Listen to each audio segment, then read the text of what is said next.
Freezing rain whipped his face, stinging like sharp pieces of glass. The air was so bitter that every breath hurt.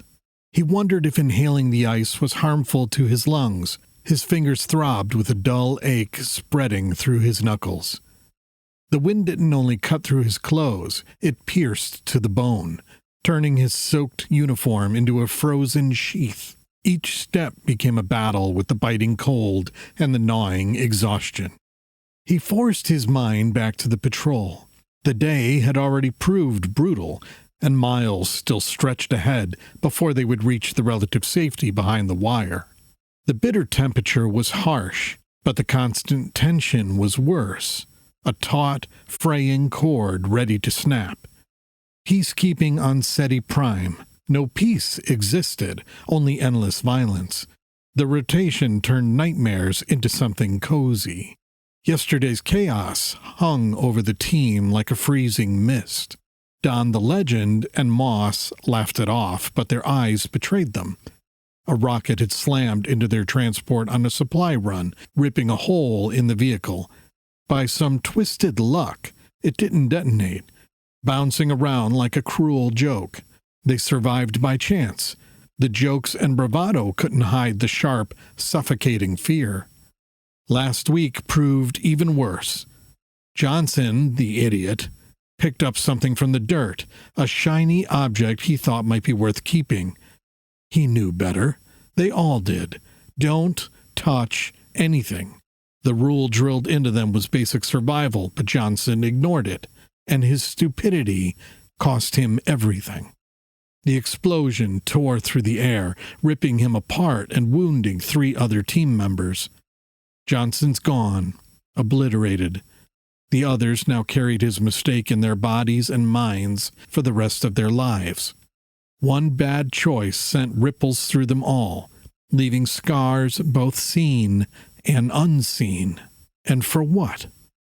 This frozen, God-forsaken rock of a planet. Not worth it. Not any of it. Seti Prime is nothing more than a wasteland. A dead world embroiled in a pointless civil war.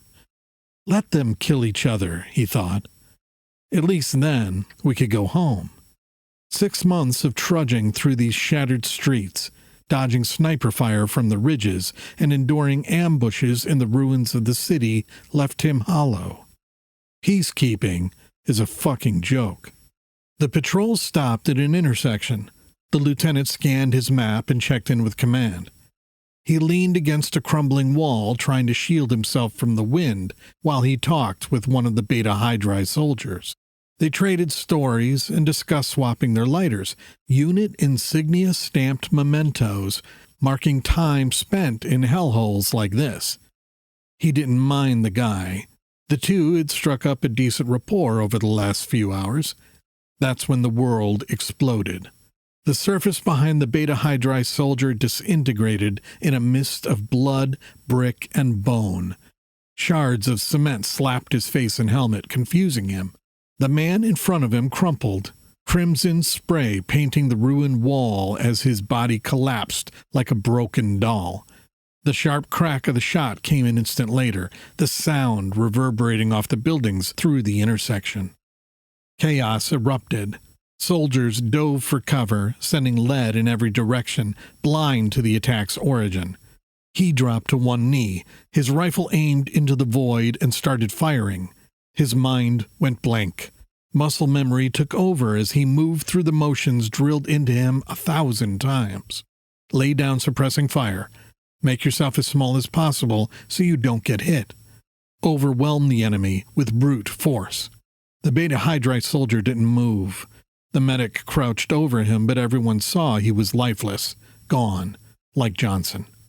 The firefight came to a quick end, but the fear lingered. Hours later, back behind the wire, the warmth of the shelter did nothing to thaw the cold knot in his chest. When the adrenaline wore off, its weight all came crashing down. His hands trembled as he sat on the edge of his rack, staring at nothing. Shame gnawed at him for how scared he was and the panic that seized him in the middle of the chaos.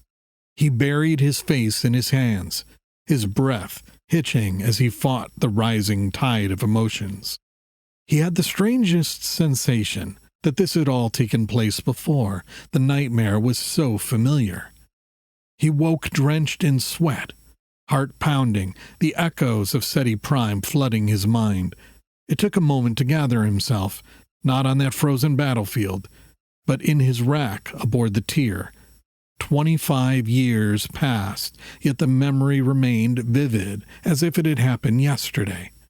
Sitting up, he ran a trembling hand through his hair, the weight of it pressing heavy on him. You okay? A sleepy voice said beside him. Fine, he said, swinging his legs off the bed. He needed air to clear his head. In the dim light of the compartment's head, he splashed cold water on his face and stared into the mirror. The lines etched on his face told the story of years gone by, but the past never stayed silent. It clung to him, sharp and raw, always lurking in the shadows, ready to strike when the darkness fell. Chapter 1. Aboard the USS CN Tier, somewhere in the 16 Cygni B solar system. Sit rep, Captain Decker said as he stepped onto the flight deck of the Tier. The United Solar System's Cooperative Navy, USS CN Tier, was a crown jewel of special operations, and he took immense pride in captaining her. After a decade aboard, starting as a pilot before taking command 7 years ago, the ship had become almost like an extension of himself. The Tier carried a name rich with history going back thousands of years. It comes from Old Earth Norse mythology. Tyr served as the god of war, law, and justice. Known for his bravery and willingness to sacrifice, Tyr embodied the values of courage, honor, and the protection of societal order. He was associated with the sky in earlier traditions and paralleled other Indo-European deities like the Roman Mars. Tyr's ancient stories in Norse mythology underscore the importance of personal sacrifice for the collective good and the maintenance of societal order through fairness and courage. He has remained a symbol of honor and integrity in conflict for thousands of years. Decker stood at his console. His fingers grazed the worn insignia etched into the control panel, a mark of those before him. The rhythmic hum of the ship's engines carried the weight of history, each protocol, each ritual a tether to those who had come into battle before him. To abandon tradition was to sever that link, to drift untethered in the vastness of war. He did his best daily to ensure his command held up to that name and significance. "We're looking good," said Lieutenant Franks, the flight crew's combat officer. It was his job to oversee the mission's execution, ensuring the teams deployed and the mission was moving as planned. Today's operation was a familiar one, a training exercise simulating a forced entry and capture of a disabled vessel. The teams had run variations of this drill on repeat 7 times this week alone.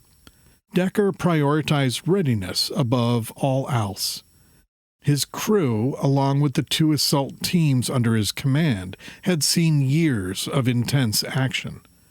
Spacefaring special operations never stopped being relentless work, and despite humanity's far-reaching expansion across the galaxy, it seemed the species had never outgrown its penchant for conflict. Humanity had colonized thousands of worlds, securing its place among the stars, yet it remained mired in divisions and disputes. Every solar government maintained its military fleet, or hired one, guaranteeing a constant demand for operatives like Decker and his team. The Tier was deep in its 6-month training cycle, one of 3 phases crews rotated through: downrange, deployed; resetting, recuperating during maintenance; or training, sharpening skills.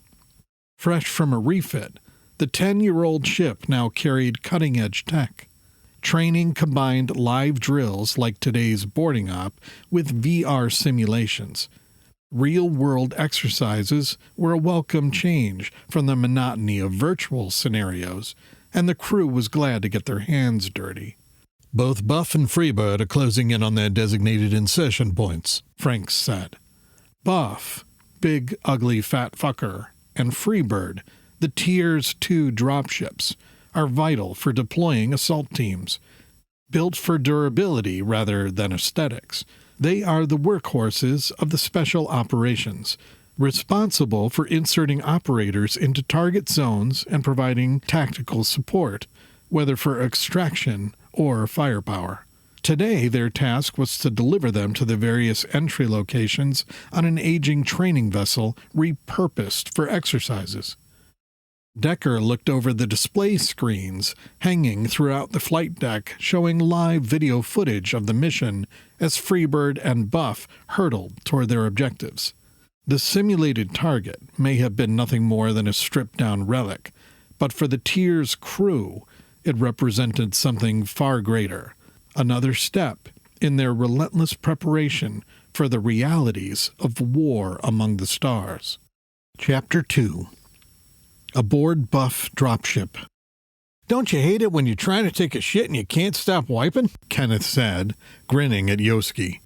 Yoski rolled his eyes. Fucking Kenneth, he thought. Sitting in their jump seats, the 2 operators passed the time as usual, talking nonsense. For all their rank as petty officers second class, maturity wasn't their strong suit. Kenneth had a knack for taking the dumbest jokes to the next level. "That was me this morning," Kenneth said. "Just couldn't clear the breach." "Shut the fuck up," said Senior Chief Petty Officer Jackson, top, to the team. As the highest-ranking NCO on both the Alpha and Bravo teams, his job was to keep everyone alive and mission-ready. "None of that bullshit today." "Sure thing, Top," Kenneth said with a wink at Yoski. "But it's a problem when you can't clear the breach." Jackson shook his head, fighting a smile. The banter was annoying, but it was such a familiar part of being in the service. Gallows humor kept these operators sane. They might act like kids at times, but when it mattered, they were lethal professionals. "Button up, people." Chief Warrant Officer Mac's voice crackled over comms. "Breaching in 60 seconds. The team snapped into action. They checked their tactical vacuum assault suits, secured their M3A2 silenced rifles, and activated their helmet-mounted heads-up displays. Blue dots marked each teammate. Unknowns would light up yellow, enemies red. Magnet boots engaged with a faint hum, ensuring they'd stay grounded in zero gravity. 10 seconds. Max said, as the dropship's blast doors slid shut, sealing the cockpit from the team's bay. The carrier's rear opened, revealing the airlock of the old training ship. A bump signaled contact. "Breaching," Strom said, stepping toward the hatch. His forearm console flashed as a digital virus overrode the system. The outer door swung open, and the team moved in, helmets locked in place. Strom hacked the inner door in what amounted to no time at all. "Alpha has inserted." Jackson's calm voice said over comms as they spilled into the hallway, weapons raised. Johansky and Blevins pushed forward, securing the space with sharp precision. Except for Alpha, the passage was empty. "Bravo has inserted," Chief Perry said over comms. "Be advised, blue forces in the area. We're advancing to engineering." "Roger that." Jackson said. "Alpha moving to the flight deck." Kenneth and Yoski bounced ahead, leapfrogging past Johansky and Blevins to secure the next perimeter. Zinger and Strom followed, each movement smooth and practiced. They cleared room after room, moving down the corridor until they reached the hatch marked Flight. "Breaching," Strom said. The door slid open, revealing a compartment devoid of people, but full of flight control stations and equipment. The team flooded in, sweeping the space. "Flight deck secure," Jackson said. "Engineering secure." Perry echoed moments later. Both teams had obtained their objectives. "Index, index, index." Captain Decker's voice came over the comms, signaling the end of the exercise. Good work, everyone. Let's wrap it up. No bad guys. Kenneth said, releasing his magnet boots and floating in a lazy flip. What's the fun in that? Extraction inbound. Mac's transmission cut through, bringing the exercise to a close as the operators prepared for the ride home. Chapter 3. Aboard the USS CN Tier. The loading hatch unsealed with a hiss as the door opened and both teams exited the dropship, now sitting secured in the docking bay of the Tier. Boots clattered against the metallic deck plates, the steady rhythm broken only by the occasional shuffle or groan. Exhaustion radiated off of their bodies in waves, but no one complained. Complaints were for downtime that was nowhere in sight. Sweat slicked and silent, they moved in unison, peeling off gear and scrubbing down. The sharp scent of cleaning solvents mixed with the metallic tang of the ship's recycled air. As Jackson tugged off his helmet, his dark hair stuck to his forehead in dark, uneven clumps. Perry was next to him, muttering under her breath as she wiped the sweat from her neck with a towel. I swear we've done this drill 100 times this month, she said, tossing her towel onto a nearby bench. 101 now, Jackson said, almost amused. He ran a hand through his hair, wiping sweat onto the sleeve of his assault suit. Not that anyone's counting. They didn't need to say more. The after-action review loomed, and no one dared drag their feet. The team room was quiet when they entered, the hum of the ship's systems filling the air. Lieutenant Franks was already at the front of the compartment, tapping at a data slate. His sharp gaze flicked toward them, and Jackson caught the faintest flicker of impatience. "Take a seat," Franks said. The room fell silent as Alpha and Bravo teams dropped into their chairs.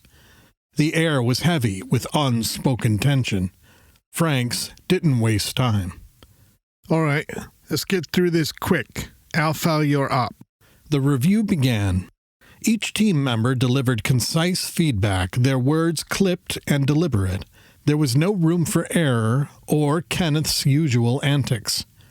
Even he knew better than to crack jokes here. The faster they got through it, the faster they'd be dismissed. 15 minutes later, Franks nodded, satisfied. "Dismissed." Chairs scraped against the floor as the room broke into clusters. Conversations picked up, voices casual. Some headed for their cabins, while others lingered, laughing, joking, or reviewing gear. Jackson caught Perry's eye and jerked his head toward the door. She followed without a word. "Kids, don't stay out too late," Kenneth said, calling after them, his grin mischievous. Shut the fuck up, Kenneth, Perry shot back, not bothering to turn around. The galley was bathed in dim light, the overhead lights casting a sterile glow over the room. The faint smell of burnt coffee hung in the air, mingling with the scent of stale rations. Jackson poured 2 cups, sliding one toward Perry as they settled into their usual booth in the corner. The metal table was cold against his forearms as he leaned forward. "I swear if we have to keep this up, I'm going to lose it," Jackson said, cradling his cup. Perry smirked, blowing on her coffee. You love this shit. "I love this team. This?" He gestured around the room. "Not so much." Don't kid yourself. I know you love this just as much as the team. She gestured around the room, mirroring Jackson's indifference. He shrugged and took his first sip of the coffee. "Maybe a little," he said, and smiled. She laughed, the sound audible over the distant hum of the ship's engines. For a moment they sipped their coffee in companionable silence. Then Perry broke it. Do you ever think about Earth? Jackson raised an eyebrow, caught off guard. "No. Why?" She shrugged, her gaze dropping to her cup. I want to see it. The mountains, the air. Walk where it all started. He let out a chuckle. "It's a blue and green rock with nothing left to offer." That's what makes it special. She countered, her voice quiet but firm. No politics, no corporations bleeding it dry, just a planet. Jackson lifted his head, studying her. We've seen cooler shit. Perry leaned forward, the corners of her mouth tightening as her fingers drummed against the coffee mug. It created a light rhythmic sound as she began to talk. You don't care about where humanity came from? Her voice cut through the background hum of the ship's engines, each word measured but pressing as if daring him to reconsider. I know where I came from, and it wasn't Earth, he said. You're telling me Earth is different, Jackson said, leaning back with a faint smirk. But how? Mountains, forests, clear skies. We've seen that before. Plenty of planets out there with the same views. It's not the same. Perry shot back, her fingers tightening around her coffee cup. It's where we started. The first mountains climbed, the first forests explored. It's the root of everything. He chuckled, shaking his head. A rock is a rock. Just because it was first doesn't make it special. It's not just first. She pressed, leaning forward, her voice lowering. It's unique. No other planet has that history. Every step we've taken, every colony we've built, it all started there. Doesn't that mean anything to you? Jackson shrugged. I respect the history, sure. But it's dirt now. Same as anywhere else. Perry stared at him for a moment, then glanced down at her coffee. I guess it's just me, she said. Her voice was lower and quiet. Standing where it all began, seeing it with my own eyes, that matters.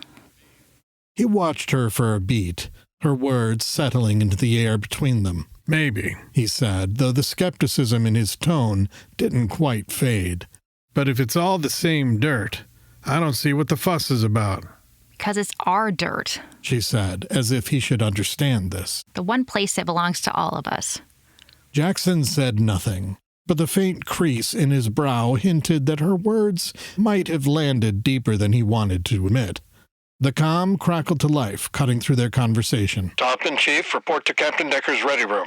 Perry groaned, pushing herself to her feet. There goes our night. The corridors of the tier stretched ahead, dim and utilitarian. Their boots struck the metal floor in steady, echoing beats.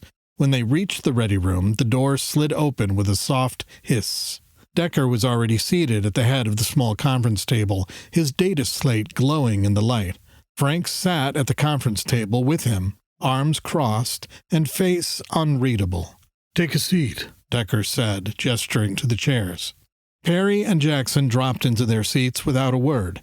The air in the room was heavy, the kind of weight that only came before bad news. We're being reassigned, Decker said, his tone brisk. The WO 9127 system has gone dark. No communication and no traffic. WTA flagged it for investigation, and we're the closest operational unit. Franks leaned forward. There have been reports of unrest on Trestle 113. Violence, illness. 2 supply ships entered the system last month and haven't returned on their normal scheduled route. Perry frowned. Unrest? What kind of unrest? Unknown, Frank said. Early stage colony, mining companies, research labs. It's a standard frontier mess.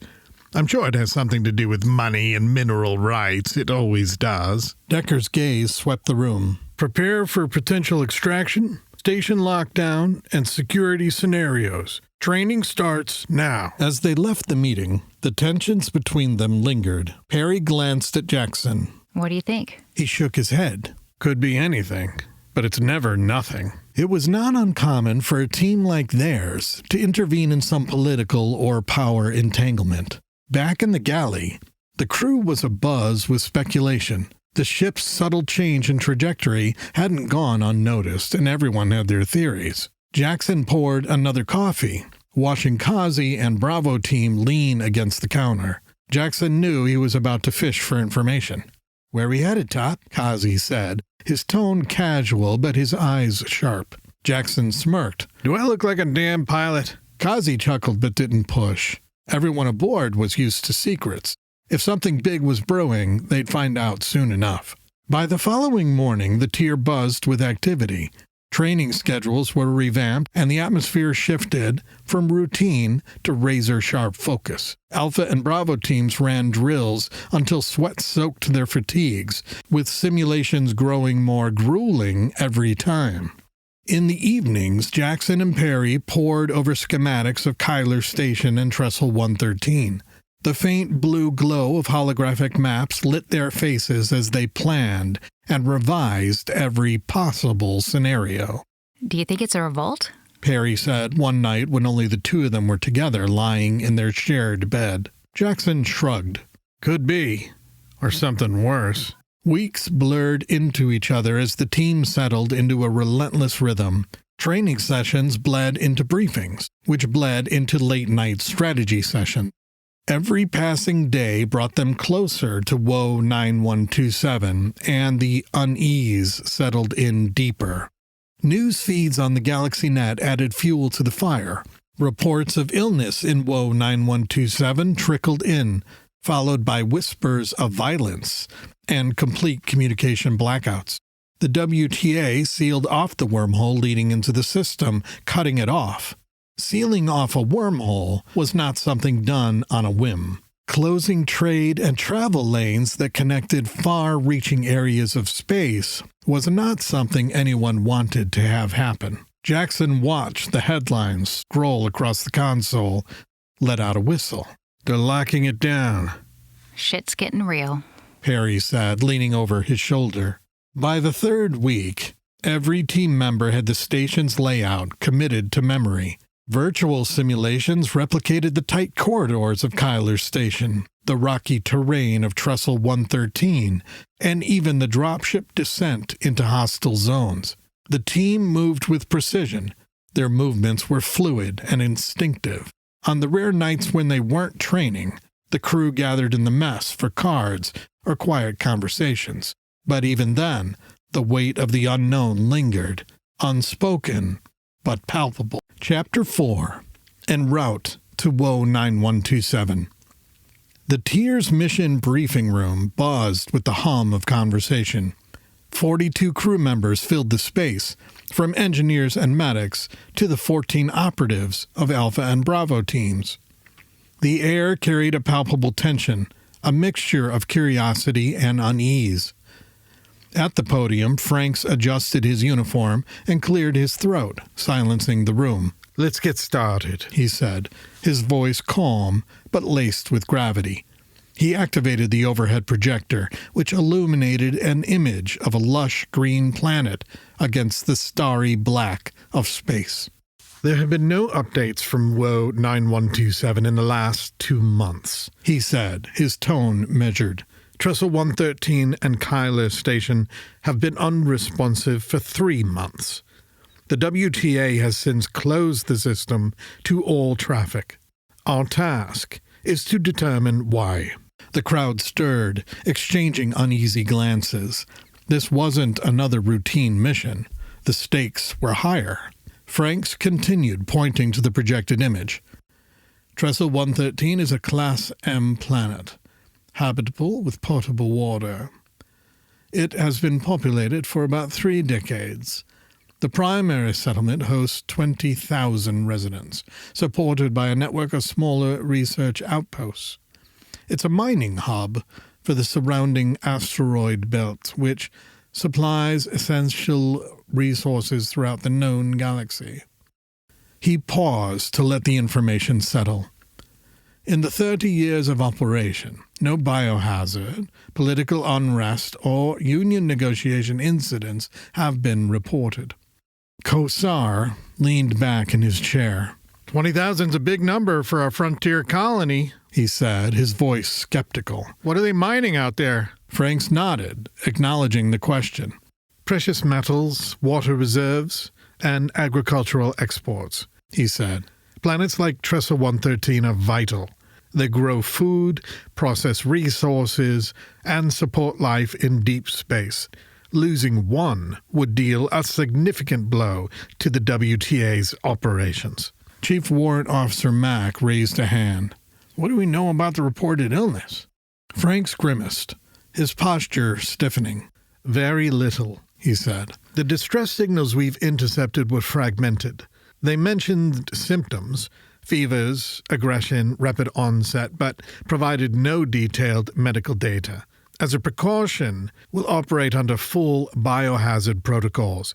Everyone leaving the ship undergoes decontamination. No exceptions. A ripple of discontent moved through the operatives, especially the Alpha and Bravo teams. Franks met their displeasure with a steely gaze, quelling further objections before they could take root. And the unrest? Chief Warrant Officer Jensen asked. Any chance it's tied to the illness? Possibly, Franks said. The distress calls also mention hostilities. Fleet intelligence suspects political unrest or factional violence may be involved. The details are scarce. Whatever happened, it escalated fast, leaving little time for clear communication. What, like a workers' strike? Kenneth joked, attempting to lighten the mood. His comment drew a few weak chuckles, but they faded under Frank's sharp glare. We don't know, Franks said. That's why we're here. Our mission is to find answers. Perry folded her arms and leaned forward. Closest crew to respond, she said. Lucky us. Franks shifted the presentation to a skeletal diagram of a space station. Let's talk about Kyler Station, he said. A holographic display of Kyler Station appeared, hovering above the podium Franks was speaking from, rotating cold and lifeless. His fingers tapped against the console on the podium, bringing up a detailed cross-section of the station's 15 floors, exposing the massive docking bay at the bottom, the crew decks, command center, and logistics hub spread throughout. The room was silent, everyone waiting for what they already knew was bad news. He exhaled sharply. All right, here's what we're walking into. Kyler was designed as a logistics hub and processing station for mining operations and the wormhole entry hub for Trestle 113 and the rest of the WO 9127 solar system. It's a support hub, warehousing, refining, and personnel housing. It's a smaller and older station that has been repurposed a few times as the WTA has continued to expand the wormhole turnpike. It's a civilian station. It has everything a long-term outpost would need to sustain itself: food, fuel, medical, security, and transport capabilities. He pointed at the lower docking bay in the hologram. The station has one primary docking system at the base. This lower bay is where bulk shipments of refined materials and supplies move in and out. That's also where incoming personnel would be processed. The whole thing doubles as a warehousing and logistics sector, stacked with cargo containers, equipment, and, under normal conditions, automated drones moving supplies. His tone shifted, eyes narrowing as he tapped the display. The holo image shifted, highlighting 15 floors stacked vertically with a central shaft running straight through. Kyler's got 15 floors. It was designed for efficiency, with normal personnel lifts running between each level and a few larger equipment lifts for heavy machinery and cargo.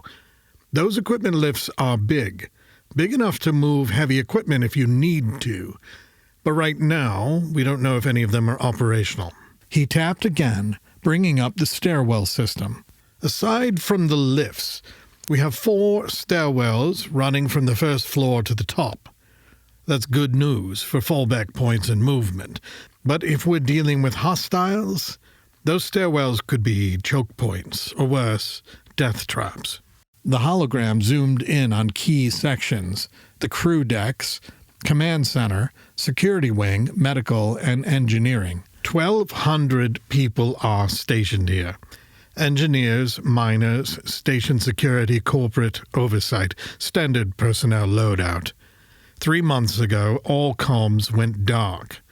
The last known transmission was a partial distress signal, scrambled as hell. But one thing was clear: chaos.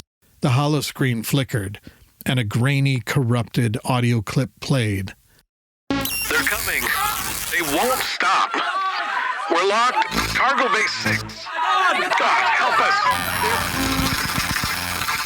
Silence followed. Franks let the tension hang in the air. That was the last anyone heard from Kyler. Jackson frowned. 1,200's a lot of potential hostiles. Do we have a containment plan? Frank's expression hardened. Mission priority is reconnaissance and rescue.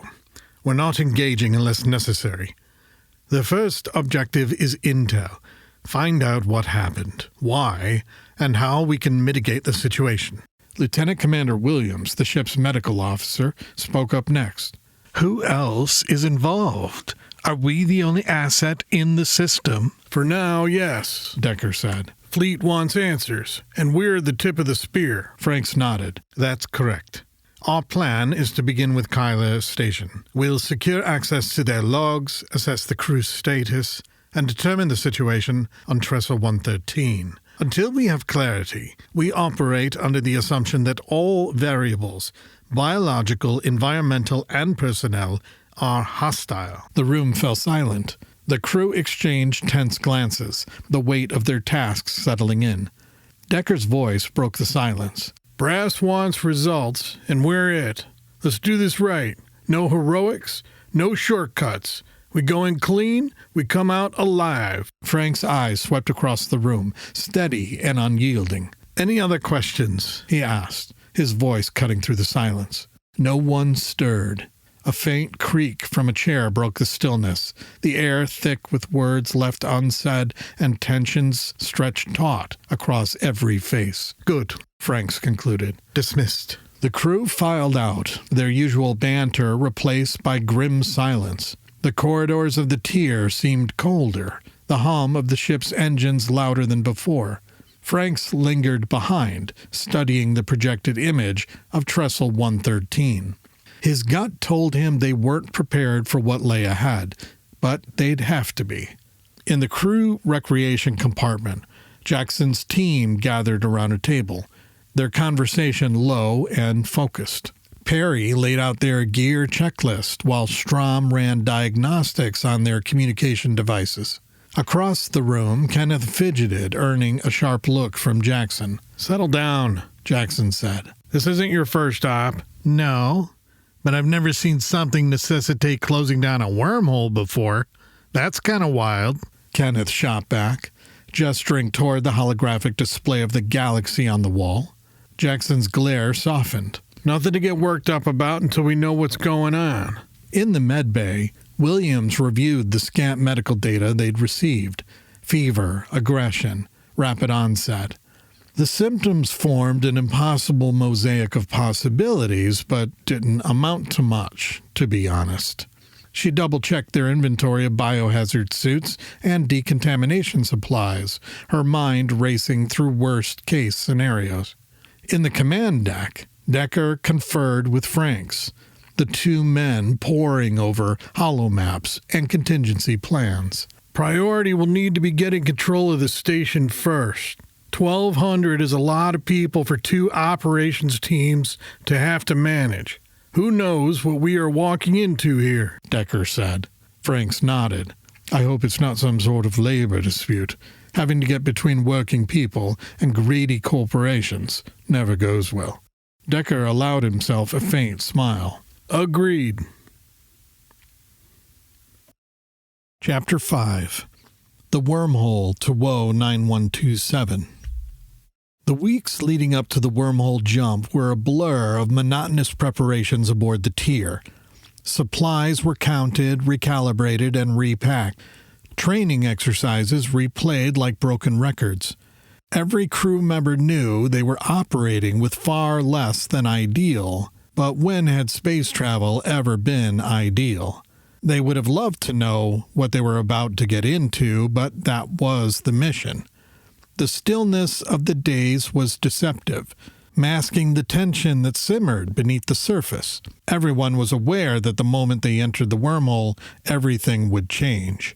Jackson's boots clunked against the metal grating as he climbed the stairs to the flight deck.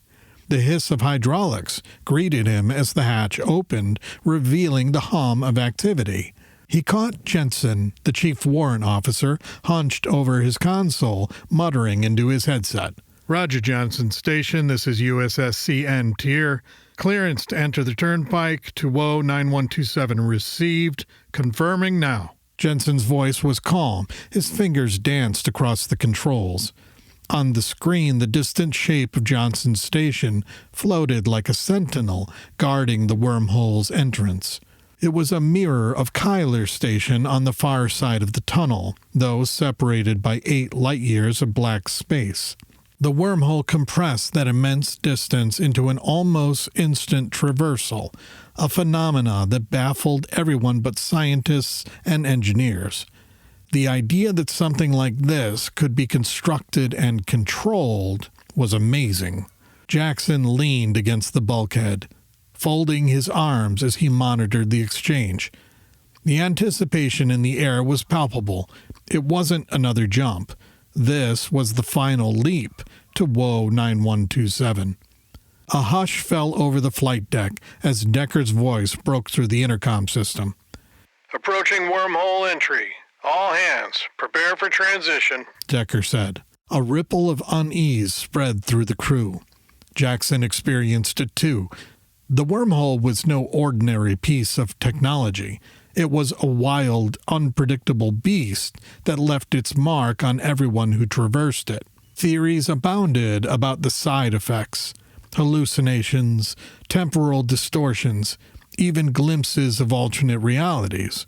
No two people experienced it the same way, but everyone agreed it was anything but natural. The Tier glided forward, its thrusters firing in perfect harmony as it aligned with the glowing maw of the wormhole. Jackson could see it through the observation window, a swirling vortex of light and shadow, colors bending and twisting in ways the human eye struggled to comprehend.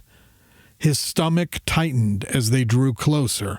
The edges of the vortex seemed to reach out like tendrils, eager to consume the ship. "Brace," said Decker, leaning forward, grasping the edge of his console. And then they were inside. Time shattered into jagged pieces. One moment Jackson stood on the flight deck, the scene sharp and real. The next, everything fractured. Sound warped, vision blurred, and for a fleeting instant, it felt like the world had been ripped apart and hazily stitched back together. Then, nothing. He was floating, weightless, in a kaleidoscope of yellow and blue hues that pulsed like a living heartbeat. Voices echoed around him, faint and unintelligible, blending with the hum of an unseen energy. His chest tightened as nausea swirled in his gut, and he closed his eyes against the disorientation. When he opened them, he was no longer alone. A figure stood before him, familiar, yet impossible. It was his younger sister, Anna, who had died when they were children. She smiled at him, her eyes shimmering with an unworldly light. She was still a child, while he was an adult. "You're going the wrong way, Maddie," she said, her voice clear despite the chaos surrounding them. "Turn back before it's too late." He tried to speak with the words caught in his throat. The image of Anna dissolved into the swirling colors, leaving him breathless and shaken. Then, as suddenly as it had begun, it was over. The flight deck snapped back into focus, and the weight of gravity returned to his limbs. Around him the crew staggered to their stations, their faces pale and drawn. "Systems check," Decker said, his voice cutting through the lingering haze. "All systems nominal," Jensen said after a beat. "The ship's good. Let's see what's out there," Decker said. "Franks, run a scan." Jackson steadied himself against the console desk as Frank began his sweep. The displays suspended through the flight deck filled with data streams, mapping the immediate surroundings of Kyler Station. At first glance, everything was normal. The station itself loomed in the distance, its rotating modules catching the light of the distant star. But something was off. "Captain, we've got ships in the vicinity," Frank said.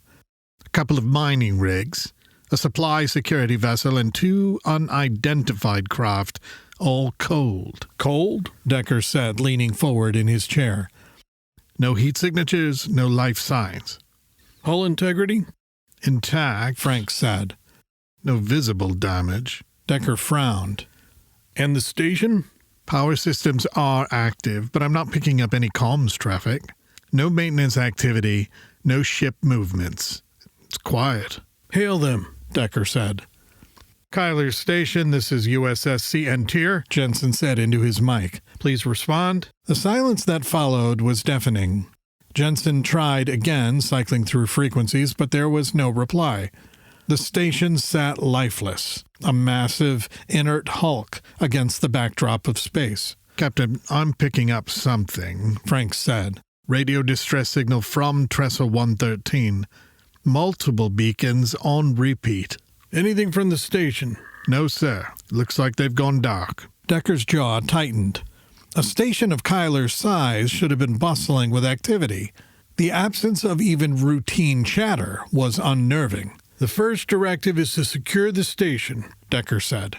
"Franks, assemble your teams." On it. Frank said, nodding to Jackson. The two exchanged a brief look, a silent acknowledgement of the uncertainty ahead. Jackson turned and headed for the deck hatch, the weight of the mission settling on his shoulders.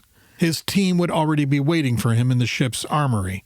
As Jackson made his way to the armory, the ship's intercom crackled with updates. Frank's voice cut through the static, barking orders as he coordinated the boarding teams. Somewhere on the bridge, Decker watched Kyler's station's lifeless silhouette.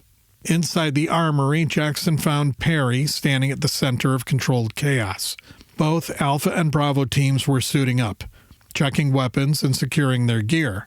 Racks of rifles, explosives, and armor lined the walls, and the air was thick with the metallic scent of gun oil and reinforced polyfiber plating. Perry, already fully kitted, stood near a weapons crate, double-checking the M3A2 Revenant tactical assault rifle slung across her chest. The sleek 6.8mm suppressed rifle gleamed under the low lighting, its barrel lined with heat-dampening tech to reduce its infrared signature. At her thigh, the S92 Viper suppressed pistol sat holstered, loaded with .45 ACP subsonic rounds, perfect for close-quarters combat in the station's narrow corridors. Strapped to her chest rig was the K-Bar 7 multi-purpose combat knife, its 7-inch carbon-forged blade coated in non-reflective black tungsten. "How are we looking?" Jackson asked, stepping past her. Perry nodded, eyes scanning the room. Getting there. We're about ready to load up. Jackson reached for his Ghost tactical combat helmet, lifting it from the locker with a practiced grip. The high-impact shell was a dull, battle-worn black, the reinforced ballistic plating still bearing the faint scorch marks from past engagements. Designed for hostile environments and close-quarters combat, the helmet was seamlessly integrated with his Void Warrior Mark III Tactical Vacuum Assault Suit, TVAS. He locked it into place with a firm twist and seal, feeling the environmental gasket engage, creating an airtight connection between the suit's reinforced neck guard and the helmet's pressurized interior. The HUD heads-up display flickered to life, casting a soft glow across his visor as it began diagnostic checks. Real-time vitals, ammunition count, and tactical overlays populated the screen, while motion-tracking sensors swept the immediate area, mapping everything within a 30-meter radius. Jackson toggled through infrared and low-light vision modes, the world shifting through thermal hues and ghostly outlines before returning to standard optics. He flexed his shoulders, feeling the reinforced plating of the TVAS suit shift with his movements. The suit's multi-layered ballistic armor was designed to absorb high-velocity impacts and deflect shrapnel. Underneath, the kinetic dampening gel layer would redistribute force, reducing the likelihood of broken bones or concussive trauma from blunt impacts. The armor wasn't complete coverage, more like plating that protected the larger target areas of the body, integrated with a vacuum assault suit. He double-checked his comlink encryption, ensuring secure contact with the tier and the rest of the team. A soft beep confirmed the activation of his combat recorder, logging everything from biometric readings to environmental hazards. Taking a final breath, he tapped the side of his helmet, the ceramic plating cool against his gloved fingers. Everything was in place. The suit, the armor, the weapons. But nothing could prepare them for what was waiting inside Kyler's station. He reached for his primary weapon first, the M3A2 Revenant, checking the holographic sight and smart targeting reticle before sliding in a fresh magazine of caseless high-velocity rounds. Satisfied, he connected it to the slink on his reinforced chest rig and reached for his S92 Viper, securing it into his leg holster. Satisfied with this loadout and equipment check, he removed his helmet and gripped it upside down with his hand. He turned back and watched the rest of the team finalizing their loadouts. Everyone except Salamor and Blevins carried the same gear. As the two team medics, they had larger packs with additional medical gear. Blevins was helping Salamor tighten her pack straps. Phillips and Harper were both checking their MA32s. Kenneth, as expected, was arguing with Strom and Yoski about how many fragmentation grenades he could carry. Strom was helping him stuff them in his chest rig. Torres was helping Kosar with a twisted toe strap behind his back. Johansky was sitting on a bench, messing with her boots while Zinger was talking to her and slamming a magazine into her S92 sidearm. Pelk was checking his helmet HUD. Jackson exhaled slowly, the sound barely audible over the distant rum of engines. He rolled his shoulders, the strap of his combat harness biting into his muscles tighter than he remembered. The weight of his gear pressed down, not only on his body but somewhere deeper, settling in his chest like an unseen force. He glanced at Perry, offered a half smirk. "Let's get them loaded up before Kenneth starts talking bullshit." Perry grinned, then turned to the rest of the squad. Let's move! She yelled, her voice cutting through the room. The sound of magazines locking into place, the clatter of boots against steel, and the final checks of weapons, HUDs, and armor filled the armory. One by one, the operators fell into formation, their movements precise, their minds locked onto what came next. The team started to file out, heading for the launching bay, grumbling and bitching in the way that only soldiers could. Chapter 6. Aboard Buff Dropship. 2 hours of suiting up and running final checks felt like an eternity as both Alpha and Bravo teams prepared to board their respective dropships, Buff and Freebird. The staging area was a cacophony of controlled chaos. The hiss of hydraulics filled the bay as gear racks were lowered and locked into place. Crew members moved with purpose, but the tension was unmistakable. Every clank of metal, every shouted command seemed to echo louder than it should, amplifying the anxiety that hung in the air. "Check your mags, check your packs," Jackson's voice yelled over the din. He stood near the dropship ramp, watching each team member with a scrutinizing gaze. "If you leave something behind, you're going without it." The gruff reminder was unnecessary. Every operator here knew the stakes, but it didn't hurt to keep their nerves sharp. Bravo team's medic, Salamor, was organizing her med kit, muttering under her breath as she triple-checked inventory. Beside her, Strom, the tech specialist, fidgeted with his forearm console, adjusting its interface with small, precise movements. The air in the bay vibrated as the dropship's engines began their spin-up sequences. The hum grew to a bone-rattling growl, filling the bay with a sound that seemed almost alive. The flickering glow of red warning lights bathed the area, casting long shadows that danced across the polished metal walls. Alpha and Bravo filed into the ships in silence, the weight of the movements pressing down on them. For months they had run this scenario in endless simulations, but now the sterile confines of the tier were giving way to the unpredictable realities of Kyler's station. As Jackson climbed into Buff, he cast a final glance back at the hangar. The tech crews scrambled to secure the last of the equipment, shouting over the growing roar of the engines. Sparks flew as one technician welded a loose panel on Freebird. It was the last burst of human imperfection before the teams would be sealed into their ships, heading into the unknown. "This is it, people. Jackson said into his comms, his voice cutting through the noise. You've trained for this.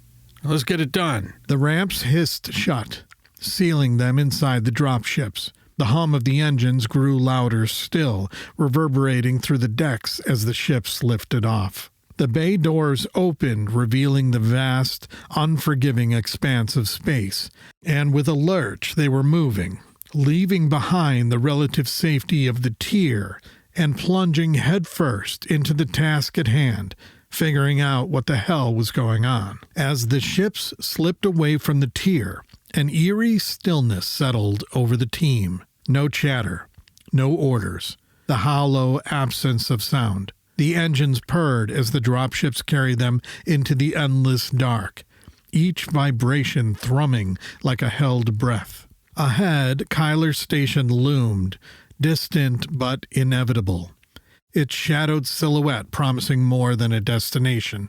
The station loomed in the distance, a dark, hulking silhouette against the backdrop of stars. From afar, it seemed normal, but the lack of visible activity was unsettling. A station this size should have been bustling with lights, ships docking and departing, maintenance drones buzzing around its exterior. Instead, it was deathly still. Focus up, everyone. Jackson's voice crackled through the comms. Alpha Team's dropship, Buff, was the first to reach the maintenance hatch near the station's apex. Hovering above the entry point, the team floated out one by one, their magnetic boots clicking against the station's surface. Strom, the tech specialist, worked his gloved fingers tapping at the console on his forearm. "Breaching," Strom said. The hatch groaned and hissed as it slid open, revealing the sterile, mechanical confines of the airlock. The team moved inside, their movements precise and deliberate. The airlock cycled, decompressing and then filling with breathable atmosphere. Artificial gravity kicked in with a subtle tug, grounding them on the cold metal floor. "Interior door opening," Strom said.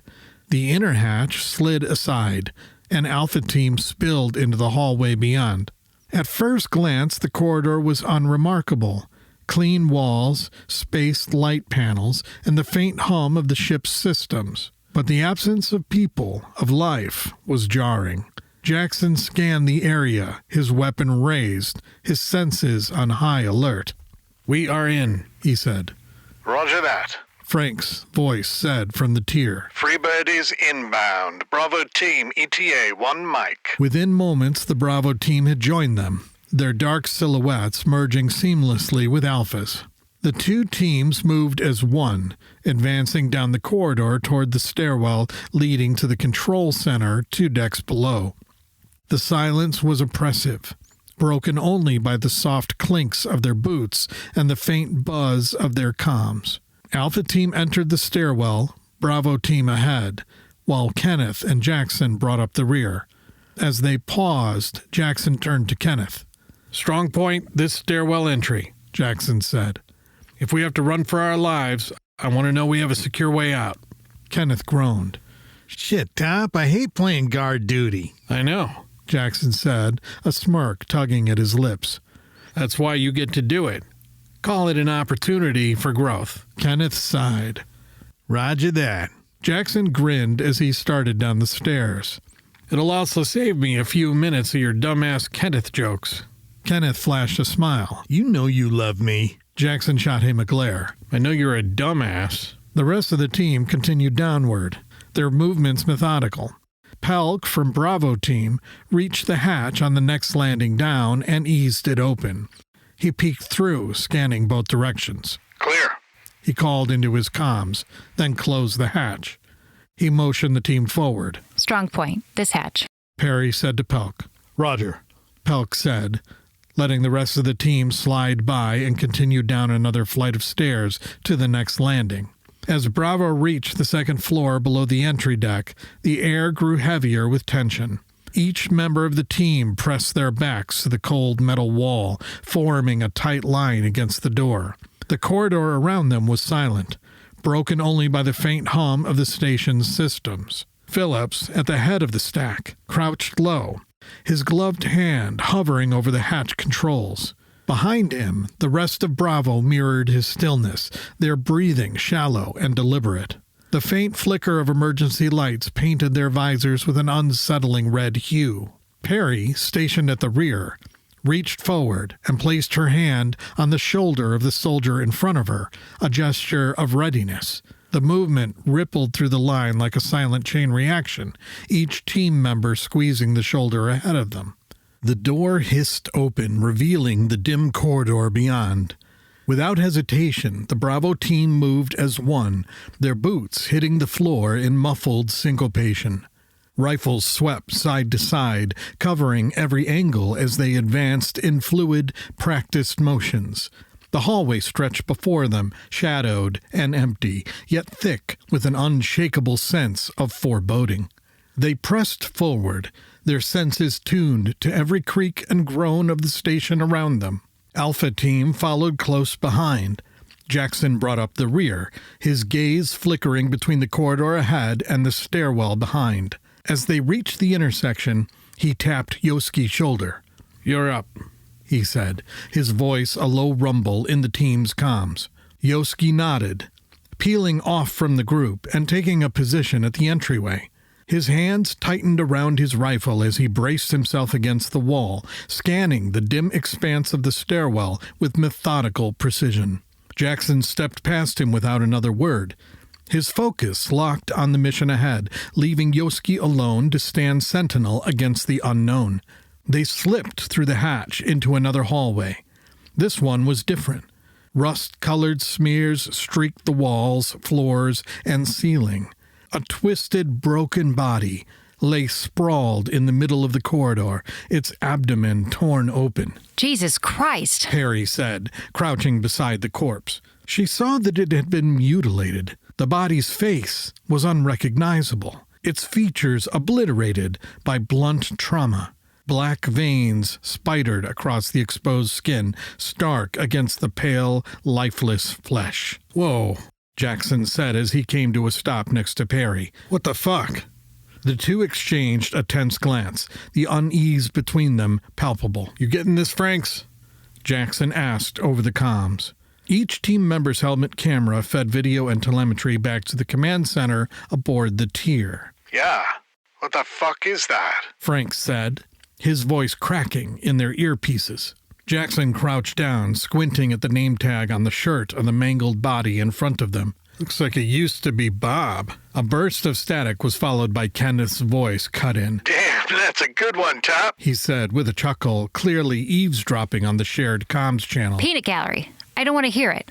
Perry said. "Yeah, shut the fuck up and cover your sector, Kenneth," Jackson said, his tone sharp. "All clear here, Top," Kenneth said, the grin in his voice unmistakable. Something tore this guy apart. Perry said. "The black veins. Weird," Phillips said. This seems a little more extreme than civil unrest. Perry said, glancing at Jackson. "You think?" Jackson said with sharp sarcasm. He scanned their surroundings, then said, "Enough messing around. Let's get to the control center." "I don't know what could do that to a person, and I don't want to find out," Jackson thought. "Stay sharp," Jackson said, his voice edged with a warning that prickled down spines. The weight of his gaze, hard and unyielding, swept over the team, leaving no doubt that this was an order, not a suggestion. The teams moved forward, stepping over the corpse with practiced detachment. But the further they advanced, the more the hallways told a story of unspeakable violence. Dried blood painted the walls in haphazard streaks. Severed limbs lay discarded like garbage. The occasional body, contorted in death, served as grim reminders of an unknown threat lurking somewhere on the station. The team reached a hallway intersection where they could either go straight or turn right towards the station's center. Harper, you're up. Strong point this intersection and keep it secure for egress. Perry said. "Got it," said Petty Officer Second Class Harper, moving into position. Phillips took the lead, guiding them to the right toward the station's center, with the rest of the team falling in behind. "All strong points, check in," Jackson said over comms. "Clear." Kenneth said. "Clear." Pelk said. "Clear." Yoski said. Well, at least we got that going for us. Perry said under her breath. The hallway ahead was far worse than the last. Bodies were scattered everywhere, forcing the team to step over them as they advanced. As they neared the control center, the gore intensified. Pools of blood had congealed into dark, viscous puddles, and the stench of decay was overpowering, even through their assault suit filters. When they reached the hatch marked Kyler Control Center, everyone was relieved. "Stack up," Jackson said. The team took positions on either side of the door, weapons raised. Strom worked the console, bypassing the lock with a few deft commands. "Breaching," he said. The hatch slid open with a reluctant groan, revealing the massive room beyond. The control room was a sprawling space, its walls lined with consoles and terminals. Large monitors hung from the ceiling, their screens dark. Bodies were strewn across the floor, their twisted forms bathed in the dim red glow of emergency lighting. The air was thick with the metallic tang of blood and the faint, acrid stench of burnt circuitry. At the center of the floor stood two figures. Their backs were turned, their postures unnervingly rigid.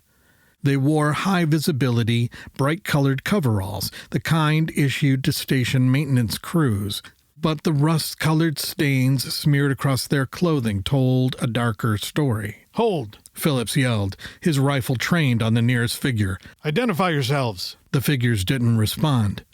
Instead, they twitched, their movements jerky and unnatural.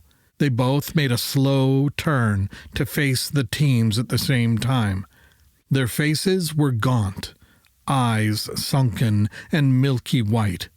Black veins crisscrossed their ashen skin, and their mouths twisted into grotesque snarls. Get down! Perry yelled, but the figures didn't comply. Instead, they lunged forward with horrifying speed, their limbs flailing. The room erupted into chaos. Weapons fired, their suppressed reports popping over the snarls and growls of the attackers. One went down immediately, its head snapping back as a round tore through its skull. The other slammed into Phillips, knocking him to the floor. Its claw-like hands raked against his suit, its teeth snapping inches from his visor. "Get it off me!" Phillips yelled, struggling to keep the creature at bay. The force of the man's blows against Phillips' ballistic armor was staggering. Despite the protection, the relentless assault was brutal. So much so that the attackers' own hands began to shred, spraying blood everywhere in their chaotic struggle. Kazi jumped in, grabbing the man by the back of his coveralls and trying to pull him off Phillips.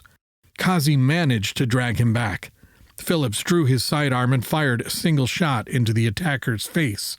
The unsilenced weapon roared, echoing through the hallway. "Come on, man!" Kazi yelled, wiping brain matter and gore off himself. "What the hell is going on?" Taurus said, her voice sharp.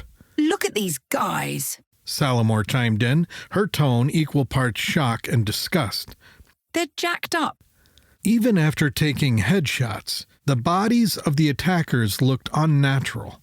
Their skin was a sickly gray, marred with black web-like spider veins that matched what they'd seen on the corpses scattered throughout the station. Both were covered in dried blood, riddled with lacerations and bruises, yet they had still fought with terrifying ferocity. What the hell was that? Perry's voice shook as she surveyed the scene.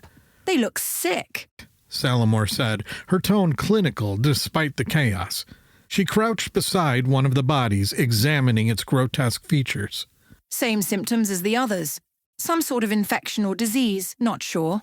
Strom, work with the tier, see if they can get a system uplink into the station's sims, Jackson said, walking around the control center. All strong points. Check in. Clear. Kenneth said. "Clear." Pelk said. Clear. Said Yoski. Tracking movement down the hall. Harper said over comms. You guys made a hell of a racket in there, and it's gotten someone's attention. I've got 3 targets stumbling this way. Range, 150 meters and closing. Torres, Kazi, reinforce Harper's position.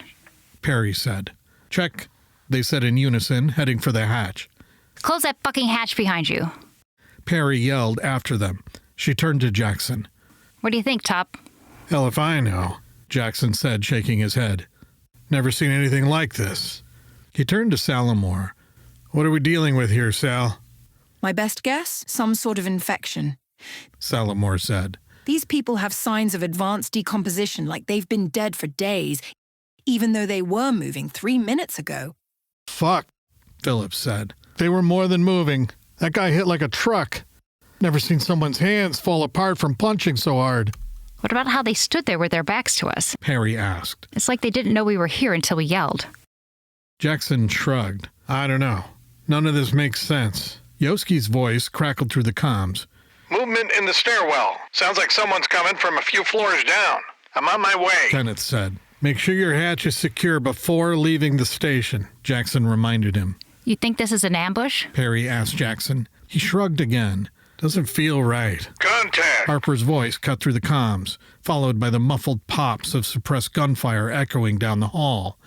The shots grew louder, more intense. We've got company, Kazi said. These fuckers are fast. Shoot them in the head! Taurus yelled. Center mass isn't doing shit! How the hell are they still standing after that? Harper asked. Back in the control center, Strom glanced at Jackson. Top, we've got the uplink.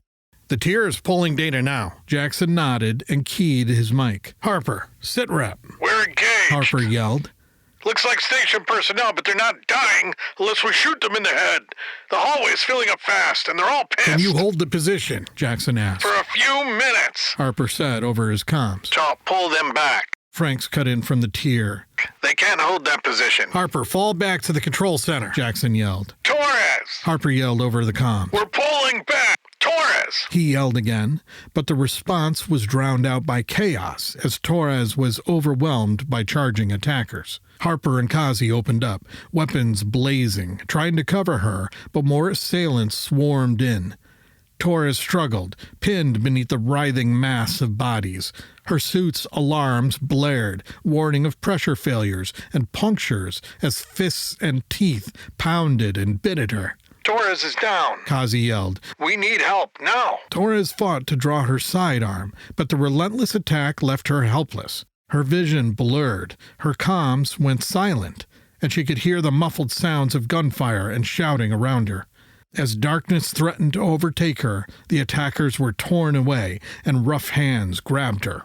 Harper stood over her, blasting at the swarm. Reloading! He yelled, and Kazi took over, laying down fire beside him. Harper reloaded and resumed shooting, using one hand to shoot and the other to drag Torres back by her toe strap. Then Kazi was tackled, 2 attackers wrestling him to the ground. Kazi is down!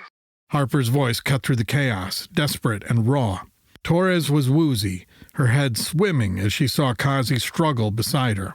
The deafening roar of weapons fire echoed through the hallway, but everything was distant, muffled by her disorientation. She tried to push herself up, to get back in the fight, but her body refused to cooperate, no matter how hard she willed it. She glanced towards Kazi in time to see a man on top of him, smashing his head against the floor. The repeated impacts shattered Kazi's helmet face shield, the shards imploding inward. The attacker, wild-eyed and frenzied, completely unaffected by the violence he was inflicting, consumed by unrelenting rage. The assault didn't stop. Blows rained down until Kazi went limp, unmoving under the relentless barrage. As the first person attacking him collapsed, another lunged forward, picking up where he had left off, pummeling Kazi with terrifying force. To Torres it was clear. Kazi was unconscious, or worse. Her heart raced as the reality of the situation set in. Then, suddenly, the attackers faded from her view. The bodies pulled away in a haze of rapid fire and chaos. Strong hands grabbed her, dragging her backward, away from the nightmare. Open the fucking hatch! Harper yelled into his comms. Moments later, the team was back in the control center, the heavy blast door slamming shut behind them. Secure it, Jackson yelled. I've got it locked, Strom said. It's not opening. They all stood in stunned silence, shaken to their core. Torres and Kazi were dragged to the floor, their assault suits in tatters. Salamore and Blevins worked to stabilize them. I've got you, Blevins said to Torres as she cut away her damaged suit, though Jackson could see the truth in her injuries. Her leg looked broken and bent at an unnatural angle. She was bleeding everywhere, and her face looked pretty beat up. Kazi's condition was worse. Salamore's medcuff diagnosed cardiac arrest, and she administered adrenaline, but it wasn't enough. She looked up at Jackson, tears visible through her visor, and shook her head. "Fuck," Jackson said, slamming his fist against the wall. "Franks, I have 1 KIA, he said. Roger, Frank said. The team was shattered, struggling to process what had happened. Jackson turned to Blevins. "What about Torres?" "Serious blood loss, broken femur, and a concussion," Blevins said. "She's out of the fight, Top. And if this is an infection, there's another risk." Jackson nodded, gripping his rifle tighter. "Franks, we need a medvac. Torres isn't going anywhere without a new suit or a dropship sealed dock." understood. Frank said, his voice heavy with tension. Chapter 7. Kyler Station, Stairwell C. Kenneth's helmet comms crackled to life. I have movement on the stairwell. Sounds like someone's coming from a few floors down. Yoski said, whispering over comms. "Moving to you," Kenneth said, locking and securing the hatch he had been guarding. He moved, heading down the stairs toward Pelk's position. Pelk's hatch was closed, and he was peering down the stairwell, his weapon at the ready, scanning the space below. Kenneth could see Pelk's posture tense as he passed, and Pelk fell in behind him. Together, they descended toward Yoski's location. The two operators made no noise as they descended the stairs. The stairwell's confined space made every sound echo, so the three men shifted to hand signals to avoid detection. As they approached Yoski, the faint sound of shuffling grew louder. Yoski gestured, indicating he'd spotted movement 2 floors down. Pelk looked over the railing and spotted a hand gripping the stair rail below, its knuckles pale against the dim light. He signaled to Kenneth and Yoski, confirming the presence of someone or something. The trio moved into position, crouching low on the landing to reduce their target profile and bracing themselves for a possible encounter. Moments later, the figure turned the corner and began ascending toward them. A young woman came into view, her pale, gaunt face streaked with grime. She froze when she saw them, her eyes filling with panic. "Don't move," Kenneth said, his voice firm but measured. The woman's response was a choked sob. "Who are you?" she asked, trembling. "United Solar Systems Cooperative Navy," Kenneth said. "You need to leave. She said, her voice breaking. Everyone on this station is sick." "What made them sick?" Yoski asked, stepping out of his crouch, though his weapon remained trained on her. I don't know. It started so long ago," she said. "People went crazy attacking each other." Her words came in fits, punctuated by ragged breathing. "Where's everyone now?" Kenneth asked. "I hide. She said, avoiding their gaze. I stay away from them." She coughed, doubling over before regaining her composure. Then with trembling hands, she unzipped her dirty coveralls, revealing a tank top underneath. Angry red blotches covered her pale skin, and as she lifted her shirt higher, the men saw black spider veins radiating from a crude field dressing on her abdomen.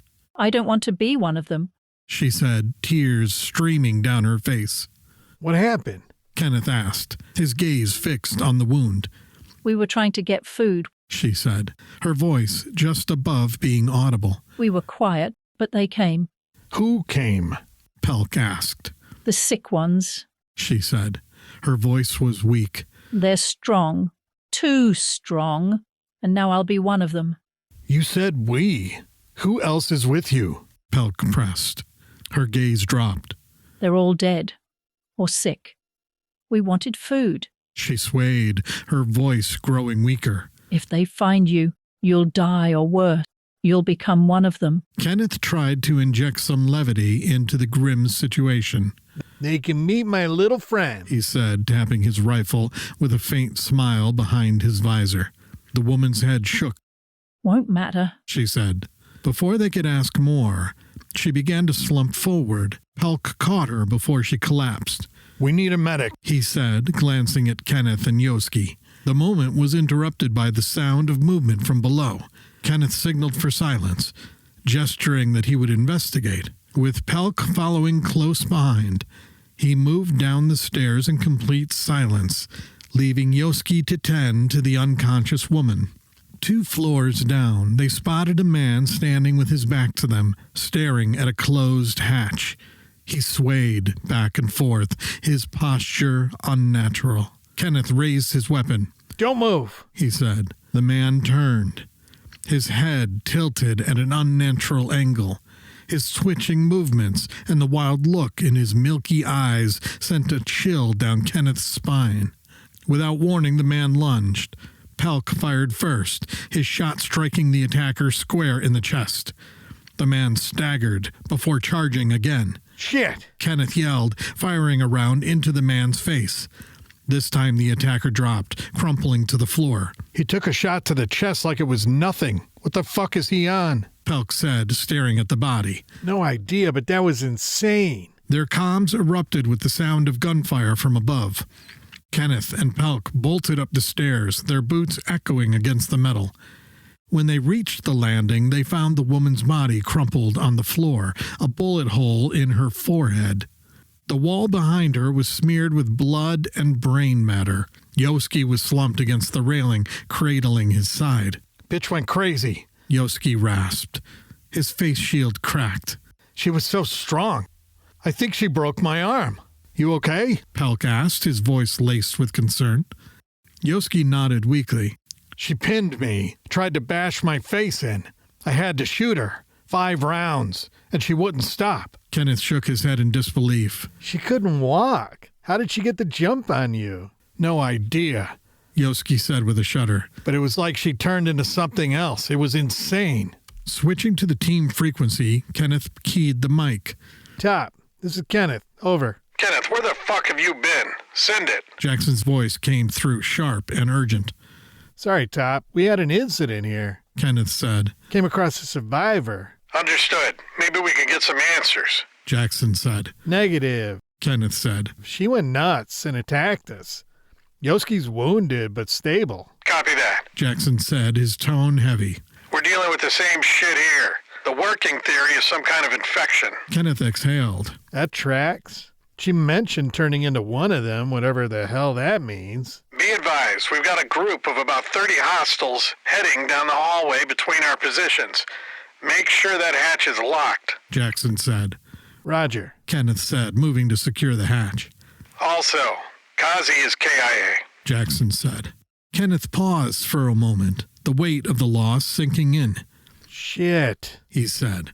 Losing a teammate was like losing family. We're working on medvac. We will add Yoski to the list, Jackson said. I'll be fine, Top, Yoski said, though his voice betrayed the pain he was in. Roger, Top, Kenneth said. Yoski needs medvac. These people, whatever they are, they're strong as hell. They don't stop. Affirmative, Jackson said. There was a flat tone to his transmission. Kenneth locked the hatch and returned to the others, his mind racing. Whatever was happening on Kyler's station, it was unlike anything they'd ever faced, and it was far from over. Chapter 8. Kyler's Station, Control Center. How's it coming, Strom? Asked Jackson, his voice edged with tension. You find anything else yet? Strom didn't look up. His fingers danced across the keyboard as he navigated the station's labyrinth of video feeds. The dim glow of the monitor reflected off his visor, highlighting the tension in his furrowed brow. Not many, Top, Strom said, eyes glued to the terminal. I've seen a few clusters like the one we encountered. 20 to 40 people standing around. He paused, searching for the right words. Staring off into nothing. Swaying. It's weird as hell. Jackson grunted. Given what we have encountered, everyone's considered hostile until proven otherwise, no exceptions. His tone was not inviting other opinions. We've got control of the station systems, and we're feeding data back to the tier.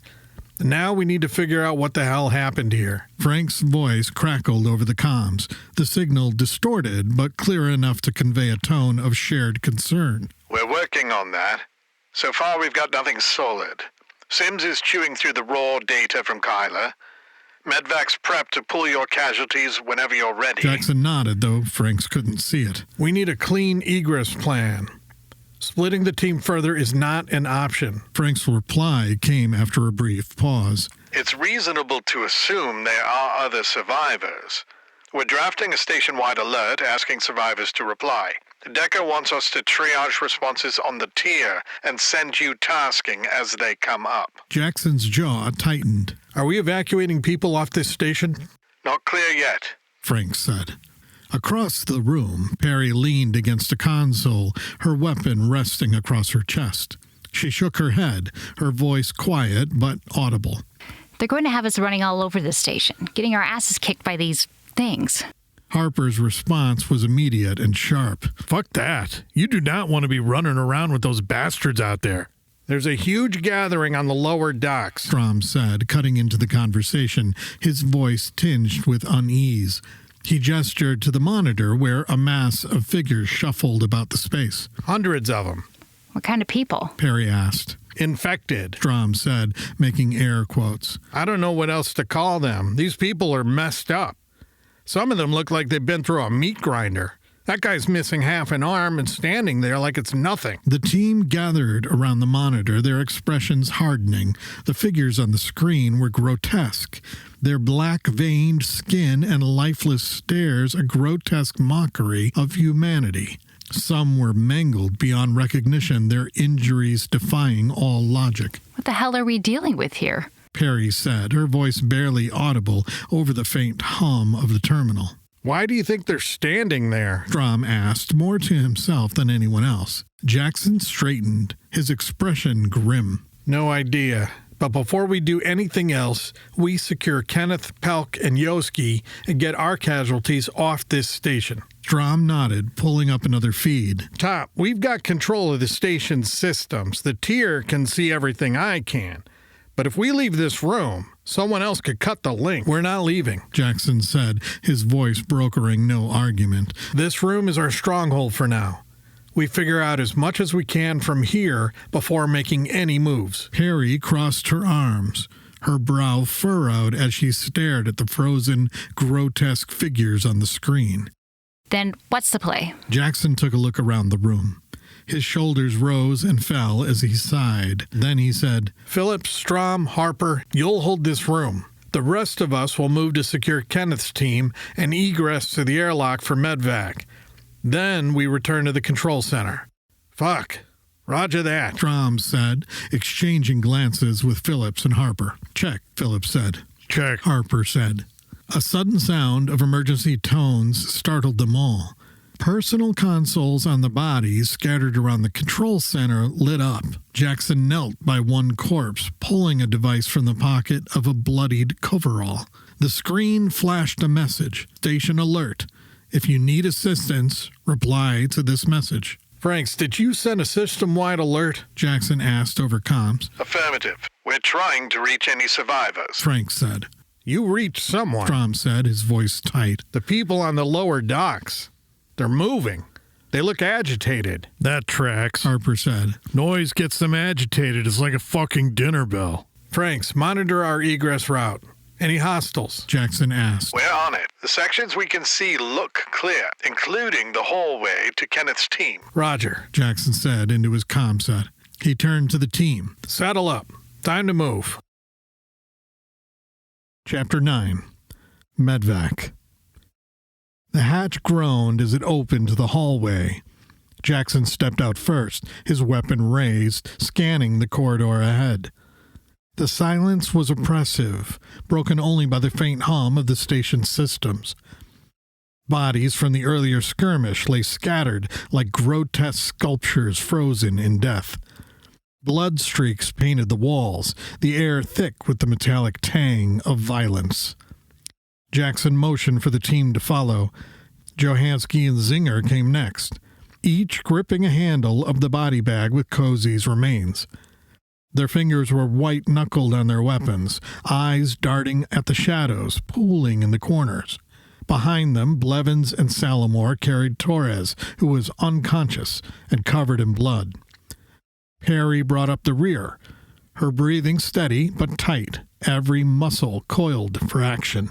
They advanced in practiced silence, each footfall absorbed by the dust and debris of the corridor. Harper's grip tightened around his weapon, the memory of his first encounter with the hostiles etched into his nerves.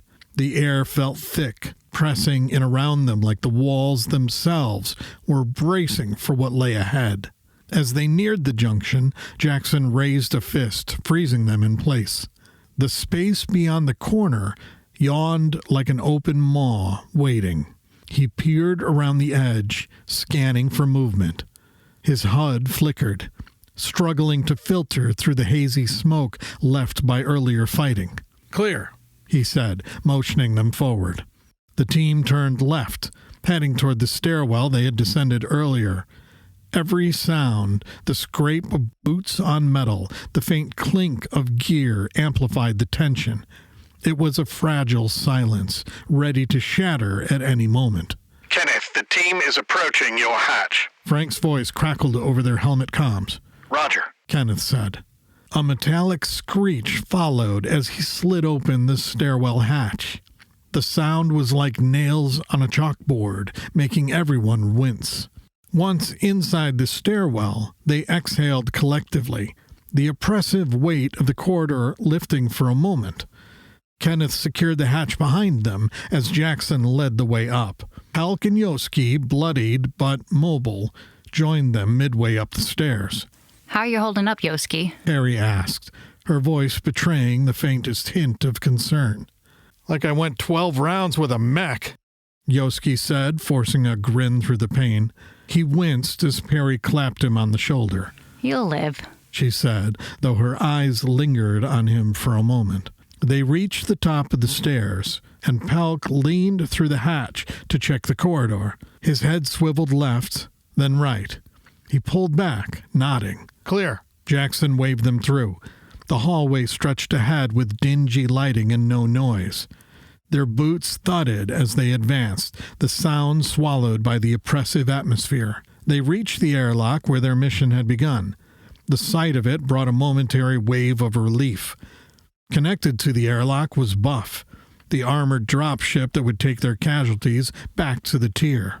Kenneth and Pelk took defensive positions at the airlock door while the rest of the team entered. Inside, the red warning light flashed, bathing the space in an ominous glow. The hiss of depressurization filled their ears, followed by the heavy clunk of the outer door unlocking. Beyond it, the dropship waited, a lifeline amidst the chaos. The modified interior of the dropship gleamed sterile white, contrasting with the bloodied and battered team casualties. The medical capsule inside was open, its interior illuminated by a cold blue light of diagnostic equipment. 3 medics stood ready, their faces impassive as they received the casualties. Kazi's body bag was transferred first, followed by Torres, who groaned weakly as she was secured into the medical pod. The exchange was quick, efficient, and devoid of ceremony. "You're next," Jackson said to Yoski. "I can fight, Top," said Yoski. "I know, man. But your ass is getting on that medvac and heading to the Tier," Jackson said in response as Yoski slowly made his way from the airlock into Buff. Only seconds later, the hatch was sealed again as Jackson made his way back into the station hallway. Jackson lingered for a moment, watching through the window as Buff disengaged and launched back toward the Tier. The stark realization settled in. 3 of theirs were gone, 1 for good. The mission wasn't over, and the odds were getting worse. "Casualties extracted," Jackson said over comms. "Roger," said Franks over comms, his voice sounding a little strained. The team regrouped in the corridor, their formation tightening. The air seemed heavier, the silence charged with an unspoken dread. Every shadow felt alive, every creak of the ship's structure, a harbinger of doom. Suddenly, a sharp sound echoed from behind them, a metallic clang, faint but deliberate. Jackson raised a fist, signaling a halt. They froze, weapons at the ready, eyes scanning the dim corridor. "Perry, rear cover," Jackson said. She nodded, her rifle sweeping the area behind them. The sound came again, closer this time, a scraping, dragging noise, like claws on metal. It sent a shiver down their spines. Johansky's grip tightened on her rifle, sweat dripping from her brow. "Movement," Perry said, her voice quiet but audible. Before anyone could react, the corridor ahead erupted in chaos. Shadows writhed and convulsed, solidifying into grotesque figures. Infected humans, their twisted bodies jerking with unnatural movements. Milky, bloodshot eyes pierced the gloom, their guttural, wet snarls sending a jolt of primal terror through the team. "Contact front," Jackson yelled, unleashing a burst of gunfire. The corridor lit up with muzzle flashes as the team engaged the advancing hostiles. Zinger's rifle barked, cutting down one of the creatures mid-leap. Another lunged for Salamore, its claws raking the air where her head had been moments earlier. She rolled, firing into its head. The creature's body convulsed before collapsing. "Joe!" Jackson yelled, firing at a shadow ahead of them.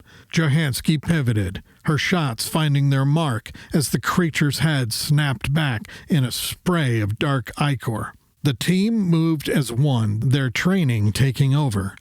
Perry's sharp commands kept their rear secure, her rifle precise and unrelenting. Blevins tossed a flash grenade, the corridor erupting in blinding light. The infected didn't even seem to notice the flash grenade. They were focused on finding their prey. "Fall back to the stairwell," Jackson yelled. They moved in a tight formation, firing as they retreated. The creatures were relentless. Their numbers were endless. As they reached the stairwell hatch, Kenneth and Pelk provided covering fire. The team funneled in, sealing the door as the creatures slammed against it. The hatch shuddered under the impact, but held firm. Johansky panted, her face pale behind the helmet face shield. "How long do you think we can keep this up?" "We don't have a choice," Jackson said. "We work our way back to the control center until we get new orders." The team reloaded, their breaths coming in ragged gasps. The pounding on the hatch continued, each blow a grim reminder of what awaited them outside. What the hell are these things? Salamore asked, her voice tinged with fear. Nobody answered her. The lights flickered, the station groaning as if in response to the creature's assault. The air was electric, the tension palpable. Jackson tightened his grip on his rifle, his mind racing. They had survived the initial encounter, but the night was far from over. He started to make his way down the stairs. Chapter 10. Aboard the USS CN Tier. Commander Decker sat at his station on the flight deck of the Tier, staring at the streams of data flashing across the monitors. Outside the viewport, the massive silhouette of Kyler's station loomed against the distant backdrop of stars. The Tier had positioned itself at a cautious distance, ready to act if the situation turned worse, which Decker feared was inevitable.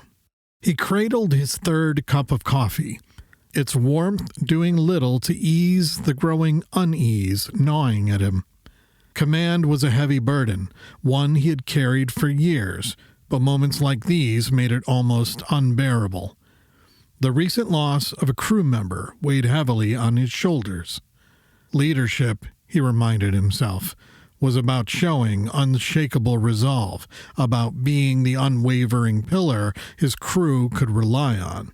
"Never let them see you sweat," he said under his breath, though he wasn't sure if he believed it anymore.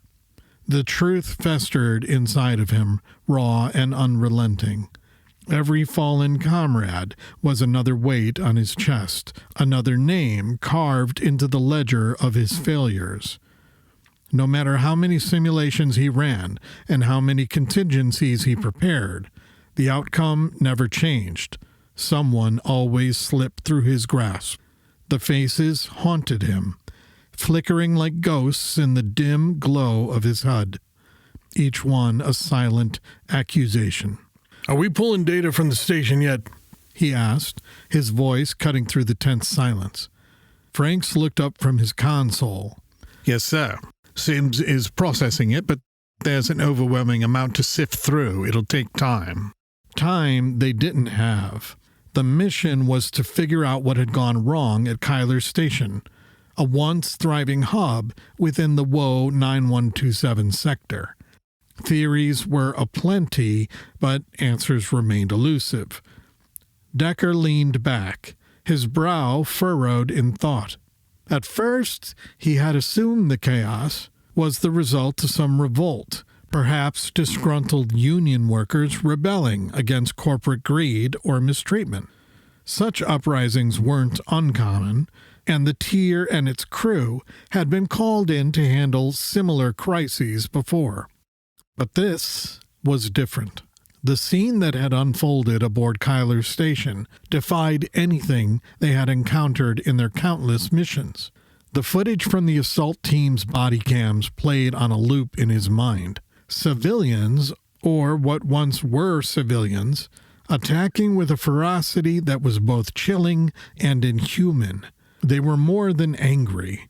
They were consumed by an uncontrollable rage, throwing themselves at the team with reckless abandon, even at the cost of their own lives. The word infection hung in the air, and Decker couldn't shake the feeling that whatever was happening aboard Kyler's station wasn't natural. Maybe it's some kind of biological agent, Franks said, his voice breaking Decker's reverie. He turned to him, startled. A biological attack? He said. It's possible, but we don't have much to go on.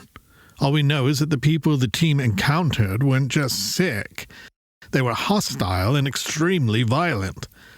That doesn't align to any sickness I've ever heard of. Decker frowned. If it's a biological attack, then why target a station like Kyler? Doesn't make sense. Franks shrugged. I'm not saying it's a deliberate attack, but it's a possibility. Hopefully Sims will give us something more concrete to work with soon. The conversation was interrupted by Chief Warrant Officer Letter's voice, crackling over the comms. Sir, Buff has returned with the assault team's casualties. Medical's triaging them now. Decker inhaled and brought up the feed from the medical bay. Lieutenant Commander Williams appeared on the screen, clad in protective gear, her expression tense as she worked on the injured crew members.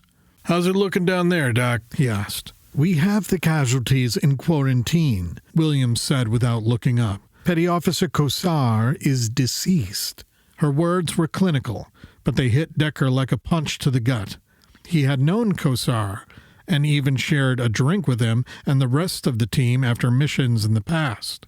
Petty Officer Yoski has sustained fractures to the ulna and radius, she said, sensing his lack of medical expertise. The 2 bones in the forearm. Decker nodded.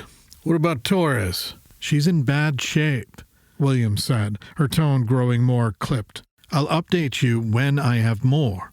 Understood, Decker said, though the feed had already cut off.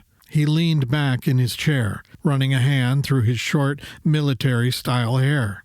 The situation was spiraling, and every second brought more questions than answers.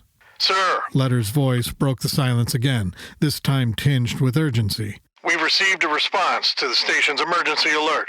Survivors are requesting assistance. Decker's eyes snapped to the console. Survivors? Where? Near the lower docks. Letter said. They're holed up in a warehouse section. Decker nodded, a flicker of hope igniting within him. Franks, get the team ready. We're not leaving them behind. On it, Franks said, tapping away at his console. Decker stared out at the station. The hope of rescuing survivors was tempered by the knowledge that whatever had turned the others into raving maniacs could easily claim more lives. Chapter 11, Kyler Station, Stairwell C. The team descended the stairwell, their boots clanging on the metal steps as they descended toward the control center, tension coiling tighter with every step. Jackson chose to keep everyone together this time. After the brutal encounter they'd survived, he wasn't taking any chances by spreading the team thin. His decision was clear. They were stronger together. 2 flights down, they reached the hatch leading to the hallway with the control center. Jackson's heartbeat thrummed in his ears as he signaled to open it. So far, so good, he thought, as they moved into the corridor. The silence was a cruel facade, broken only by the faint hum of the station's failing systems. As they pressed on, Strom's voice crackled through their headsets. Top, be advised. Strom's tone was clipped. There's a sizable element of hostiles heading your way, behind you. Jackson's hand shot up, signaling a halt. Roger that. What do you mean by sizable? Looks like the group we tangled with earlier. 30, maybe more. Jackson's stomach sank. Shit. Roger. Contact. Pelk's shout from the rear jolted the team into action. Half the group spun on their heels, weapons raised, while the rest surged forward, determined to secure the ground ahead. 50 feet away, the intersection leading to the control center was their objective. Jackson's voice cut through the commotion. Push forward. Secure that intersection.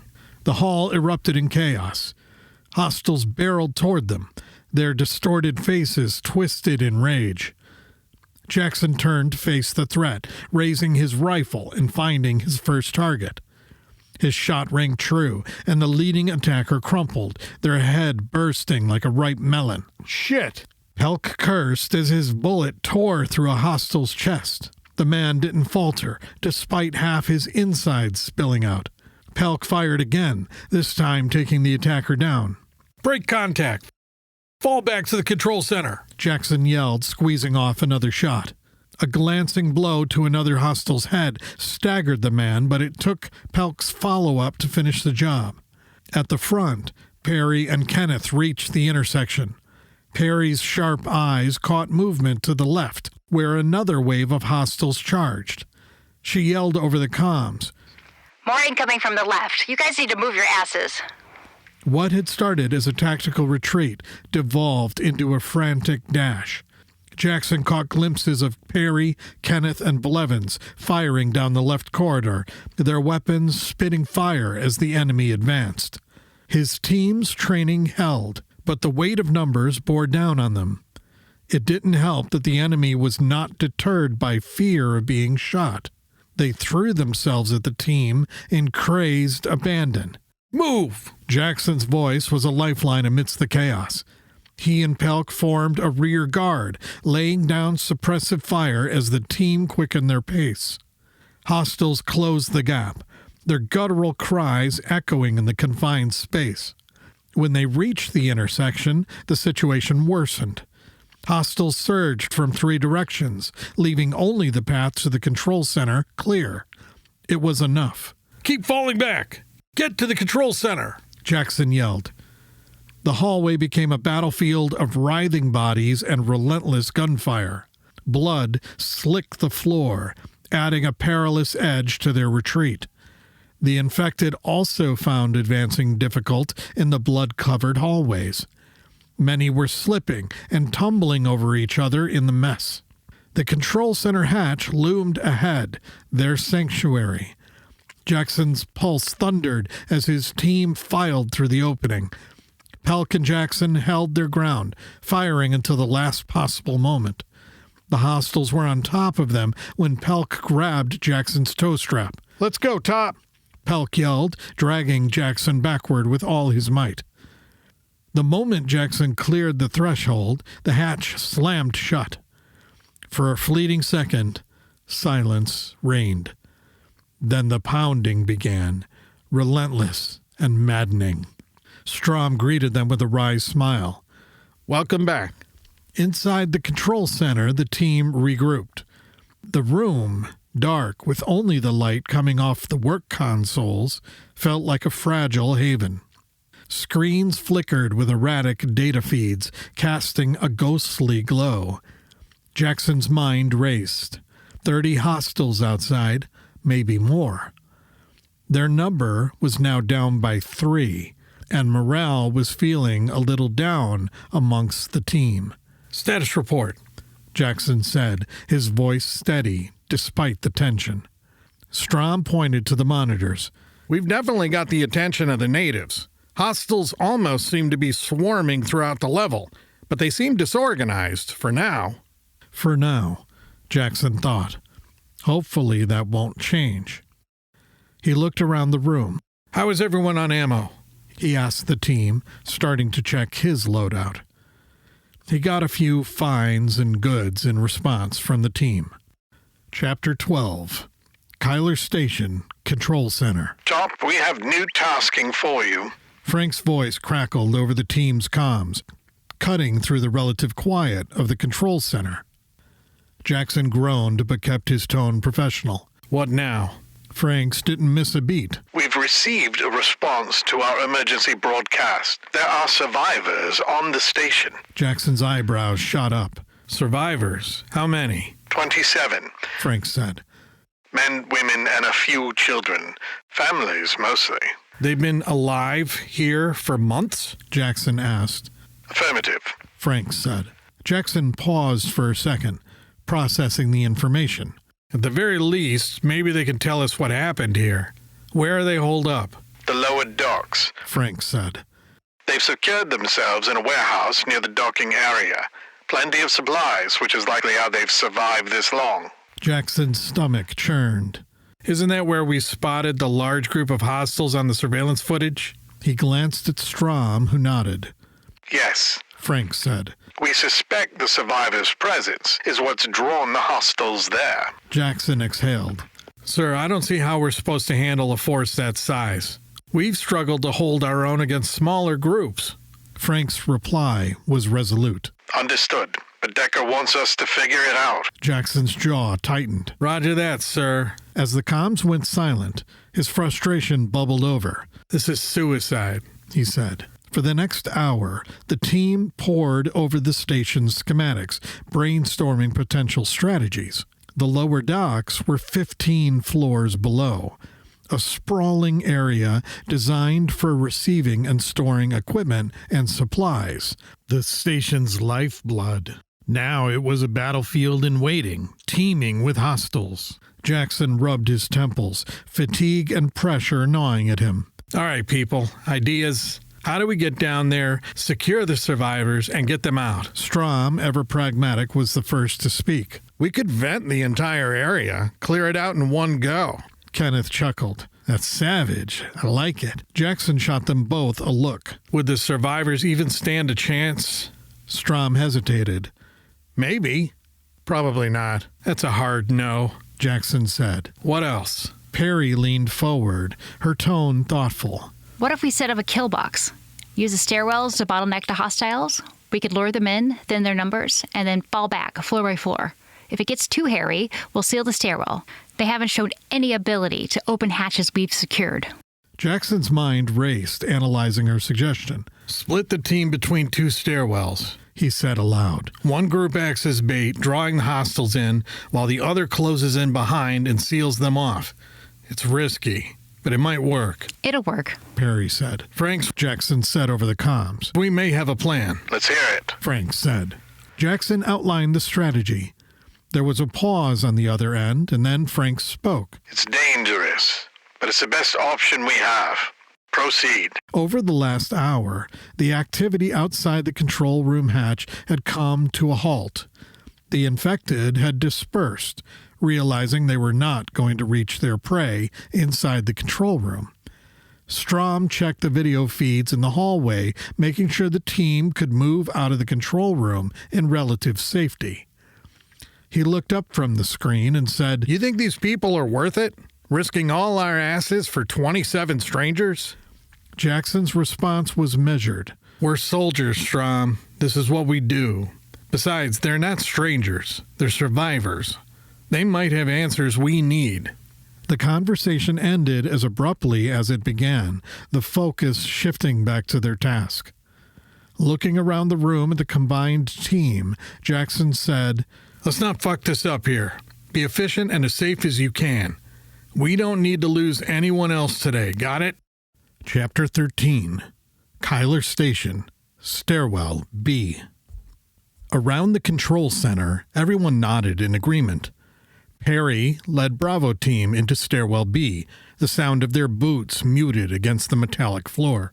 The hallway leading to the stairwell was quiet, devoid of the hostile presence that had plagued them earlier.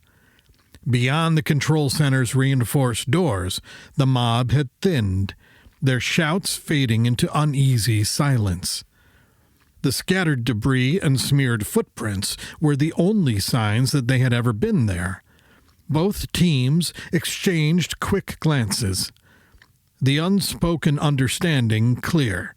There was no victory, only a brief reprieve.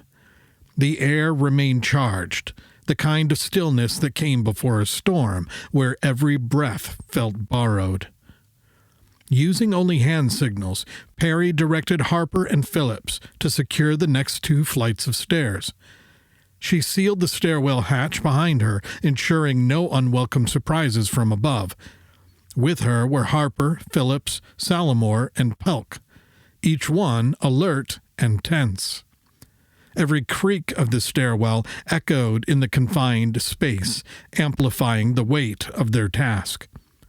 In her ear, Perry could hear Strom monitoring both teams from the control center, his voice steady as he guided them using the station's fragmented video feeds.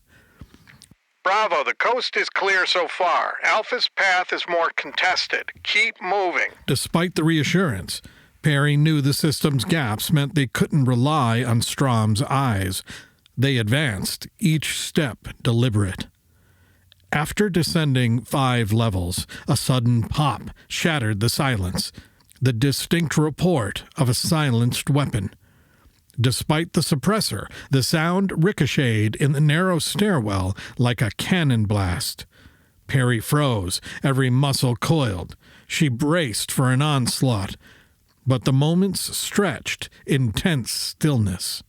Reaching the landing, she found Harper crouched beside the sealed hatch, his rifle trained on the door. A crumpled body lay at his feet, blood pooling beneath it. There are quite a few outside that hatch, Harper said over comms. This one got through before I could seal it. Perry nodded and pulled out a yellow grease pen. She marked the hatch with a bold X, a silent warning for anyone who might follow. The team continued their descent, securing each level by sealing the hatches as they went. As they moved deeper, a faint humming sound began to rise on the edge of hearing. It grew louder with each step, a low, dissonant drone that seemed to reverberate through the stairwell. Perry's unease grew. Harper raised a fist, signaling a halt. He dropped to one knee, scanning the stairwell below. Hostile contact, he said, his voice just audible through the comms. The team froze, rifles raised. Perry crept forward until she could see what Harper was looking at. Her breath caught. The last 2 flights of stairs were packed with hostiles. They shuffled around on their landings, their grotesque forms bathed in dim, flickering light. The humming sounds were clearer now, a sickening mix of low moans and incoherent mumbling. Perry's stomach turned. Do you have a count? She asked. Harper shook his head. Undetermined. A lot. Are they coming up? Negative, Harper said. They're lingering. That humming's coming from them. Perry's mind raced. They couldn't secure the stairwell as planned if it was flooded with hostiles. She motioned for the team to hold position and crept back up 2 flights, ensuring enough distance to communicate without drawing attention. Strom, what's your visibility on the lower floors? Strom's reply was immediate. None.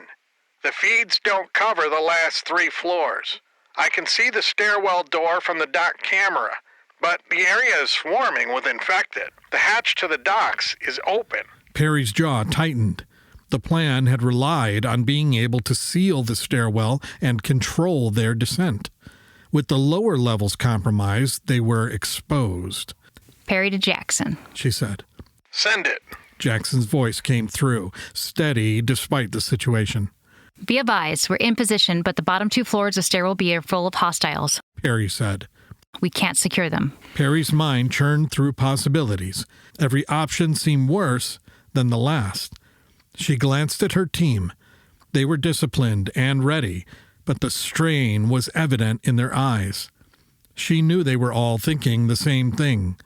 How many of those things were down there? Perry. Jackson's voice broke through her thoughts. Hold position. We're assessing. Strom, keep an eye on Bravo's feed. Let me know if there's any movement. Copy that. Strom said. The minutes dragged. Perry focused on her breathing, keeping her nerves in check. Below, the humming continued, an unsettling soundtrack to their standoff. Jackson came back. Perry, new plan. We're coordinating a distraction to draw the hostiles out of the stairwell. Once they're clear, secure what you can and prepare to move into the docks. Understood, Perry said. She relayed the plan to her team, who responded with quiet nods. Jackson's voice came through. Hold tight. Let's get this done. Perry nodded, gripping her rifle. The hard part was just beginning. Chapter 14. Kyler Station. Hallway leading toward Stairwell C. Contact! Kenneth's yell reverberated down the hallway, shattering any hopes for stealth. The team had only been a few meters from the hatch to Stairwell C when chaos erupted. Jackson's stomach sank. Stealth was off the table now. They would have to fight their way through. Kenneth, Johansky, and Zinger opened fire, their weapons spitting rounds to clear the hallway. The hostiles were relentless, pouring in like a wave, their guttural growls echoing through the station's cold corridors. The team pressed forward, every step a battle. Top, you need to move your ass. Strom's urgent voice crackled over the comms. Another group is coming up behind you. Jackson spun, his rifle raised. The hallway behind them was empty for now, but he trusted Strom's warning. "Push forward!" he yelled, shuffling backward as he covered the rear. Every second felt like an eternity. "Clear!" Kenneth yelled, signaling that the path ahead was secure. A hand clamped down on Jackson's shoulder, pulling him forward. As the team surged toward the hatch, Jackson caught a glimpse of the incoming hostiles. A large group, fast and frenzied, barreled down the hallway, their distorted forms illuminated by flickering overhead lights. Jackson fired into the horde, each shot finding its mark, but the tide seemed endless. The hatch to Stairwell C hissed open, and before Jackson could take a step forward, a sudden jerk on his toe strap yanked him back. His breath hitched as a shadow lunged from the darkness beyond, fingers swiping through the space where he'd just stood. Instinct kicked in. He twisted away, boots skidding on the grated floor. A heartbeat later, the hatch clanged shut, sealing the threat on the other side. "Let's move," Jackson said, nodding toward the stairs. The muffled pounding of fists against the sealed hatch followed them as they descended. Kenneth and Johansky took point, their movements swift and methodical. The air was thick with tension, every creak of the stairwell amplifying their unease. Descending deeper, they passed the remains of a man and woman, victims from the earlier skirmish with Yoski. The sight was a grim reminder of what awaited them below. The popping sounds of their suppressed weapons echoed in the stairwell as they engaged sporadic hostiles, the confined space amplifying the noise like a drum. Each shot seemed to summon more attackers. "Strom, where the fuck are these guys coming from?" Jackson yelled into his comms as another wave of hostiles scrambled up the stairs toward them. Strom's voice was clipped. "There's an open hatch a few floors below you. Hostiles are pouring in. You need to seal it before the stairwell is overrun." "Move!" Jackson yelled. "Get to the hatch!" "Moving!" Kenneth said, his tone sharp and focused. The stairwell's design worked to their advantage, funneling the hostiles into a narrow choke point. One by one, the attackers were dispatched with precision. Kenneth's rifle barked, each shot a well-placed headshot that sent bodies tumbling back into the horde. His accuracy on the move was unparalleled, though the team often joked that his aim suffered when stationary. As the team reached the landing where the hostiles were pouring in, Kenneth pushed forward, his weapon going cyclic. Bodies fell in rapid succession, creating a grotesque pile that slowed the oncoming wave. Johansky moved to the hatch, slamming it shut and sealing it. The sudden silence was almost disorienting. Jackson pulled a yellow grease pen from his vest and marked the hatch with a large X. "Nobody opens this fucking hatch," he said, his tone leaving no room for argument. "Shit, that escalated quickly," Kenneth said. Before Jackson could respond, Perry's voice came over the comms. Perry to Jackson. "Send it," Jackson said, pausing his descent down the stairs for a second. Be advised, we're in position, but the bottom 2 floors of Stairwell B are full of hostiles. Perry said. We can't secure them. "Perry," Jackson's voice broke through her thoughts. "Hold position. We're assessing. Strom, keep an eye on Bravo's feed. Let me know if there's any movement." "Strom, what does our hatch look like at the docks?" Jackson asked. Stairwell C hatch is secured at dock level, Strom said. Relief washed over Jackson. At least one part of their plan was intact. "Let's move," Jackson said, signaling the team to continue their descent. The team advanced cautiously, clearing and sealing hatches as they moved. Each floor brought a new wave of tension. The oppressive silence broken only by their measured footsteps and the occasional distant groan of hostiles. By the end, they reached the bottom of the stairwell. Every muscle in Jackson's body was taut. He cracked the hatch open, enough to peer outside. His heart jumped as he came face to face with a hostile. The grotesque figure snarled, blood matted in its beard, and lunged at the opening. Jackson slammed the hatch shut with a resounding clang, his heart pounding as the creature's enraged cries echoed on the other side. "You riled them up," Johansky said dryly. "They weren't supposed to know we were here." "Shut the hell up," Jackson said. "If you haven't noticed, not much of this is going according to plan." Kenneth grinned, his humor a sharp contrast to the tension. "We got the stairwell. That was part of the plan." Outside the hatch, the dock area erupted into chaos. The sounds of hostiles pounding against walls and snarling filled the air. It was as if the entire station had come alive with their rage. "Top, Strom's voice cut through the noise. the dock cameras show a large group converging on Stairwell C. Looks like you got their attention." "No shit," Jackson said. He took a deep breath, forced himself to focus. "All right, we stick to the plan." The team fell silent, their breathing heavy as they prepared for whatever came next. The door hatch shook under the pressure of the horde outside, but it held firm. Jackson looked at his team, their faces grim but determined. "We've made it this far. Let's finish this." Chapter 15. Kyler Station, Stairwell B. Harper crouched near the edge of the stairwell landing, his eyes locked on the unsettling scene below.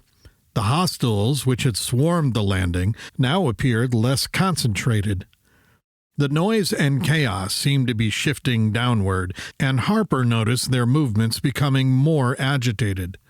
Many of the infected started funneling back toward the lower levels, their snarls echoing through the stairwell. He glanced over his shoulder and signaled to Perry, indicating his intent to investigate further. Perry hesitated, but she gave him a terse nod. Harper crept down the stairs, his footsteps deliberately light against the metal steps. From his new vantage point, he could see the dock hatch below. The hostiles were thinning, only a handful of stragglers remaining. Their erratic movements suggested that they were being drawn away, perhaps by the commotion coming from the dock area. Seeing an opportunity, Harper decided to act. He descended the stairs, his silenced rifle raised. The last hostile on the stairwell turned toward him, but before it could react, Harper put a double tap through its head. The body crumpled to the ground, and Harper darted toward the hatch. Gripping the metal handle with both hands, he yanked with all his strength. The hatch groaned, but refused to budge. What the hell? He said under his breath. His frustration turned to alarm as an infected, alerted by the noise of his weapon, whipped around to face him. Its grotesque features twisted into a snarl, and it charged. Harper braced himself, but before he could react, a sharp pop rang out behind him. The infected's head exploded in a crimson mist. Harper turned to see Phillips stepping onto the landing, his rifle still trained on the falling corpse. "Close the fucking hatch," Phillips yelled, firing at a new wave of attackers spilling toward them from the dock. "It's stuck," Harper yelled back, his voice tinged with panic as he pulled at the unyielding hatch. The snarls of the advancing hostiles grew louder, their inhuman cries reverberating in the confined space. "Figure that shit out," Phillips yelled, reloading his weapon. The moment his gun went silent, Pelk stepped in, filling the gap. His weapon erupted in rapid bursts, sending hostile after hostile tumbling back into the growing pile of bodies. With a final ear-splitting screech, the hatch gave way. Harper and Pelk slammed it shut, the sound echoing through the stairwell like a gunshot. Pelk sealed it, looking at the mechanism as the last of the hostiles slammed against the metal on the other side. For a moment, the team collapsed against the walls, their chests heaving as they tried to catch their breaths. "That was insane," Phillips yelled. Perry descended the stairs, her expression a mixture of relief and anger. What the hell was that about? She said, her voice sharp as she glared at Harper. "I saw a window to secure the hatch," Harper said. "I took it." You almost got us killed, Perry said. Harper's shoulders slumped. "Sorry, Chief. I was trying to secure the position." Perry didn't respond at first. She hit her comms, her voice calm but firm. Stairwell B is secure. Jackson's voice came through the channel. Roger that. Strom, give me an update on the dock area. Strom's tone was grim but steady. Top, looks like you kicked the hornet's nest. The infected are going wild, slamming into the walls and trying to get to the stairwells. Perry, Jackson said, his tone cut through the noise. How did you manage to secure your stairwell? Perry glanced at Harper before responding. Harper noticed the hostiles were moving back into the dock. We used the opportunity to seal the hatch behind them. Strom chimed in. Looks like you got their attention, Top. You pulled them out of Stairwell B. I saw where you peeked out of the hatch earlier. That got them all riled up. Jackson sighed, his frustration evident even over the comms. Doesn't take much to get these things' attention, does it? At least both stairwells are secure now. We can move on to the second phase of the plan. The team's temporary reprieve was punctuated by the muffled sounds of hostiles hammering against the sealed hatches. The group took a few moments to regroup, checking their weapons and redistributing ammunition. Perry paced along the landing, her mind racing through the next steps. All right, she said, addressing the team. This isn't over. Securing the stairwell was the beginning. We need to hold our position and wait for Alpha to report back. Until then, stay sharp. The team settled into a defensive formation, each member covering a different angle of approach over a few floors of the stairwell. The tension in the air was palpable. Even though the immediate threat was behind the hatch, they all knew it was only a matter of time before the next challenge arose.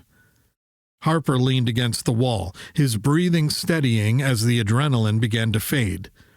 Glanced at Perry, who was still scanning the stairwell for any signs of movement. "You think this plan is going to work?" he asked. Perry didn't look at him. It has to. Minutes passed, feeling like hours. Jackson's voice crackled over the comms. Bravo, this is Alpha. We're secure at Stairwell C. Prepare to move into the docks. Perry responded. Roger that, Alpha. We'll hold here until further notice. The plan was coming together, but Perry couldn't shake the feeling that their challenges were far from over. The hostiles outside were relentless, and every decision carried the weight of life and death. Still, as she looked around at her team, she felt a flicker of hope. They were battle-tested, resourceful, and determined. Whatever lay ahead, they would face it together. Chapter 16. Kyler Station, Stairwell B. Bravo, check in. Perry's voice crackled over the helmet comms as she stood on the landing of the third floor.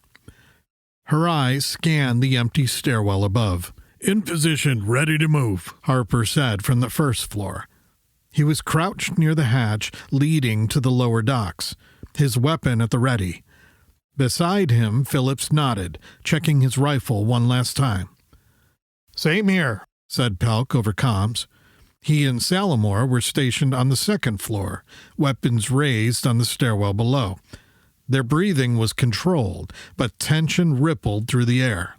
Perry took a deep breath.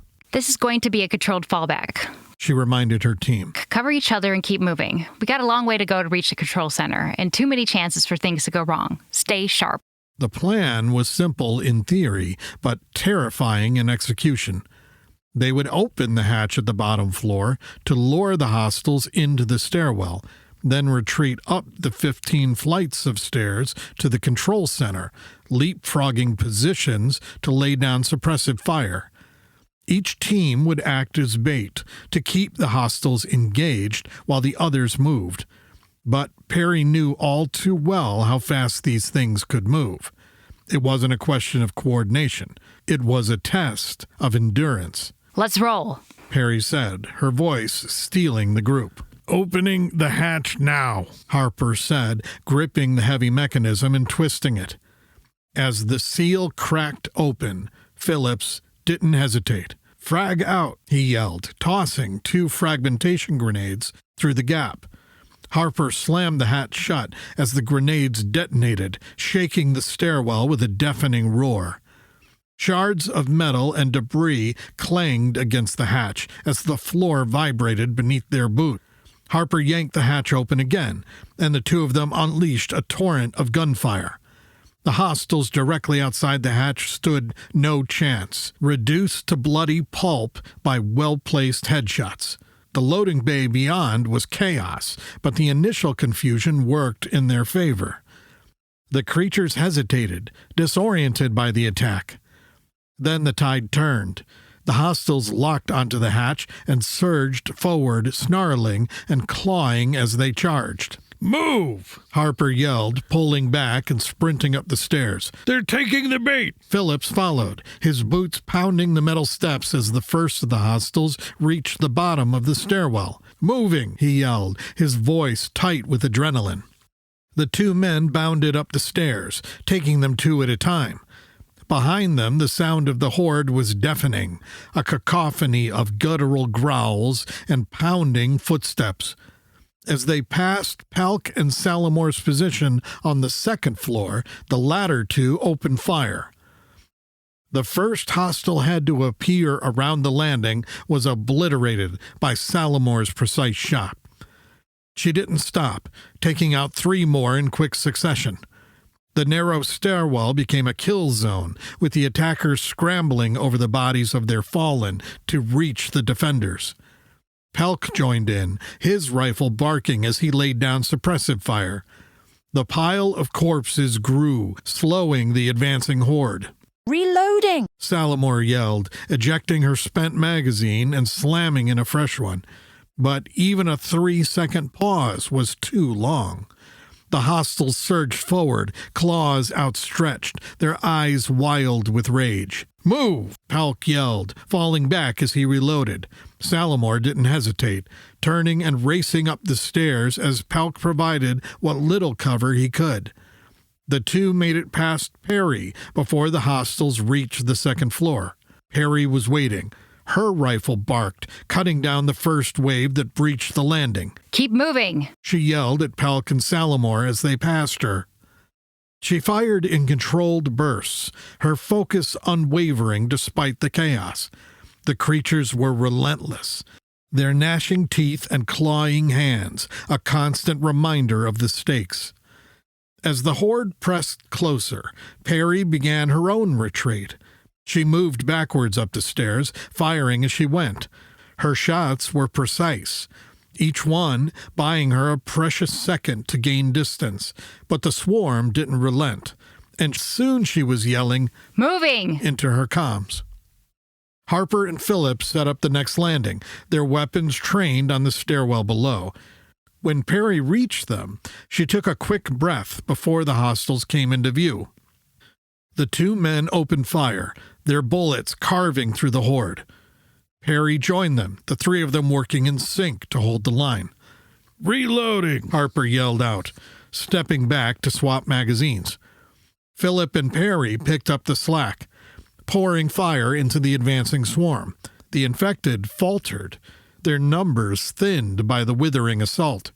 But it wasn't enough.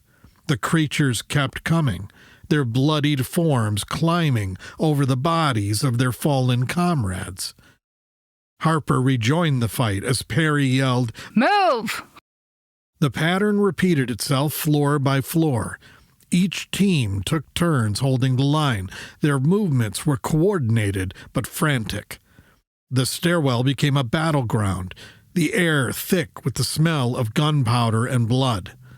The hostiles were unrelenting, their sheer numbers threatening to overwhelm the team at every turn. By the time they reached the 10th floor, the team was drenched in sweat, their muscles burning from the relentless climb. The horde had not seemed to thin much, but their ferocity was insane. Perry could see the exhaustion in her team's eyes, but she pushed them forward. We're almost there, She said, her voice firm, despite her own fatigue. Keep moving, don't let up. As they neared the control center level on the 15th floor, their legs were starting to feel the lactic acid building up. The waves of hostiles surged up the stairwell, their numbers impossible and dangerous. Perry, Harper, Phillips, Pelk, and Salamor kept bounding over each other, their weapons blazing as they cut down the attackers. They were nearly there. The stairwell was littered with bodies, the walls splattered with blood. Move, move, move! Perry yelled, waving them on, bringing up the rear. The swarm was right on her heels now. Get to the hatch! She yelled. Chapter 17. Kyler Station, Stairwell C. Looks like it's working, Top. Strom's voice crackled through Jackson's helmet comms. Bravo's kicked the hornet's nest and the infected are fully engaged trying to get to them. Jackson allowed himself a moment of relief. Roger, he said, his voice steady despite the mounting tension. Let me know when we can seal the bottom hatch to those stairs. Hold tight, Top. It won't be long, Strom said. Through the comms, Jackson could hear the chaos of Bravo Team's frantic battle up the stairwell. Gunfire rattled through the corridor, each burst flashing like lightning in the dim haze. Shouts cut through the chaos, orders, warnings, the guttural snarls of the hostiles closing in. Time warped, stretching each second into an eternity. Then, through the din, Strom's voice sliced through, sharp and unwavering. Go Alpha! Jackson didn't hesitate. Moving, he yelled into his comms, throwing open the hatch to Stairwell C. Alpha Team moved with him, their precision honed by countless drills. The team flowed forward as one, weapons raised and eyes scanning for threats. A few stragglers remained in the dock area, drawn by the commotion, but Alpha didn't falter. Gunfire erupted as they pressed forward, cutting down the hostiles with swift efficiency. Approaching Stairwell B hatch, Jackson yelled, his voice cutting through the chaos. The team surged toward their target, their boots pounding against the metallic floor. The air was thick with the acrid scent of gunpowder and blood. Infected scrambled in the space beyond the hatch, their twisted forms snarling as they noticed the approaching soldiers. Jackson reached the hatch, his hand darting toward the mechanism. He leaned into the opening to push it shut, but the hostiles were too close. Their maddened eyes locked onto him, and they surged forward, eager for fresh prey. "Frag out!" Kenneth's voice rang out as he grabbed Jackson's toe strap and yanked him back from the opening. In one fluid motion, Kenneth hurled a fragmentation grade into the mass of creatures. The explosion was deafening, the stairwell shaking with the force of the detonation. Gore sprayed through the opening, splattering the walls with a sickening crunch. Before the echoes had faded, Kenneth was on the hatch, slamming it shut and securing it with practiced efficiency. "Stairwell hatch B is sealed," Kenneth yelled into his comms, his voice steady despite the adrenaline coursing through his veins. Roger, Perry said, her voice breathless. Jackson could hear the sounds of her team's retreat in the background. Still moving up. Jackson turned to his team, his gaze sweeping over their determined faces. "Let's clear this space," he said. "Stay tight." Alpha moved through the lower dock, their movements a seamless blend of discipline and precision. The hostiles still lingering in the area were easy to find, drawn by the noise of the previous firefight. The team engaged, their weapons barking as they cleared room after room. Each fallen enemy was a step closer to securing the area. Despite the adrenaline, the weight of the situation wasn't lost on Jackson. Every action they took was part of a delicate balance. Bravo's diversion had bought them precious time, but the hostiles' numbers were vast, and any misstep could undo everything. "Clear!" Johansky yelled from across the room, her voice echoing in the cavernous space. "Move to the next section," Jackson said, his tone clipped but calm. Alpha regrouped and pressed on, their focus unwavering. As they swept through the dock, the comms buzzed with updates. Bravo team was still climbing, their progress measured in bursts of gunfire and shouted commands. Perry's voice came through, strained but resolute. "Top, we're holding, but the hostiles aren't letting up." "Keep moving, Perry," Jackson said. "We've got this side locked down." Strom's voice interjected. Alpha, dock cameras show minimal movement near you. Looks like the bulk of the hostiles are still focused on Bravo and entering the stairwell after them. "Good," Jackson said. "Let's keep it that way." With the lower dock secured, Jackson called for a quick regroup. The team huddled near a reinforced section of the wall, their breaths heavy but controlled. "Status report," Jackson said, his eyes scanning his team. "Ammo's holding," Kenneth said, checking his rifle. "Couple mags down, but we're good." "Same here," Johansky said. "All clear on our side," Zinger said, her tone steady. Jackson nodded. "All right, Strom, keep an eye on Bravo. Let us know the moment they're in the clear." "You got it, Top," Strom said. The minutes stretched on, the team holding their positions as they waited for the signal. The silence was oppressive, broken only by the faint echoes of Bravo's firefight in the distance up the stairwell. Strom's voice came through. "Bravo's at the 10th floor, still under pressure." As Alpha prepared to move out through the lower dock, Jackson couldn't help but reflect on the mission so far. The plan had been audacious, a high-stakes gamble with no guarantees, but against all odds, they were holding their ground. Every step forward was a testament to their training, their resolve, and their unyielding determination to see the mission through. "All right, team," Jackson said, his voice firm. "Let's move." With weapons raised, Alpha moved out, their footsteps echoing through the dock. They started taking out the stragglers that were still in the area. Chapter 18. Kyler Station, Stairwell B. "These stairs are brutal," Harper yelled, his voice strained as he and Phillips sprinted past another landing. Phillips didn't bother to respond. He was too focused on keeping his footing and breathing through the searing burn in his legs. 12 flights of stairs, each punctuated by bursts of gunfire and desperate retreats, had taken their toll. The infected were relentless, nipping at their heels with ferocity. The team was one step from being overwhelmed. Behind them, Perry's weapon barked, holding the horde at bay. Moving! Her voice cut through their headsets. The sharp staccato of gunfire ceased as Perry sprinted past them, her face set in grim determination. She didn't waste time with words, trusting Harper and Phillips to know what to do next.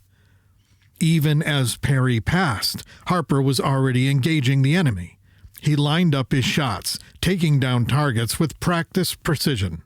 The stairwell echoed with the sounds of combat, the sharp cracks of weapon fire, the guttural snarls of the infected, and the ragged breaths of the exhausted team. He had long since stopped trying to count how many they had killed. The bodies piled up, forcing the hostiles to clamber over their fallen comrades, but the sheer number of attackers made the effort feel Sisyphean. "Reloading!"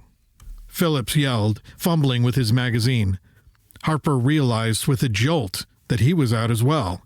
"Move!" Harper yelled. He slapped his rifle to his chest, securing it to his sling, and started sprinting up the stairs. The rhythm of his boots pounding against the metal was interrupted as he stumbled, losing his footing. He hit the ground hard, the impact jarring the breath from his lungs.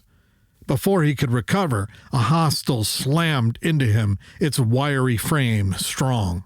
Harper felt its hands clawing at his armor, its head smashing against the chest plate in a frenzy. He reached for his sidearm, his vision filled with the snarling, blood-smeared face of his attacker. Pop! The sound of Phillips' weapon echoed in the stairwell, cutting through the chaos. Harper caught a glimpse of Phillips holding the line, his weapon blazing as he held back the rest of the horde. Without warning, a thunderous explosion ripped through the stairwell. The walls trembled as a fragmentation grenade erupted below, sending a violent shockwave surging upward. Harper's HUD registered the heat and tracked flying pieces of burning flesh and pulverized concrete. A deafening roar filled his ears, followed by the sickening thuds of bodies slamming against the walls, their cries swallowed by the blast. What the fuck are you waiting for? Move! Perry yelled. Her voice snapped him out of his daze. She had returned, her weapon spitting fire into the remnants of the horde. The grenade had bought them a precious few seconds, creating enough space for them to regroup. Harper wrestled his sidearm free, pressing it against the hostile's head. "Eat this!" he snarled, pulling the trigger. The creature's head snapped back and its grip went slack. Phillips, despite the chaos, started laughing. "That's some old-school sci-fi shit right there," he said, holding back his mirth. Move your asses! Perry yelled again. Phillips reached down, hauling Harper to his feet. Together they scrambled up the stairs, leaving Perry to hold the line. Perry's retreat was methodical. Each step backward was measured, her rifle cutting down attackers with mechanical precision. Her breathing was heavy, but her focus never wavered. Years of training under Jackson's leadership had prepared her for moments like this. He had drilled into them the importance of composure, even under the most chaotic circumstances. Chaos was all this mission had been. As she reached the next landing, her rifle clicked empty. Reloading! She yelled, her hands moving automatically to drop the spent magazine and slam in a fresh one. She barely had time to chamber a round before the hostiles closed the distance. She fired point blank, forcing them back long enough to retreat up the stairs toward Pelk and Salamore's position. Pelk and Salamore were ready. The moment Perry passed them, they opened fire, the cacophony of their rifles reverberating in the confined space. Their combined firepower stemmed the tide, if only for a moment. The infected stumbled and fell, their bodies tumbling down the stairs in a grotesque heap. Keep moving! Perry yelled, bounding past them to the next floor.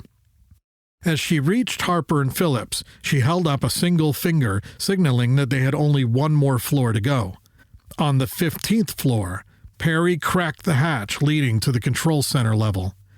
Her heart pounded as she peeked through the opening, half expecting a fresh wave of hostiles to greet her. To her relief, the hallway beyond was clear. She left the hatch ajar, knowing the team would need a quick escape route. Pelk and Salamore were the next to arrive. Perry gestured toward the hatch, motioning for them to secure the exit. As they moved into position, the sound of gunfire and shouting grew louder. Harper and Phillips were still engaged below, their weapons barking as they fought their way up. Let's go! Perry yelled as she saw them round the final landing. She provided covering fire, picking off any hostiles that got too close. Harper and Phillips sprinted past her, their faces etched with exhaustion. Perry followed, her rifle spitting bullets until the last possible second. As she stepped through the hatch, Salamore reached out and pulled it shut with a resounding clang. The noise of the hostiles pounding against the sealed door was immediate, but the team was safe, for now. Stairwell B is secure, Perry said into her comms, her voice steady despite her fatigue. They're locked up tight. Jackson's reply came, Roger. Now get your asses down here and help us clear the dock. Perry nodded to her team. You heard the man. Let's move out. As they made their way toward the control center, Phillips said between labored breaths, Feel like all we do is run up and down stairs. Harper chuckled despite himself. Maybe they'll rename this place Cardio Station when we're done. Perry rolled her eyes, but couldn't suppress a small smile. Let's hope we live long enough to make that suggestion. The team's laughter was brief, their focus returning to the task ahead. The stairwell battle had been a grueling test of their endurance and coordination, but they weren't finished yet. The dock awaited, and with it, the final push to secure the survivors. Together, they pressed on. Chapter 19. Kyler Station, Lower Dock. Alpha Team moved like a well-oiled machine through the sprawling lower docks of Kyler Station, their movements fluid and deliberate. Yet as they advanced, taking down hostile stragglers, a grim realization began to sink in. There were far more infected here than they'd anticipated. The team was not able to stop moving, firing in controlled bursts to keep the horde from pinning them down. Top, I think we're losing the initiative here, Kenneth said, his voice tight with tension. Where the fuck are all these guys coming from? Jackson had been asking himself the same question as he directed the team's movement. Strom, what's the situation? This feels like it's getting worse. Strom's reply came through the comms, tinged with frustration. Working on it, Top. The video feed only covers so much of the docking bay, and I lose sight of you guys every few minutes. Jackson's jaw clenched. I need answers, Strom. Either we miscalculated or there's a whole other source of these hostiles. Find it. The team tightened their formation, their weapons barking in a relentless rhythm. Pop, pop, pop. Each shot precise as they carved a path through the infected. The docking bay's sheer size, combined with the mounting swarm, made the whole thing a complete nightmare. This sure feels like the zombie apocalypse, Kenneth quipped, his voice tinged with nervous energy as he fired another volley. Jackson didn't answer, his focus locked on keeping the team alive, but he couldn't deny Kenneth's observation. It was beginning to feel like they were drowning in a sea of chaos. Strom, get us the fuck out of here, Jackson yelled. We need a secure spot to regroup. This is spiraling out of control. Roger that, Strom said. There's an office along the wall to your right. You should be able to hold up there for a bit. On me, Jackson said, his voice cutting through the comm. The team pivoted as one, moving toward the designated location. Jackson spotted the office, a large glass window looking into the space. Its interior bathed in the harsh glow of fluorescent lights. Through the window, the room appeared empty, but he wasn't about to take chances. Anyone else notice the natives getting a little more restless? Johansky asked, her voice strained as she reloaded. She wasn't wrong. The longer they remained in the docking bay, the more aggressive the hostiles became. The team barely had time to swap magazines before the next wave crashed into them, the firing so rapid it sounded like a continuous buzz. Jackson reached the office door and pushed inside, Kenneth hot on his heels. The two swept the room, confirming it was clear. Zinger was the last to enter, slamming the hatch shut behind them. The infected began pounding on the door and the large glass window, their distorted faces pressed against the pane as they snarled and clawed. "They're getting desperate," Kenneth said. Jackson's attention shifted to a second door on the far side of the room. "Stack up," he said. Kenneth and Johansky moved into position behind him. With a nod, Jackson threw the door open. The hallway beyond was narrow, running parallel to the docking bay wall. A massive window stretched along the left side, offering an unbroken view of the chaos outside. Hostiles were already pressed against it, their bodies slamming into the glass with a sickening thud. An infected stood mid-hallway, its head snapping toward them as it let out a guttural howl. Jackson didn't hesitate, putting a bullet through its forehead. The shot echoed, drawing more enemies from the open doors along the hallway. Kenneth and Johansky stepped forward, their rifles cutting down the new wave before they could close the distance. "Clear these rooms," Jackson said, nodding toward the open doors. One by one, they peeled off, sweeping and clearing each space. The infected continued to press against the hallway's windows, their smears of blood and gore obscuring the view of the bay. Reaching the end of the hallway, the team stacked up once more. Johansky squeezed Kenneth's shoulder, who in turn tapped Jackson, signaling their readiness. Jackson kicked the door open. The new space appeared to be an admin office. Desks and chairs were scattered about, and another open door led back into the docking bay. Hostiles were already pouring in, their guttural cries filling the room. "Push to the hatch," Jackson yelled, stepping into the room and opening fire. Kenneth surged forward, his weapon blazing as he carved a path toward the door. Johansky provided cover, her shots precise as she kept the advancing horde at bay. Kenneth reached the hatch and moved to slam it shut, but the force of the infected slamming against it knocked him backward. He hit the ground hard, his rifle slipping from his hands. He drew his sidearm, firing at the attackers as they surged through the opening. "Die, fuckers!" he yelled, his voice drowned out by the deafening gunfire in the confined space. Jackson stood over him, his rifle blazing as he held the line. "Johansky, shut the fucking hatch!" he yelled. Johansky moved up, grabbing the hatch with both hands. The infected clawed and snarled, but Jackson's relentless fire kept them at bay long enough for her to wrestle the door shut. With a final shove, the hatch slammed into place, sealing the room.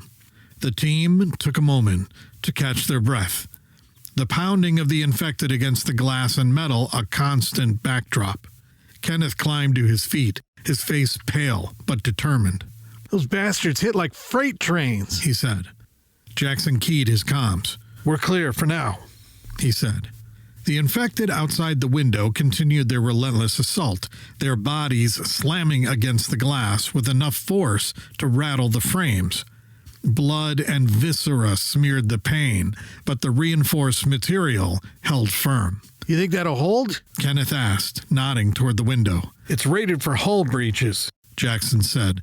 "It'll hold." Johansky watched as the infected outside continued their mindless assault. "What the hell is wrong with these people? It's like they're completely feral." "Fucking zombies," Kenneth said under his breath. "Shut the fuck up, Kenneth," Johansky said, though her voice lacked venom. She was too exhausted for an argument. Jackson's gaze remained fixed on the window. "Whatever's happened to them, it's something I've never seen before. Let's focus on surviving long enough to figure it out." Chapter 20. Medical Bay aboard the USS CN Tier. LCDR Williams sat at the desk in her cramped office at the rear of the medical bay. Her temples throbbed with the onset of a brutal headache. The low drumming ache radiated from the back of her neck and settled behind her eyes, intensifying with every passing minute. She leaned back in her chair, her gaze drifting to the wall of monitors displaying data from her patients scattered throughout the bay. One screen in particular kept drawing her attention. PO2 Torres's medical telemetry. The data didn't make sense. Torres had been through hell in combat, her injuries severe but not unprecedented.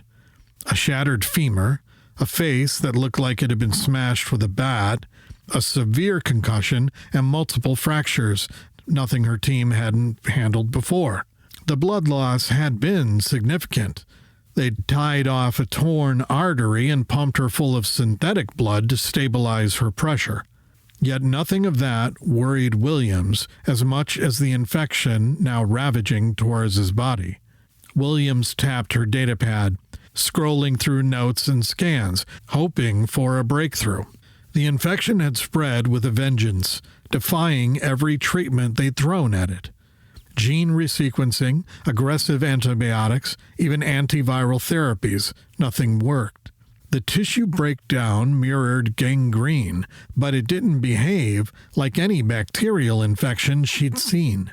It spread faster than a wildfire, consuming healthy cells and leaving necrotic tissue in its wake. Viral? Maybe. But viruses didn't usually work like this. Torres lay in quarantine now, sealed off in a sterile, isolated room. Anyone entering had to suit up and undergo decontamination when they exited the room. Williams wasn't even sure if the infection was contagious, but she wasn't taking chances. Her datapad chirped with an incoming call. Captain Decker's face appeared on the screen, his expression as serious as ever. "Status on Torres," he said, skipping pleasantries. "She's in bad shape," Williams said. "Broken bones, severe head trauma, massive blood loss. We've stabilized those, but the infection is killing her. It's spreading fast, and we can't stop it." Decker's eyes narrowed. "Black spider veins." Williams' heart skipped a beat. "Sir, if you know something about this, now is the time to tell me," she said, her tone sharp. Decker's jaw tightened. "The hostiles on Kyler Station, the residents and workers, appear to be infected with something. It makes them aggressive, feral." "You're telling me this now?" Williams asked, her frustration boiling over. "We might be dealing with a goddamn biological attack, and no one thought to mention it." "I didn't know for sure, and I still don't," Decker said, his voice calm but firm. "The team observed it during their encounters. Black veins, gray skin, abnormal aggression. They suspected an infection, but we don't know its nature." Williams pinched the bridge of her nose. "Torres's tissue is breaking down faster than anything I've ever seen. If the station locals have this and are still functioning, let alone fighting, something's wrong." "PO1 Kazi was pronounced dead," Decker said, "before he sat up and attacked Johansky. He had black veins and gray skin, same as the hostiles." William's stomach churned. She glanced at the monitor displaying Torres's vitals. The telemetry spiked, then flatlined. Alarms blared throughout the medical bay. "Shit, I've got to go," she said, ending the connection. She bolted from her office toward the quarantine room. By the time Williams reached Torres's room, 2 medics were suiting up to enter. Williams caught a glimpse of the chaos inside and froze. "Stop! Don't go in there!" she yelled. PO2 Paddock turned to her, startled. "But Stiller's in there. She needs help." "Nobody goes in that room," Williams yelled. There was no room for argument in her voice. Inside, Torres was no longer the broken, dying patient they'd been treating. She was on top of Stiller, blood spraying as she tore into the medic's neck with her teeth. Stiller's body twitched weakly before going still. Torres rose, her blood-soaked form visible through the smeared glass. Her gray skin was streaked with black veins, and her eyes burned with unbridled rage. She lunged at the window, slamming into it with such force that everyone outside recoiled. "We have to help Stiller," Paddock yelled, tears streaming down her face. "Stiller's gone," Williams said. "We need to contain this before Torres infects anyone else. Do you understand me?" Paddock nodded, tears streaming down her face, stepped back from the door. Torres continued her assault on the window, her fists and face smashing against the reinforced glass.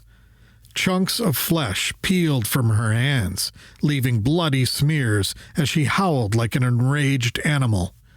Her movements were frenzied, yet horrifyingly deliberate, as though driven by some primal instinct. Williams activated her datapad, calling Decker again. His face appeared, concern etched into his features. "Torres has whatever the Kyler Station hostiles have," Williams said, turning the screen to show him the scene. Torres's muffled growls and the horrific displays in the quarantine room said more than words ever could. Decker's jaw tightened. "Nobody goes in that room," he said. "Way ahead of you," Williams said. "We've already lost Stiller. Torres ripped her apart before we could intervene." "Shit," Decker said. "What about Yoski?" Williams turned to Paddock. "Keep Yoski quarantined. No one enters without an armed buddy. Check his combat suit for breaches. He's still on the regrowth table, so we have time to monitor him for signs of infection." Paddock nodded and hurried off to carry out the orders. Torres's attacks began to wane, her body literally falling apart with each frenzied strike against the glass. Yet her rage never faltered. William stared at the grotesque scene, a sick feeling twisting in her gut. "What the hell are we dealing with?" she said. The question hung in the air, unanswered, as the ship's medical bay descended into an eerie silence, broken only by the muffled growls and pounding from within the quarantine room. This wasn't just an infection. It was something far worse. Chapter 21. Kyler Station, Stairwell C. Perry and her team had descended the grueling 15 flights of stairs back to the lower dock level, their boots striking a rhythm against the metal steps. Now they were stacked up beside the hatch that opened into the docks, the tension palpable in the cramped space. Perry's mind raced. It had been a very long day, and it seemed like there was so much more to go. The silence in the stairwell was a sharp contrast to the chaos that awaited beyond the hatch. Perry tried to steady her breathing as she processed the situation. The mission had taken a hard left turn, and everything was falling apart faster than she could patch it together. She glanced at her team. Harper's face was grim, his weapon at the ready. Salamore and Pelk were equally focused, their eyes trained on her for direction. "What's the word, Chief?" Harper asked, breaking the silence. Perry shook her head. "Wait out," she said. They needed more information before they could act. Her gut told her things were spiraling out of control. Her team had dealt with missions going sideways before. They were trained to adapt, to think on their feet, and to problem solve under pressure. But this was different. The 1,200 inhabitants of Kyler Station had turned into a horde of relentless attackers. There was no reasoning, no strategy to counter. They were facing an enemy that operated with singular, self-destructive aggression. And for a team trained to strike quickly and quietly, this was uncharted territory. Perry keyed her comms. "Top, do you want us to move to your position?" Jackson's voice came through, steady but strained. Negative. I don't think you'd even make it to us right now. What's your location? "We're at the hatch for Stairwell C, where you entered the lower docks," Perry said. Roger that. Hold the position and wait out, Jackson said. "Wilco," Perry said. She turned to her team. "Stay sharp. We're holding here." She activated her comms again. "Strom, what's the situation in the lower docks?" Still looks like Alpha kicked the hornet's nest. Strom. The hostiles are concentrated around the admin offices Alpha has secured. I'd estimate about 300 of them right now, and they're falling all over each other trying to get in. Bravo, you're clear for the moment. They're completely focused on Alpha. Perry glanced at the hatch, the muffled sounds of chaos audible through the reinforced metal. Clear was a relative term. Secured is an overstatement. Jackson's voice said over the comm. We're good for now, but I'm not feeling great about how we're getting out of here. Roger that, Top. Strom said. But keep in mind, my video coverage of the lower docks is spotty. I didn't see the new hostiles joining the fight until they were already there. There are entire sections of the docking bay I can't monitor. Understood. Jackson said, his tone clipped. Minutes dragged by, each one feeling like an hour. Perry's team stayed in position, their weapons trained on the hatch. The tension was suffocating.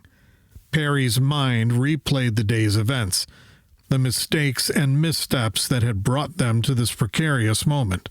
She knew dwelling on them wouldn't help, but it was hard to shake the feeling that they were in over their heads.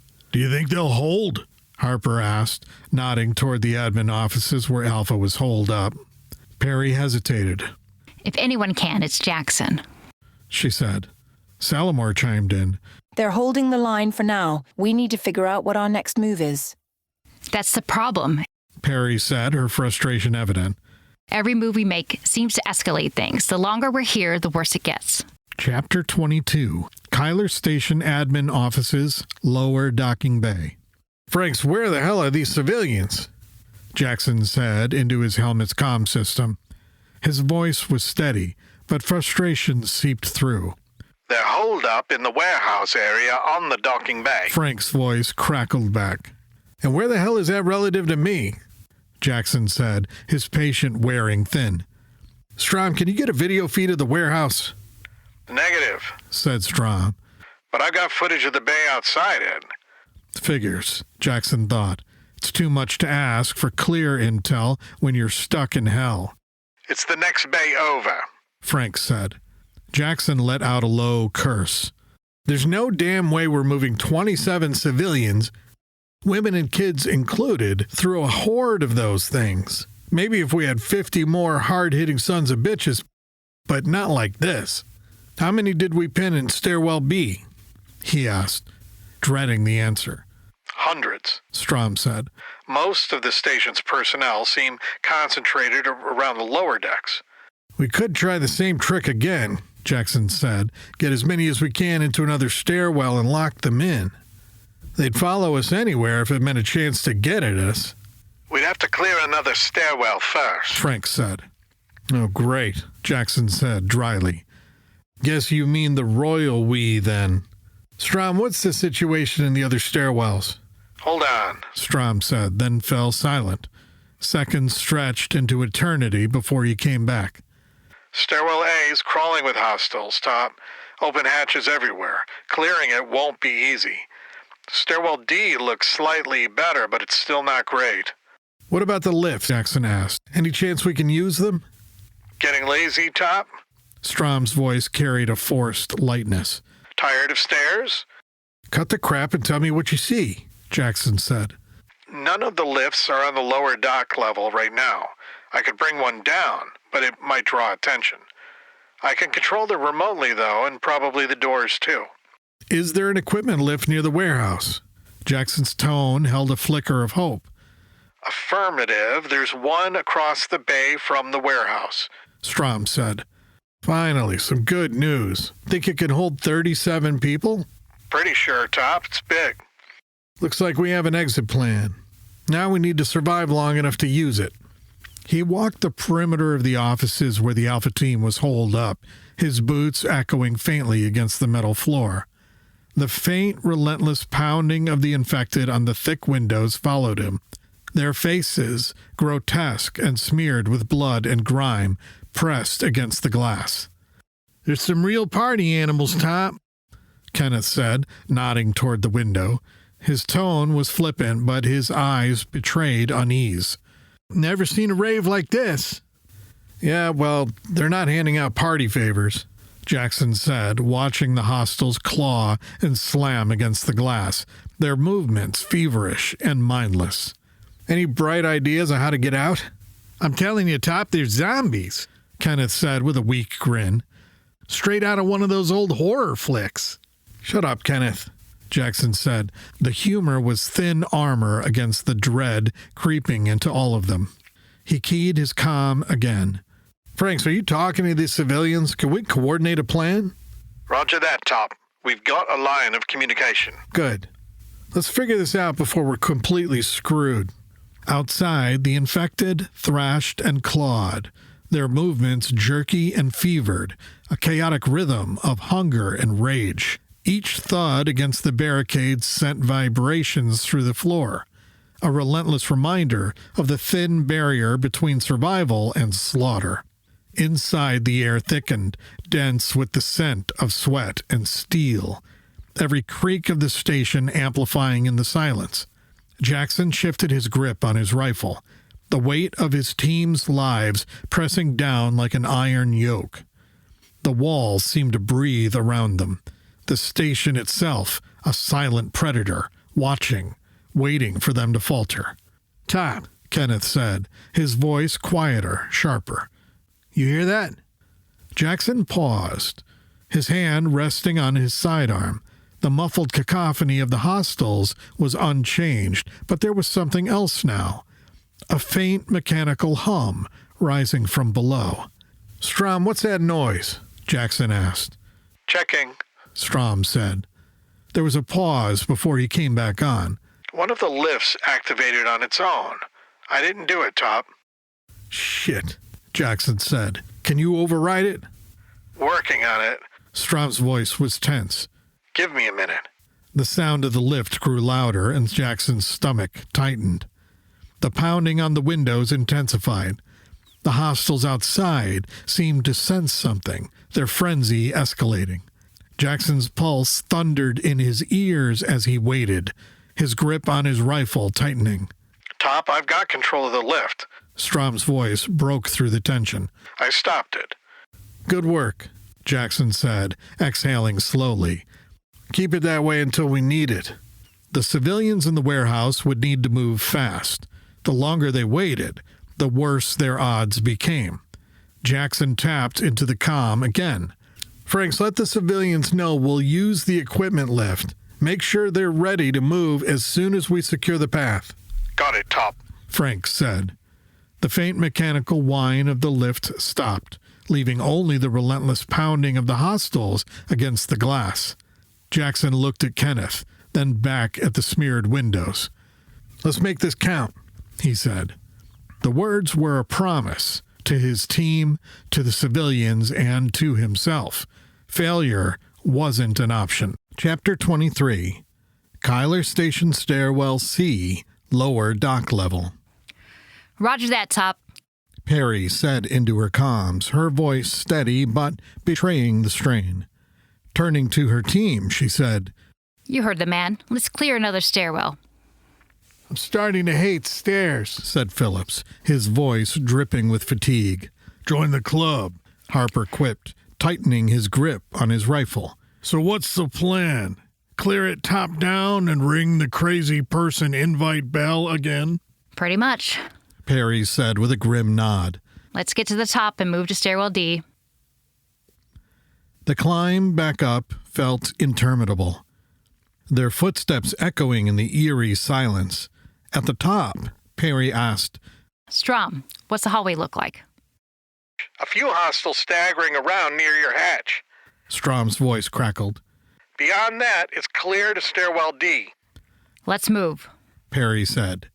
The team stacked up at the hatch, Harper in front. The air was thick with anticipation, every second stretching into an eternity. Harper swung the hatch open. Two infected turned at the noise, their vacant eyes locking onto the team. Their twitching grew into a frenzy, and they charged. Phillips' rifle made a muted crack, dropping one before turning toward them. Perry's shot was precise, a round through the eye socket, reducing the second to a lifeless heap. Harper dealt with the last one, the side of its head exploding in a spray of gore feet from them. The silence returned. Perry gestured forward, and the team moved swiftly towards Stairwell D. Strom's voice cut through their comms. I can't see the top of Stairwell D, but there's activity on the 14th floor landing. The hatch there is open. Secure it quickly or you'll be overrun. At the stairwell hatch, Harper reached for the handle. The moment he cracked it open, a raging infected lunged through, slamming into him and knocking him flat. Its teeth snapped at his helmet as it clawed at his armor. Another infected from the landing threw itself into the fray, piling onto Harper. The scene dissolved into chaos. Pelk grabbed one of the attackers, wrenching it off Harper and wrestling it to the ground. Blood smeared his face shield as the creature's wild thrashing threatened to overwhelm him. Two more infected surged up from below. Phillips moved past the chaos, his rifle's muted barking as he aimed for the stairs. One creature lurched backwards, twisting as it tumbled down the steps, but to his horror, it began to rise again, undeterred. These things don't stay down, Phillips yelled, a rare note of panic in his voice. Perry stepped into the stairwell, her weapon's silenced barrel finding its mark. A clean shot to the head ended the assault on Harper. Gore sprayed across his armor as she moved toward Pelk, who was still grappling with his attacker. Her boot connected with the infected's ribs, sending it sprawling. A quick, precise shot ensured it wouldn't rise again. "Help!" Phillips yelled from the landing below, his rifle spitting round after round. "They're flooding in!" Perry descended, her focus razor-sharp. The infected poured in through the open hatch, a relentless tide of snapping teeth and clawing hands. She fired, each shot carving a narrow buffer between them and the oncoming horde. Phillips fought beside her, but the flood seemed endless. "Sal, get down here," Perry yelled. Salamore rushed past, her rifle joining the cacophony. Together they pushed toward the hatch. Harper, back on his feet, charged in with a burst of raw force, slamming the hatch closed. The thud of bodies hitting the other side echoed through the stairwell. "Reloading!" Phillips yelled. The momentary pause was enough for another infected person to reach him, slamming him against the wall. It clawed at his helmet, its growls animalistic and unrelenting. Pelk fired multiple rounds into the attacker's side. The man didn't even flinch. Salamore joined in, also putting rounds into the infected man, trying to get to Phillips. She pulled her K-bar knife from its sheath with lightning speed and plunged it deep into the man's neck, driving it down to his collarbone. Still it fought on, its focus singular and terrifying. Phillips managed to draw his sidearm, pressing it under the infected's chin and pulling the trigger. The head exploded, spraying bone and brain matter. Salamore pulled her knife free, wiping it on her bloodied suit. "Chief, the stairwell's filling fast. You'll be overrun if you stay," Strom said. "Fall back," Perry yelled. The team retreated, each step a desperate bid for survival. They reached the top, slamming the hatch shut and bracing it. For a moment, there was only the sound of their heavy breathing. "That sucked," Harper said, wiping gore from his visor. Perry keyed her comm. "Strom, we're coming to you." The team moved out, the echoes of the infecteds pounding on the hatch following them, a grim reminder of how close they had come to oblivion. Chapter 24. USS CN Tier Flight Deck. Decker stared at Williams, her words still sinking in. "Wait, what?" Williams exhaled, her hands pressed against the table as she leaned forward. "I said we've been monitoring Torres's vital signs ever since she was brought into the med bay. And according to every measurable biological indicator, she's deceased." Decker shook his head. "That's impossible. She's walking around attacking people. That's not what dead people do. I would agree, Williams said. There was a bit of a shakiness in her voice. But her body tells a different story. She has no pulse. Her cellular structure is breaking down in the same way we see in corpses. When a person dies, oxygen stops being delivered to the blood cells, and the decomposition process begins. That's what's happening to Torres, except she still very much appears to be alive.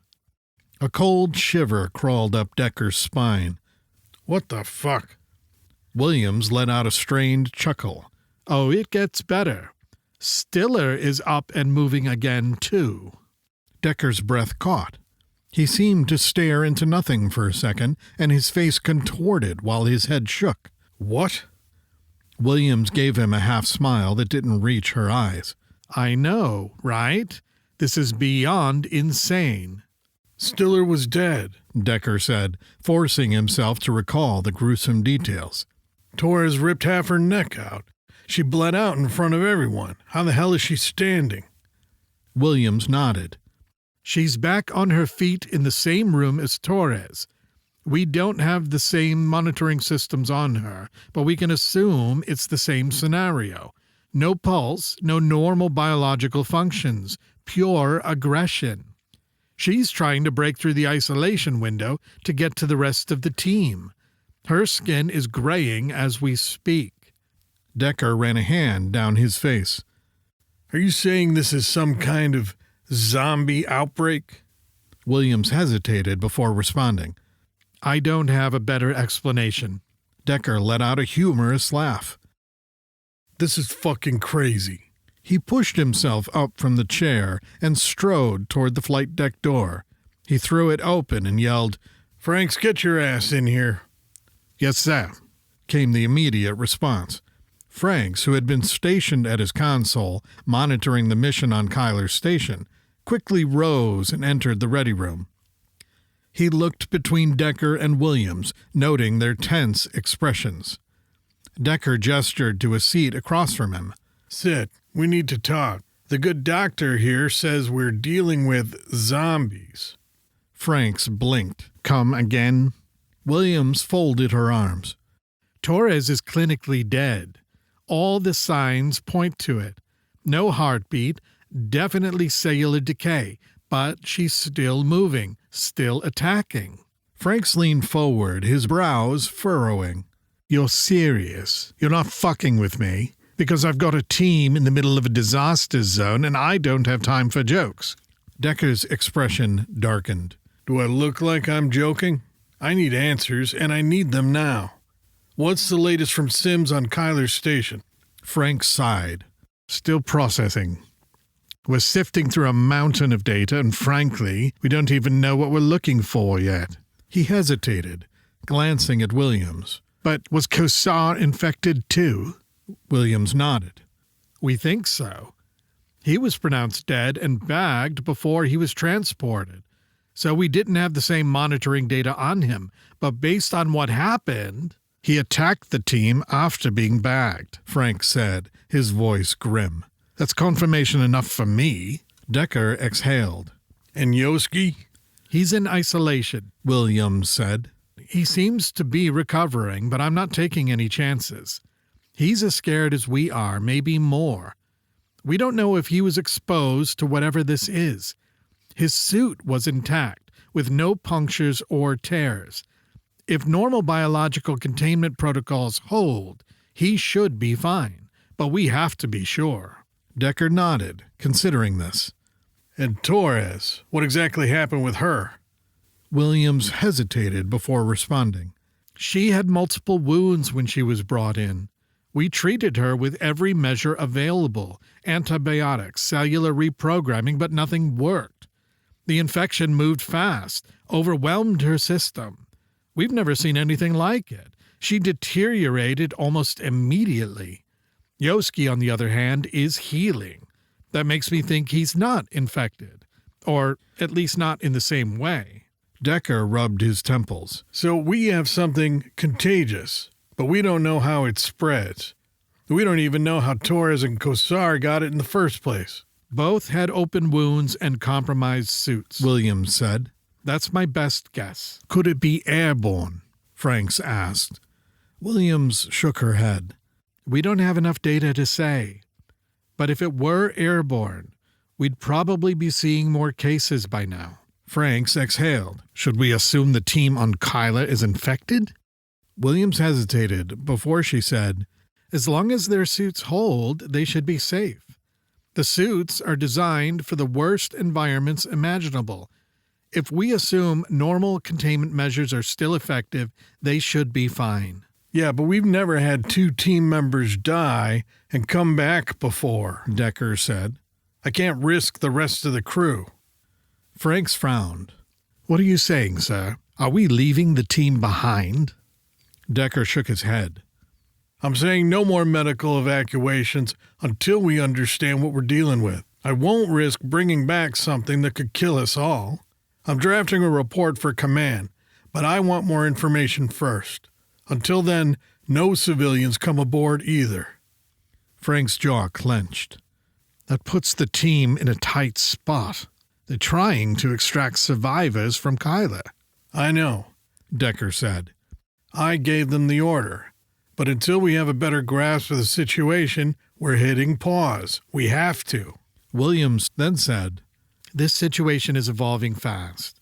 We need a full biohazard assessment. We need to know if this is a pathogen, a parasite, or something entirely new. If we make the wrong call here, we could all be dead, Decker said. Yeah, I get it. The room fell silent, the weight of their predicament pressing down on them. Outside, the ship hummed with quiet efficiency, oblivious to the nightmare unfolding inside. Decker leaned back, exhaling slowly. All right, he said. Franks, double-check every transmission from the team. Look for anything unusual. Williams, keep monitoring Yoski. The moment anything changes, I want to know. They both nodded. Decker stared at the table, his fingers tapping against its surface. He faced impossible situations before, but this was something else entirely. And deep down, he had a sickening feeling that they were only beginning to understand how bad things were. Chapter 25. Kyler Station Admin Offices, Lower Dock. Say again, sir. Jackson's voice carried a sharp edge. He rarely used sir with Franks unless he was pissed, and right now he was beyond pissed. I say again, hold position. Do not move toward the civilians at this time. Franks said over comms, his tone firm but uneasy. What the fuck, Franks? The whole reason we're here is because you told us to get the civilians, Jackson yelled, gripping his rifle as he scanned the dark and dim corridor of the lower dock's admin offices. The flickering overhead lights did nothing to ease his nerves. I understand, but the situation is fluid, Frank said. Jackson clenched his teeth. Fluid? You mean complicated, as in this is already a total shit show complicated? I get it, Top, Frank said. But this order comes directly from Captain Decker. Jackson exhaled. Well, he can fuck off, too. What are we supposed to do then? Sit here and twiddle our thumbs? There was a pause before Frank spoke again. Torres didn't make it, Top. Jackson's stomach sank. What do you mean she didn't make it? We knew she was in bad shape, but... Not only did she not make it, but she also turned into whatever the hell we're seeing in the hostiles here. She attacked one of the med staff and killed her. It's the same thing Kosar did. She turned aggressive. Pure rage. No cognition, no hesitation, only bloodlust. Jackson felt a cold chill creep up his spine. Who did she attack? PO2 Stiller. Torres ripped her apart, Frank said. And then Stiller came back the same way. Jackson closed his eyes for a moment. Fuck. What about Yoski? So far, he's stable. No signs of infection or aggression. But we've got him in full isolation, just in case. Jesus Christ, Jackson said. He turned to Kenneth, who stood nearby, listening. Kenneth gave him a pointed look and mouthed a single word: zombies. Jackson gritted his teeth. Shut the fuck up, Kenneth. Frank said, Doc Williams says we're looking at reanimated dead people. Zombies, to use her words. Jackson's fingers tightened around his rifle. Say that again, Franks, just so I know I'm not losing my goddamn mind. I'm saying Kosar, Torres, Stiller, and every other hostile you've encountered on Kyler Station are reanimated dead people. They die, then they come back, and they don't come back human. Kenneth clapped his hands together. I fucking told you, zombies. Jackson shot him a glare. I swear to God, Kenneth, shut the fuck up. Taking a slow breath, Jackson keyed his mic. So what does this mean for us? Are we still extracting the civilians? Franks hesitated. We're trying to figure that out. Until we have a solid plan, hold position. Jackson scowled. We've already had one medvac to the tier. What's different now? Frank sighed. We were lucky to contain the fallout. That was the last medvac until we have better containment procedures. Jackson's pulse quickened. Wait, are you telling me I can't evac my wounded? That's correct, Frank said. Not until we know how to handle this. Jackson exhaled sharply. Are you saying my team can't return to the tier? Affirmative, at least for now. Jackson's hand curled into a fist. Fuck you, Franks. And fuck Decker, too. I hear you, Top. We're working on it. Jackson turned away, pacing as frustration built inside him. His team was more than soldiers. They were his family. And now they were trapped in a station overrun with the dead who didn't seem so dead, but more like pissed. He understood why Decker had made the call, but that didn't mean he had to like it.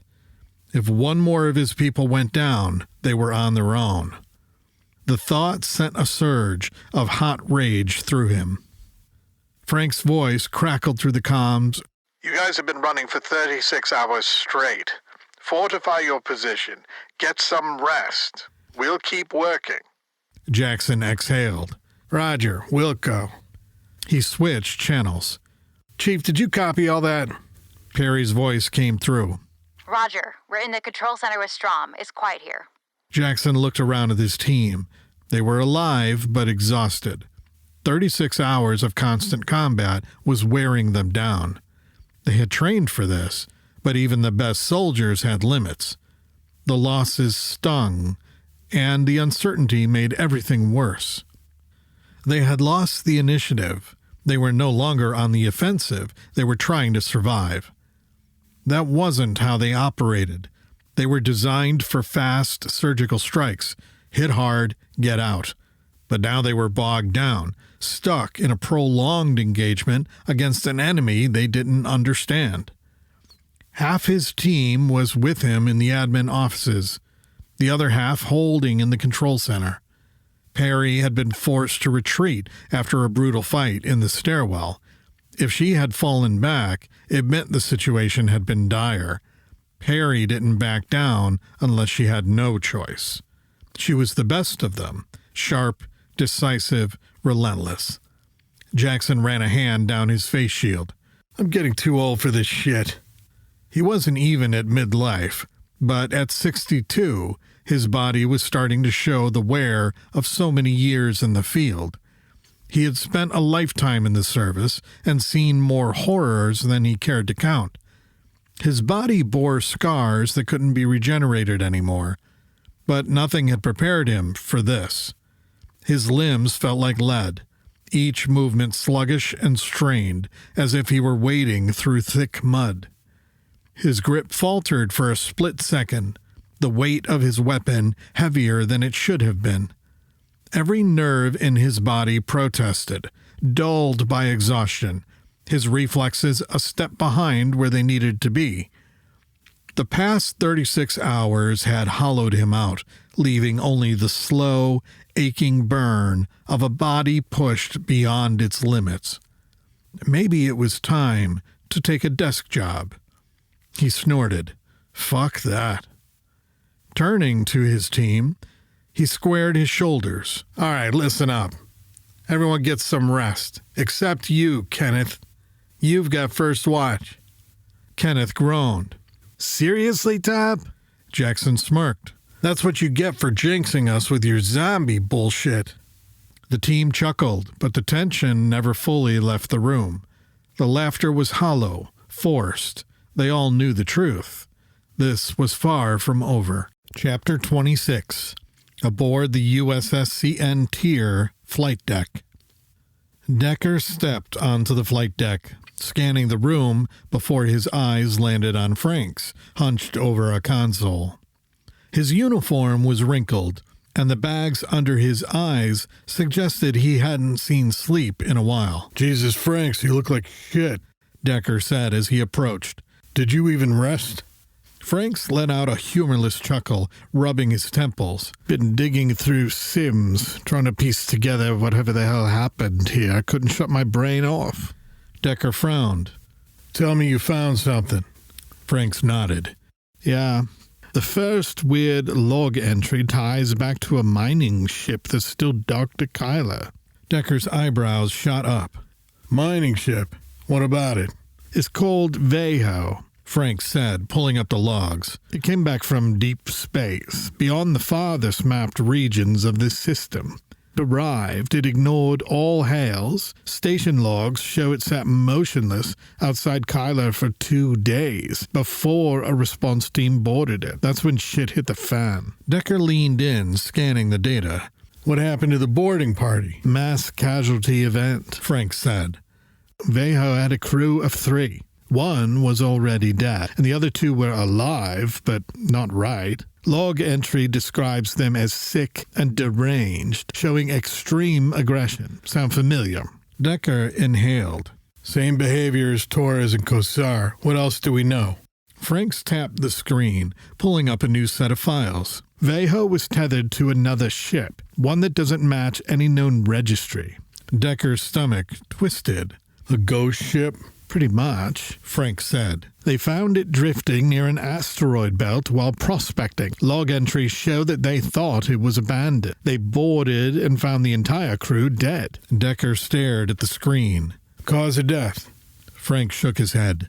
No details. After the salvage was recorded, all human-entered logs stopped. The only data after that comes from the ship's automated systems. Decker cursed under his breath. And then what? The survivors from Veho were taken to Kyler's station for medical evaluation, and not long after, people started getting sick. Decker leaned back, exhaling. So that's patient 0. Something was on that ghost ship, and Veho's crew brought it back. Franks nodded. That's our best lead, and it gets worse. Decker groaned. Of course it does. What now? Franks leaned in. Assuming no one knew what was happening, regular transport routes were still running between Kyler and Trestle 113. That means whatever this is already on the planet. Williams's team estimates Kyler fell within days, and Trestle 113 would have been overwhelmed in a matter of weeks. Decker ran a hand through his hair. Jesus, that fast? We have to assume infected have also left the system. If even one ship departed before we realized what was happening, this could be spreading farther than we thought. Decker's jaw clenched. Fuck. Silence settled over the flight deck as the weight of the revelation sank in. Finally, Decker spoke. We need to brief command. Franks nodded. Agreed. But I don't think they're going to like what we have to say. So what's our next move? Franks asked, pulling Decker back to the present. Decker exhaled slowly. We need to get to that ship. We need to see what's left. Franks hesitated. If we board that thing... Decker nodded. Yeah, we might not come back. But if we don't figure this out, none of us will be coming back anyway. Frank stared at the console for a long moment before nodding. I'll get the team prepped. Decker turned toward the viewport, staring out at the cold vastness of space. The answer was out there, waiting for them. Whatever it was, he had a feeling they weren't ready for it. Not even close. Chapter 27. Kyler Station Admin Offices, Lower Dock. The smell of burnt flesh and ozone clung to the air, thick and suffocating. The sky overhead was the sickly hue of a dying sun, casting long, distorted shadows over the uneven ground. I hate this fucking planet, he thought. He was a young soldier, barely 20, standing at the edge of a trench that stretched further than the eye could see. Bodies. So many bodies. Some were fresh, others twisted and decomposing, their faces frozen in agony. The mass grave had been hastily dug, a grotesque monument to whatever horror had unfolded here. The whispers started then, rising from the depths of the pit. Not words, the sound of breath moving through dead lungs. His rifle was in his hands, his knuckles white, but he couldn't raise it. He was frozen, trapped in place by the growing dread seeping into his bones. Then movement. A hand, gray and rotting, reached up from the mound of corpses, grasping at the edge. And another. And another. Hollow eyes, sunken and lifeless, locked onto his. The first figure dragged itself free, its mouth splitting open, wider than it should, black veins spreading like ink beneath its skin. Jackson opened his mouth to scream, but a hand shot out, gripping his ankle. He jolted awake with a violent grasp, his hand already reaching for his weapon. Relax, Top. It's just me, came Blevins' voice, calm but firm. Jackson blinked rapidly, the sweat cold on his brow. The dim emergency lights of the admin office replaced the blood-red sky of Seti Prime. But the sense of dread clung to him like a second skin. Fuck, Blev. I closed my eyes for a second. Yeah, 6 hours ago, Blevins said, kneeling beside him. Jackson ran a hand over his face shield, trying to shake off the lingering nightmare. What the hell? Why'd you let me sleep that long? Because you needed it. Blevins said, standing up. Besides, we're sitting around waiting for orders anyway. Jackson sighed. Sitting up, he shook his head, trying to clear the cobwebs of sleep. The room was quiet, save for the distant thudding of fists against reinforced glass. Anything new? Blevins smiled dryly. Bunch of crazies still pounding on the windows down at the docking bay. So, nothing new then, Jackson said, standing up and stretching his stiff limbs. Same old, said Blevins. He scanned the room. Kenneth was sprawled out in the far corner, his rifle resting on his chest. Zing was still as a corpse, her slow and steady breathing the only indication she was even alive.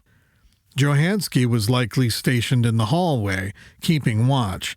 They had been rotating shifts, grabbing what little rest they could while waiting for the next move. We hear anything from the tier? Jackson asked, a sliver of hope in his tone. Not yet, Blevins said. Grinding his teeth, Jackson hit his comms. Franks, do we have anything new? A tired sigh came over the channel before Frank's voice followed. We think we may finally understand what the hell is going on in Kyler and Tresor 113. Jackson straightened. No shit. What do you have? Franks exhaled, then launched into the grim details.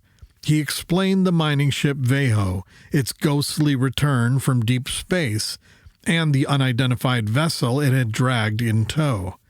He described how Kyler's station had unknowingly welcomed the infection, how it had slithered unseen through the hallways before tearing the station apart. Jesus, Jackson said, rubbing his temples. So it didn't start here. Whatever this is, it came from that ship. Yeah, the infection didn't originate on Kyler, but it spread fast once it got here. Do we know how it spreads yet? Still working on that, Frank said. But based on everything we've seen so far, transmission seems to be through bodily fluids. If an infected person attacks someone and they die, they come back. Every time. Jackson exhaled, thinking back to Kosar, Torres, and Stiller. That tracks. Williams's team is running models on how long it would take for an outbreak to reach full collapse. The best estimate says Kyler fell in a matter of days. Trestle 113, given its population, would have been overrun in weeks. We also have to assume some infected left the system before the quarantine took hold. Jackson felt a pit form in his stomach. You're saying this thing could already be spreading beyond this system? Possibly, Frank said. We're still blind on incubation periods. We don't know if some people are walking around infected before they turn. Jackson closed his eyes, trying to concentrate. Shit. All right, what's the play here? When can I get my team out? And what about these civilians? Franks hesitated. Still waiting on orders from Brass. Jackson scowled. You gotta be fucking kidding me. We're sitting here in a damn death trap, waiting for bureaucrats to sign off on a decision? You know how it works, Tom. Frank said, his voice edged with exhaustion. I don't like it any more than you do. Jackson sighed, stretching his head from left to right, trying to stretch out his neck. The dream still clung to him, images of Seti Prime bleeding into the present, the mass grave. The corpses were lying everywhere. And now, here he was again, another graveyard, only this time the dead were standing. All right, Jackson said. We sit tight, but tell me the second we get an answer, Franks, because I'm not letting my team become part of another mass grave. Roger that, Frank said. Jackson ended the call and turned to Blevins. Get everyone up. Let's do an ammo and equipment check. I want to be able to roll when the word comes in. Blevins nodded, nudging Kenneth and Zing awake. As the team stirred, Jackson checked his rifle, his hands steady despite the weight pressing down on him.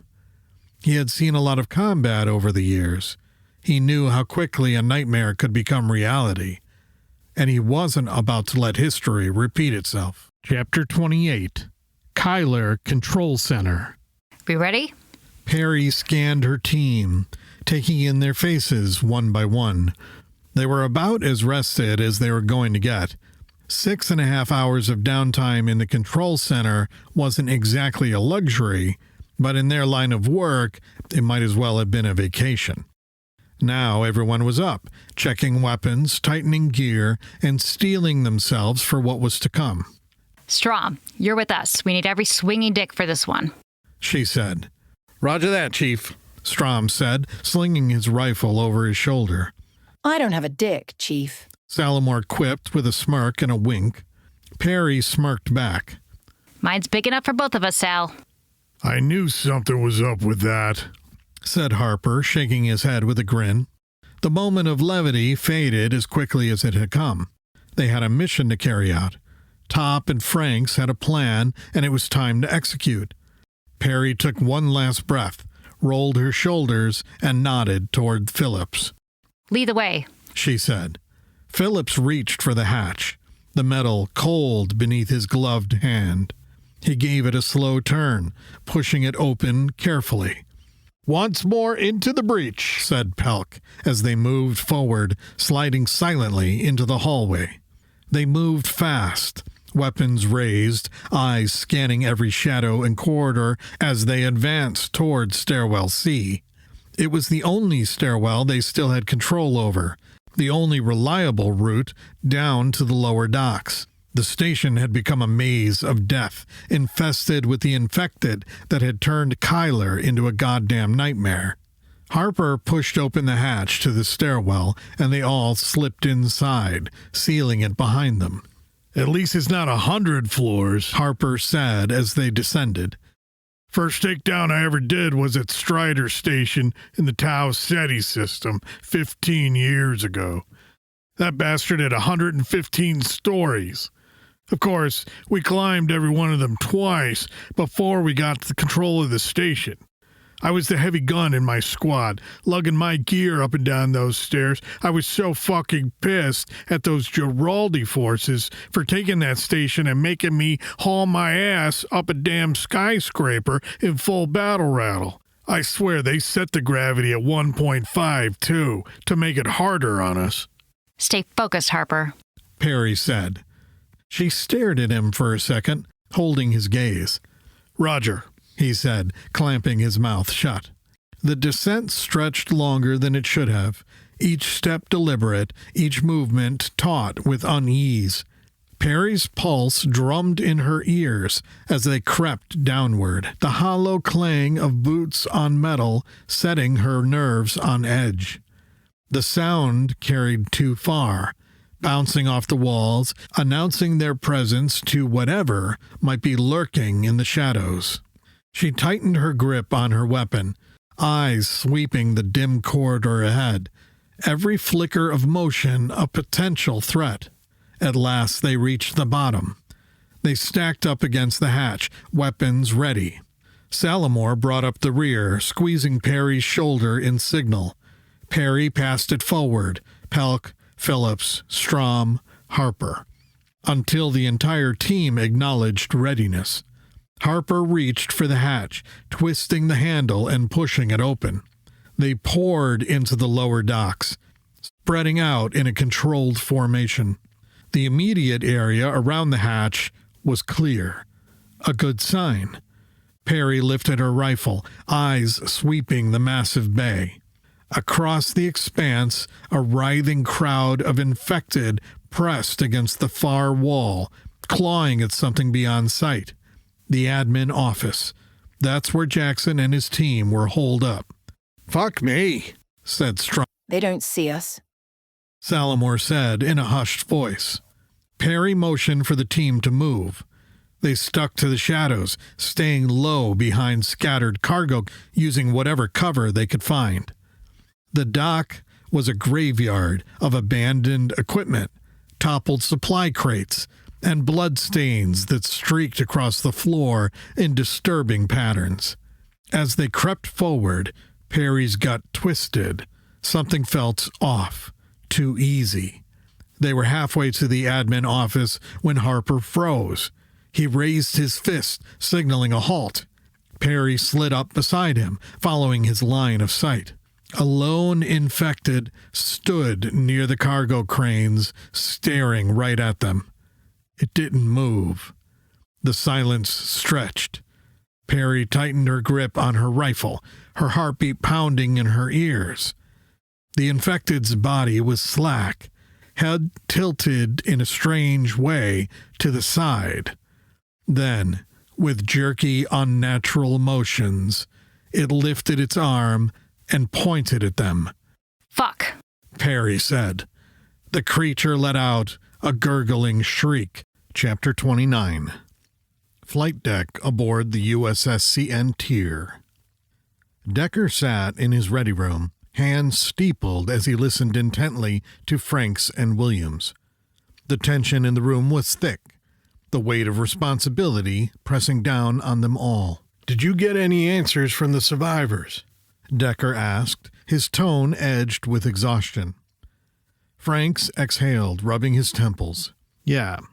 They claim that no one from their group ever turned. They were careful, sent people out a few times to connect with other groups in the station, but nobody who left ever came back. I'm guessing they were added to the menu and then turned into part of the crowd. Eventually, they stopped trying. Decker leaned forward. That must have been a hell of a call to make. Yeah. Franks nodded. Some of them have family elsewhere in the station, people they never saw again. Decker's jaw tightened. And how did they end up in that part of the station? They were waiting for a shuttle to take them back to Trestle 113. A simple transfer. They were in the right place at the right time when everything went to hell, Franks said. Mike, one of the survivors, said they heard rumors about people getting sick, but no one thought much of it. Then suddenly all hell broke loose. One day it was whispers about a few sick people. The next it was a full-scale bloodbath. Williams shook her head. That's exactly what we've seen on the station. Rapid onset. We don't know how long it takes from infection to full transformation, but the spread is aggressive, more than anything natural. Brass wants an origin, Decker said, running a hand through his short-cropped hair. Where they can shit in one hand and want in the other and see which one fills up faster, Frank said, his voice dry. That's not helpful, Decker said, shooting him a look. Franks held up his hands. Sorry, sir, but I don't have the answers they're looking for. Decker leaned back, letting silence settle for a moment. Then he glanced at Franks. What about the Veho ship? Franks shrugged.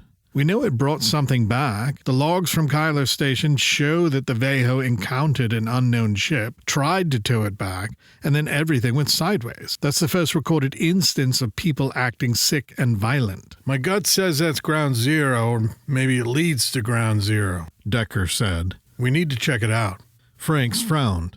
You're saying we want to send a team to board it? Yes, Decker said. Brass is worried this wasn't an accident. They think this could have been intentional. Frank stiffened. Wait, you're telling me they think that this was a goddamn attack? Decker's expression darkened. They won't say it outright, but they want us to investigate the possibility. We need hard proof either way. Williams sat forward. From a biological standpoint, there's no more risk than being on Kyler Station. As long as the team stays suited up, they should be safe. Decker nodded, then turned to Franks. Let's assemble a team. Franks shook his head. Who? All our tactical teams are engaged on Kyler. Decker folded his arms. Yoski isn't. Williams frowned. He's still in quarantine. Decker's gaze was steady. His broken bones have healed. He's ready. Williams hesitated. He may be physically recovered, but I don't like this. What if he's still compromised? Decker exhaled. I'll go with him. Franks nearly choked on his coffee. What, sir? You are not seriously suggesting that the captain, the engineering officer, and the communication officer go on a potential suicide mission? Decker arched a brow. Who says it's a suicide mission? We're going to investigate. Franks scoffed. Bullshit. You're taking a man who was injured in a biohazard event onto what might be the source of this whole thing. That's not just reckless. It's insane. I need Yoski's experience in case we run into trouble, Decker countered. I trust him. Franks rubbed his forehead, exhaling. If you really think this is a scouting mission, why bring Yoski at all? Because I don't believe it will be simple, Decker said. And I want him watching my back. Franks shook his head. I'll go with Yoski instead. No, Decker said. I need you here, quarterbacking the operation. You and Jackson have a good rhythm. I don't want to disrupt that. Frank sighed, glancing at Williams. She was already checking her tablet, bringing up Yoski's vitals. I don't like it, she said, but I'll monitor him constantly. If there's even the slightest change in his physiology, you'll know immediately. Decker stood, signaling the meeting's end. Then it's settled. We're going. Franks muttered something under his breath before standing as well. If you get killed, I'm not writing the report. Decker smiled. I'd be dead, so I wouldn't care. Williams sighed. You all have a death wish. Decker turned to the door, his expression hardening. No, I just have a mission. Chapter 30. Aboard Freebird, floating outside of Veho. Yoski inhaled deeply, relishing the freedom from the sterile confines of the medical bay. The crisp air of the ship's corridors, tinged with the metallic scent of machinery, was a welcome change. The past few days had been a nightmare, stuck in isolation, monitored, tested. Now, finally, he was back in the field. The relief didn't last long. His stomach tightened when he saw the others waiting for him in the docking bay. Captain Decker, Letter, and CWO Pike, all suited up for combat. He was suited up too. His gear finally returned to him. It struck him that this didn't feel right. What the fuck, sir? Yoski said, shifting his rifle into a more comfortable position. We're a little light on operators today, Yoski, Decker said, without looking up from his checklist on his wrist-mounted terminal. Yoski frowned. I gotta babysit you guys? That's my big mission? Not all missions are sexy. Pike chimed in, tightening a strap on her suit. Most of the crew had a thing for Pike. Not that they'd ever admit it out loud. She was the kind of officer who fit in with both enlisted and the command structure. No bullshit, no posturing, and respected by both levels. She was also the ship's chief engineer, which meant she knew exactly how to keep the tier running at peak efficiency and at the tip of the spear for combat operations. She knew every system inside out. She was probably the most valuable member of the entire crew of the tier and didn't get off the ship much for that very reason. Maybe not all missions were sexy, but you sure as hell are, Yoski thought before shaking the thought away. No point in getting distracted. Roger that, Chief, he said instead. Fuck it. At least I'm not in quarantine anymore. He hoisted himself into Freebird's cargo interior and locked into his seat. The engines hummed to life, and within minutes the dropship disengaged from Tier, coasting through the black toward the derelict Veho vessel. The approach was silent. Yoski had done his share of boarding ops before, but something about this one unsettled him. Maybe it was how dark the target vessel was, the way it seemed to swallow the starlight. Maybe it was the fact that he had just got out of recovery from a mission on the space station that had quickly gone to shit. Maybe it was the mission itself. This was the place where the infection was first reported. That fact alone sent a slow ripple of unease down his spine. The moment of truth came when Freebird drifted alongside the Veho ship. Yoski sat motionless in his jump seat, waiting for the docking seal to engage. A dull thunk reverberated through the hull, followed by a sharp green indicator light. Seal is good, Pike said. She stepped up to the hatch, her fingers dancing across the controls of her suit terminal. With a hiss, the outer hatch of the Veho ship slid open, revealing the dim airlock beyond. Yoski swallowed hard and followed the others inside. They stepped through the first hatch into weightlessness. The artificial gravity was offline, leaving them floating in the dark. We have two ships tethered together here. Decker's voice crackled through the comms. We clear the first, then we move to the second. Both are ice cold, so I don't expect to find anyone. That should have been comforting. It wasn't. Pike closed the exterior hatch behind them before unlocking the inner airlock. The door groaned as it slid open, revealing a dark hallway beyond. A few emergency lights flickered weakly, their dying glow casting jagged shadows against the walls. The ship was a tomb. Keep your eyes open, Decker said. This is Ground Zero, the first recorded place where the infection started. We're looking for answers. What do answers look like, sir? Yoski asked, sweeping his rifle down the hall. Beats me, Decker said. Kind of hoping it'd be obvious when we saw it. Yoski let out a dry chuckle. Fantastic. Stay sharp, Decker said. We check logs, get what we need, and get the hell out. If something looks off, call it out, Yoski said. Roger that. They drifted forward in formation, scanning every shadow, every hatch, every flickering display. The further they went, the worse it got.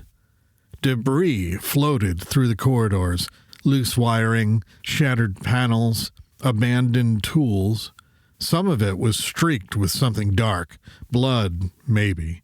Maybe something else. Let's get to the flight deck, Decker said. We could start there. Within minutes, they were floating through the hatch that contained a placard labeled Flight. Pike was the first to find a terminal that still had some juice.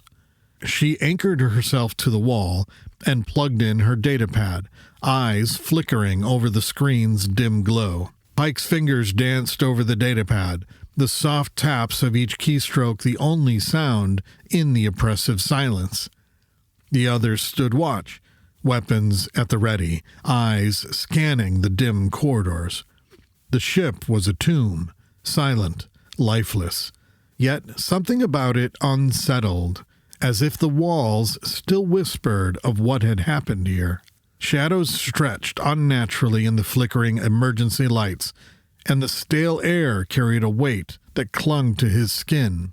Whatever had unfolded in this place had been swift, brutal, and final.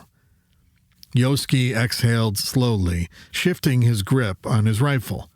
He'd expected more, maybe resistance, maybe some hint that survivors had made it through, but there was nothing. Chapter 31. Kyler Station, Lower Dock, Admin Office. Jackson knelt by the hatch, gripping his rifle tight as he watched the horde outside.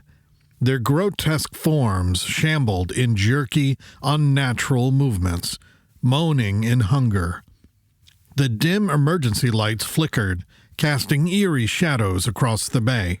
When the shit starts, we make sure the infected are engaging Bravo. Then we go, Jackson said, his voice a low growl. He turned to his squad. We hit them hard and fast, got it? Sure thing, Top, Kenneth said, his grip flexing on his weapon. The rest of the team exchanged silent nods, their expressions grim but focused. Then, whoomp, whoomp, whoomp. A trio of muffled explosions rocked the far end of the horde across the bay. Fragments and gore splattered the deck as the infected shrieked in response. Pop, pop, pop. Suppressed gunfire followed, sharp and precise. Bravo had arrived. Jackson held up a clenched fist. Hold. The team tensed, their bodies vibrating with the urge to move. Waiting to engage was its own kind of torture. They were warriors, not spectators. Seconds stretched into eternity. The infected twisted toward the source of the attack, drawn by the chaos behind them. The writhing mass surged toward Bravo, leaving the path ahead of Alpha momentarily clear. Go! Jackson yelled. The hatch swung open, and the team spilled into the bay. Boots hit the deck in unison, moving with disciplined aggression. Muzzle flashes lit up the dark as they tore through the remaining stragglers, bullets punching through rotting flesh and splintering bone. Kenneth hurled a fragmentation grenade. Frag out! The explosion sent limbs and viscera flying, reducing a knot of infected to unrecognizable chunks. The air thickened with the scent of burning flesh and cordite. The horde reacted, some breaking off from Bravo's engagement and lurching toward Alpha. Keep pushing, Jackson yelled, dropping infected with 2 quick bursts to the head. A sprinting corpse lunged for Blevins. She sidestepped, leveled her rifle, and blew its skull apart. How much ammo do you want to blow through here, Top? She yelled between shots. Reloading. We're almost there, Jackson yelled. He stole a glance across the bay. Bravo was disengaging, moving toward their fallback position. Bravo, break contact and fall back. Perry's voice came through the comms. We're buttoned up, Top. Roger that. Alpha, fall back. The team peeled back toward the admin office, maintaining controlled bursts of fire as the infected redirected toward them. The moment they were inside, Jackson slammed the hatch shut and spun the lock. Bravo, engage, he yelled. Gunfire erupted again, followed by more explosions.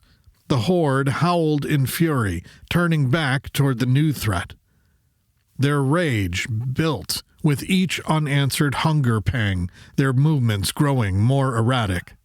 Jackson knew they couldn't keep this up forever. Let's go, I ain't got all day. The hatch swung open again, and Alpha Team rejoined the fray. The rhythm of the battle fell into place. Attack, retreat, redirect. The infected were being whittled down, confused, their numbers dwindling. Still, they kept coming. It's working, Kenneth yelled between shots. They don't know what to do. Jackson's comm crackled. Franks, we good with the civilians? Roger that, Top. The civvies are ready to throw open the barn door when you give the word. Bravo, break contact and move around the mob to the next bay. Jackson yelled into his comms. Roger, Top. Heading your way. Perry said. The bay was a battlefield of broken corpses, the infected tripping over their own dead in their frantic attempts to reach their tormentors. While the attacks from Alpha and Bravo wreaked chaos amongst the infected, there were still way too many for Jackson's liking. "Let's move," Jackson yelled to Alpha. "Get to the other bay." They moved quickly to break contact with the infected and head toward the bay where the survivors were held up. Entering the other bay, there were a few infected staggering forward, their grotesque, rotting faces twisted in mindless hunger. They were heading to the commotion that had attracted them, the battle that Alpha and Bravo were waging on them. They never made it. One final barrage from both teams turned them into motionless heaps on the deck. As they crossed over to the second bay, the infected started to follow them, sensing their prey was getting away. Jackson clicked his comms. "Franks, now would be a good time." The response came not through words but action. A hatch swung open, and a man motioned. There was a look of panic on his face. "Let's move," Jackson yelled. "Follow me." He sprinted across the bay, pushing the man inside before slamming the hatch behind them. No time to look back. They were inside a warehouse, a cavernous space lined with supply crates and flickering emergency lights. The team fanned out, rifles up, clearing corners, but there was no fight left to be had. Instead, what they found was a desperate camp of survivors. Blankets and cargo containers had been fashioned into crude shelters. Hollow-eyed civilians huddled together, their faces gaunt, their bodies battered by exhaustion and hunger. "We're clear," Perry yelled, sealing the hatch behind her. Jackson exhaled, shoulders stiff from tension. He turned to the gathering survivors, his voice steady but firm. "Which one of you is Mike?" Chapter 32. Aboard the Veho mining vessel. The ship was a tomb. The corridors were dark, shadows twisting in the dim emergency lights. The hum of auxiliary power was the only sound in the void, a low, steady pulse that felt too much like a heartbeat. Pike hovered over the control panel, her fingers dancing across the worn-out keys. "The ship's on auxiliary power," she said. "I can access the system logs, but if we need anything more, we'll have to bring up the reactor." Decker didn't hesitate. "Get the logs. We're not staying here any longer than necessary." The flight deck was still, and the ship had a very working-class, blue-collar vibe. Pike worked while the others remained on alert. Every so often, something in the darkness creaked, a sound that had no business existing in a dead ship. "I'll need time," Pike said. Decker nodded. "We'll check the rest of the ship." He turned toward the exit, but Yoski stepped in front of him. "Let me go first, sir." Decker held his gaze for a moment, then gestured forward. "Lead the way." The hallway beyond was tight, walls pressing in on them. It was cold, not the usual deep space chill, but something else, something more primal, like the ship itself was holding its breath. Yoski moved carefully, weapon raised. "What exactly are we looking for?" Decker's voice was low. "The Veho towed a derelict ship back here. That ship had a dead crew aboard. 2 survivors were acting extremely aggressive. Then the security team got attacked." He exhaled, then said, "This is the first reported case of whatever's happening at the station. We need to know why." "Damn," Yoski said. "That's fucked." They passed a row of crew cabins, each a ghost of its former occupant. Personal effects still floated in the air. Watches, loose knickknacks, crumpled photographs. Yoski grabbed one. It showed a woman, her smile frozen in time. "Samantha," he read aloud, looking at the name printed on the coveralls in the photo, flipping it over. He moved to the closet, finding a coverall with the same name embroidered on it. He placed it back carefully, as if disturbing it too much would wake something best left sleeping. They moved on, finding more empty rooms and more signs of lives interrupted. A galley, a lounge, a common area, all signs of normalcy twisted by abandonment. Then they reached the head. A line of yellow tape stretched across the door, stamped with the words, "Crime Scene."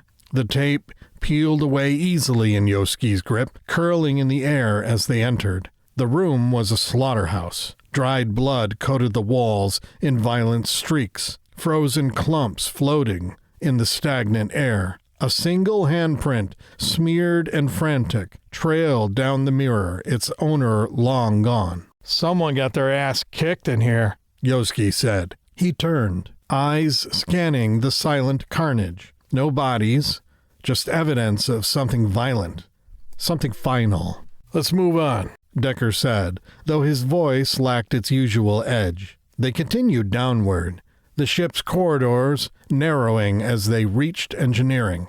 The reactor sat dormant, its core an unmoving heart. Below, the cargo hold yawned before them. It was full of equipment. Mining equipment, stored resources, and supplies were locked down with cargo straps throughout the hold. "Looks like a typical rock chopper," Yoski said.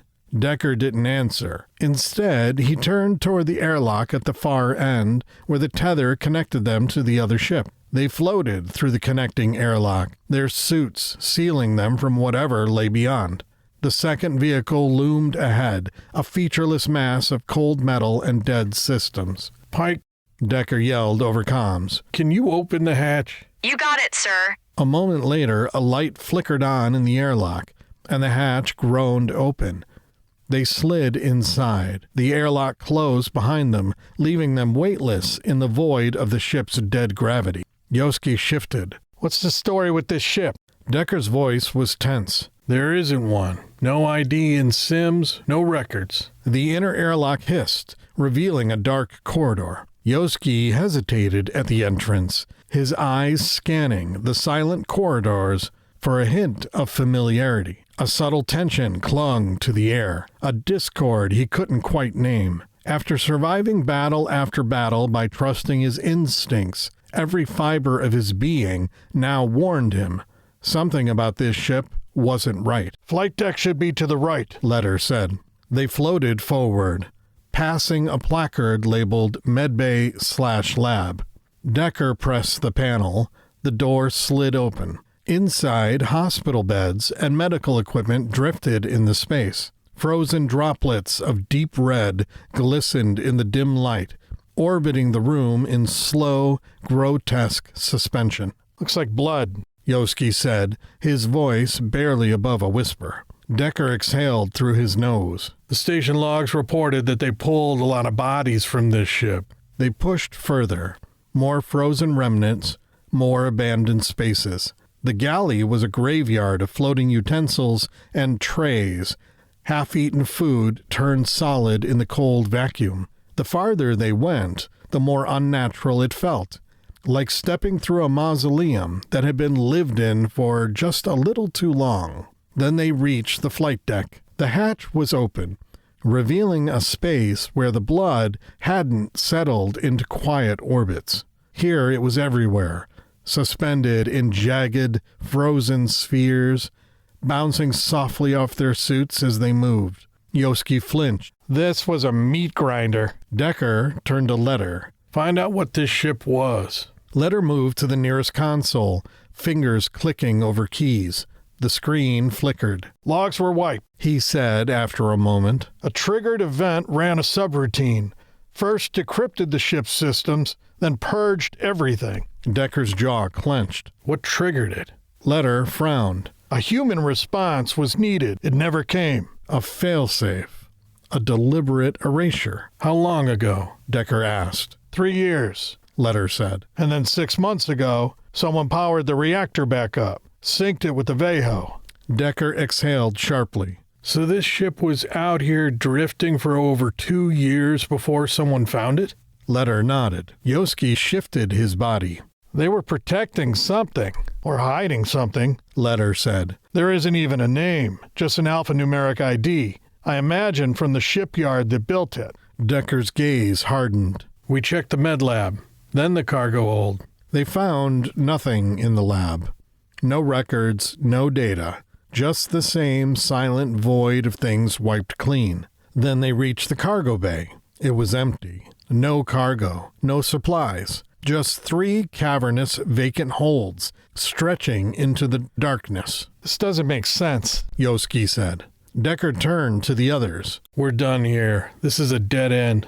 Pike's voice crackled over the comms. Captain, I've got all the logs from the Veho. Do you need me over there? Negative, Decker said. Meet at the Veho's airlock for egress.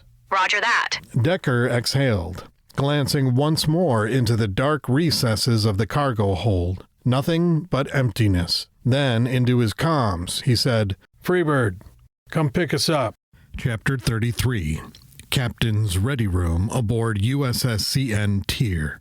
The air in the ready room was thick with tension, the weight of the past few days pressing down on the 3 figures seated around the table. Captain Decker sat at the head, his fingers drumming against the surface. Williams and Franks occupied the chairs on either side, their faces shadowed with exhaustion.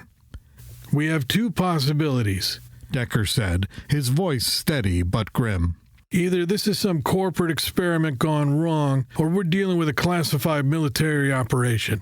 He let the words settle before adding, Anyone see another explanation? Franks exhaled through his nose and shook his head. Nothing else makes sense. Williams crossed her arms. If it's military, who's behind it? And if it's corporate, what the hell were they trying to do? Decker nodded. And why now? This ship floated out there for years before anyone found it. How did this stay hidden for so long? Silence met his question. He sighed and shifted gears. What about the Veho's logs? Anything new? Franks checked his datapad. Not much. We have a rough timeline. Whatever infected the Veho's crew hit fast. 1 crew member got sick, turned on the others, and the infection spread like wildfire. The logs after that are mostly autopilot burns and navigational data until the Veho arrived at Kyler's station. He paused, scrolling. Kyler's security team encountered the infected crew, killed 1, and took the other back to the station. That's where things escalated. Within days, they had outbreaks on Kyler. Decker leaned back, rubbing a hand over his face. Kyler was ground zero then, at least as far as we know. Williams frowned. And we still don't know what this is. If we don't even understand the nature of this infection, how do we stop it? We don't, Franks said. Not yet. Decker straightened. What's the latest on our team at Kyler? Franks brightened slightly.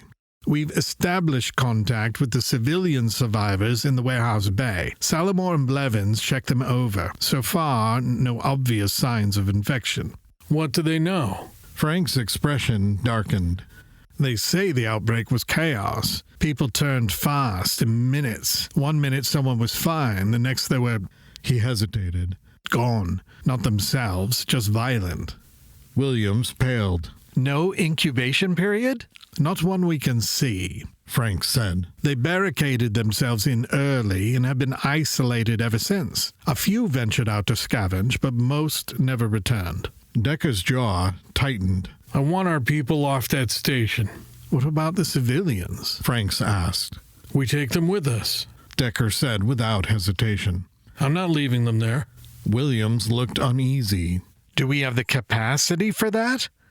More importantly, can we handle the risk of exposure? Decker turned to her. You're our medical officer, Sarah. What's your assessment? Williams hesitated before answering. Honestly, I have no idea what we're dealing with. That makes containment a nightmare. If we bring them aboard and this spreads... She didn't finish. Decker exhaled sharply. Where's Yoski now? In his quarters, Williams said. He's not happy about it, but he's complying. So far, no symptoms. His vitals are still normal. He seemed fine when he was with us on the Veho, Decker said. If he was exposed, we'd be seeing something by now, wouldn't we? Williams hesitated. I think so. Then we move forward, Decker said. We establish a quarantine zone in Cargo Bay 3. All civilians go there, no exceptions. Full monitoring. No one leaves that area until we're sure they're clear. Franks straightened.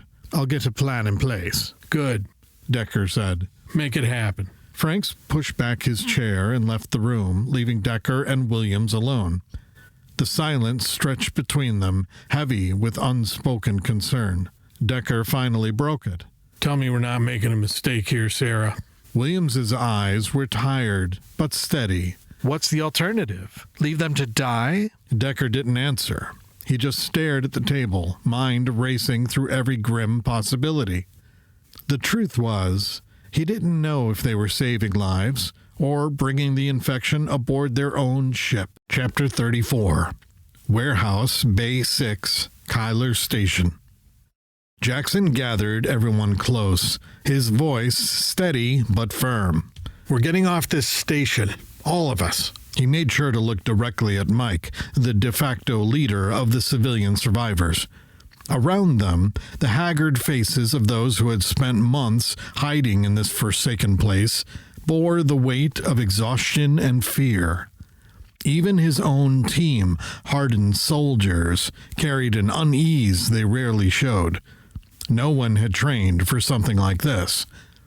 No one had seen anything like it before, and yet here they were, about to make a break for it. All right, listen up. Jackson took a breath and continued. The plan is simple in theory, but it's going to require speed and precision. Alpha and Bravo will provide cover while we escort the civilians to the equipment lift across the bay. We move as one. Keep the creeps off our people, get them into the lift, and hold the line until we can all ride it to the upper floors. Kenneth shifted beside him, arms crossed. Why not have Freebird and Buff pick us up from the lower docks? We got open docking stations. Jackson shook his head. Frank's check. Too many open angles and too much open ground to cover in the bays. We never make it with all these people. It's a kill zone waiting to happen. Besides, the next bay over is filling up with infected. The lift and hallways give us better control over our surroundings. Kenneth let out a breath. Figures. Mike stepped closer. I won't lie. This sounds like a nightmare, but it's our only shot, right? Right, Jackson said. Leave anything that slows you down. No bags, no supplies, just move. If you get grabbed, we won't be able to stop and help. Got it? Mike nodded, looking back at his people. You heard him. Drop everything. We move fast or we die. They divided the 27 survivors into 3 rows of 9. A single-file line would be too vulnerable, too easy to break apart. Jackson moved down the line, ensuring the slowest, the elderly, the injured, and the children, were up front. Keep tight. No matter what happens, don't stop. Let us handle the infected. Your only job is to get to that lift. Perry stood at the control panel by the warehouse doors, fingers hovering over the button. Jackson nodded. The doors groaned as they slid open. Move! Jackson yelled. The group surged forward, stepping into the cavernous bay. Dim emergency lights flickered, casting jagged shadows over crates and machinery. The silence didn't last long. Perry's voice crackled over the comms. Got a false start. Someone's not moving. Jackson turned, spotting a woman frozen in place near the back. Another survivor tugged at her arm, desperation in her eyes. Susie, please, we have to go. Jackson gritted his teeth. They didn't have time for this. Perry appeared at Susie's side, voice sharp. Move your ass, or you die here. Susie blinked, snapping out of her daze, and stumbled forward. A groan echoed across the bay. Jackson's HUD lit up, tracking movement. A handful of infected were stirring at the far end of the warehouse, drawn by the noise. Then more. The small group turned into a crowd. We got company, Kenneth said. He raised his rifle. Pop, pop. His silenced rounds tore through the heads of the nearest creeps. Jackson kept his eyes forward. The lift was still 100 meters away. Too damn far. Pick up the pace, he said, keeping his own weapon trained ahead. Susie faltered again, and this time she turned to go back. The other woman followed her instinctively. Perry cut them off, eyes blazing. Turn back and you're dead. I won't risk my team for you. Susie hesitated, breath coming in short, terrified gasps. Then she turned and forced herself forward. Jackson's grip on his rifle tightened. More infected were emerging from the shadows, drawn by movement, by sound, by them. The way was closing fast. Blevins' voice rang in his earpiece. Top, we need to move. A shriek split the air. One of the infected sprinted out of the darkness, a blur of rotting flesh and wild eyes. Jackson barely had time to react before Kenneth put it down with a clean shot. More were coming. Break and push forward, now! Jackson yelled. The group surged ahead, but panic was setting in. The civilians were stumbling, their movements erratic. Alpha and Bravo formed a perimeter, rifles firing in controlled bursts as more infected spilled into the bay. Kenneth and Strom broke ahead, racing for the lift controls. Jackson barely registered them as he turned and fired, his rounds punching through their skulls. The noise was drawing even more. 30 meters. The infected were swarming now, pouring in from every entrance, clawing over machinery, surging forward in an unstoppable tide. Jackson fired, his weapon kicking against his shoulder. The muzzle flashes illuminating faces twisted in unnatural hunger. 20 meters. The lift doors groaned open. Kenneth and Strom waved frantically. Go! Get them in! Jackson grabbed the nearest survivor and practically threw them into the lift. One after another, the civilians clambered in, pushing and shoving, their screams echoing through the bay. 15 meters. The infected slammed into the team's line. The perimeter broke. Perry screamed as one latched onto her shoulder. Jackson pivoted, firing point blank, and then yanked her into the lift. The last civilians were in. The team was falling back one by one. Blevins, Pelk, Perry, Kenneth. Jackson covered them, his rifle running dry. He drew his pistol, firing over his shoulder as he backed toward the lift. Then something hit him like a freight train. Jackson went down hard, his back slamming against the floor. A rager, a massive frenzied infected, was on top of him, its bony fingers clawing at his armor, its mouth snapping inches from his throat. He grabbed its wrist, straining to push it back, but the thing was too strong. Snarling, it reared up, ready to tear into him. Jackson twisted, driving his knee into its ribs. It barely flinched.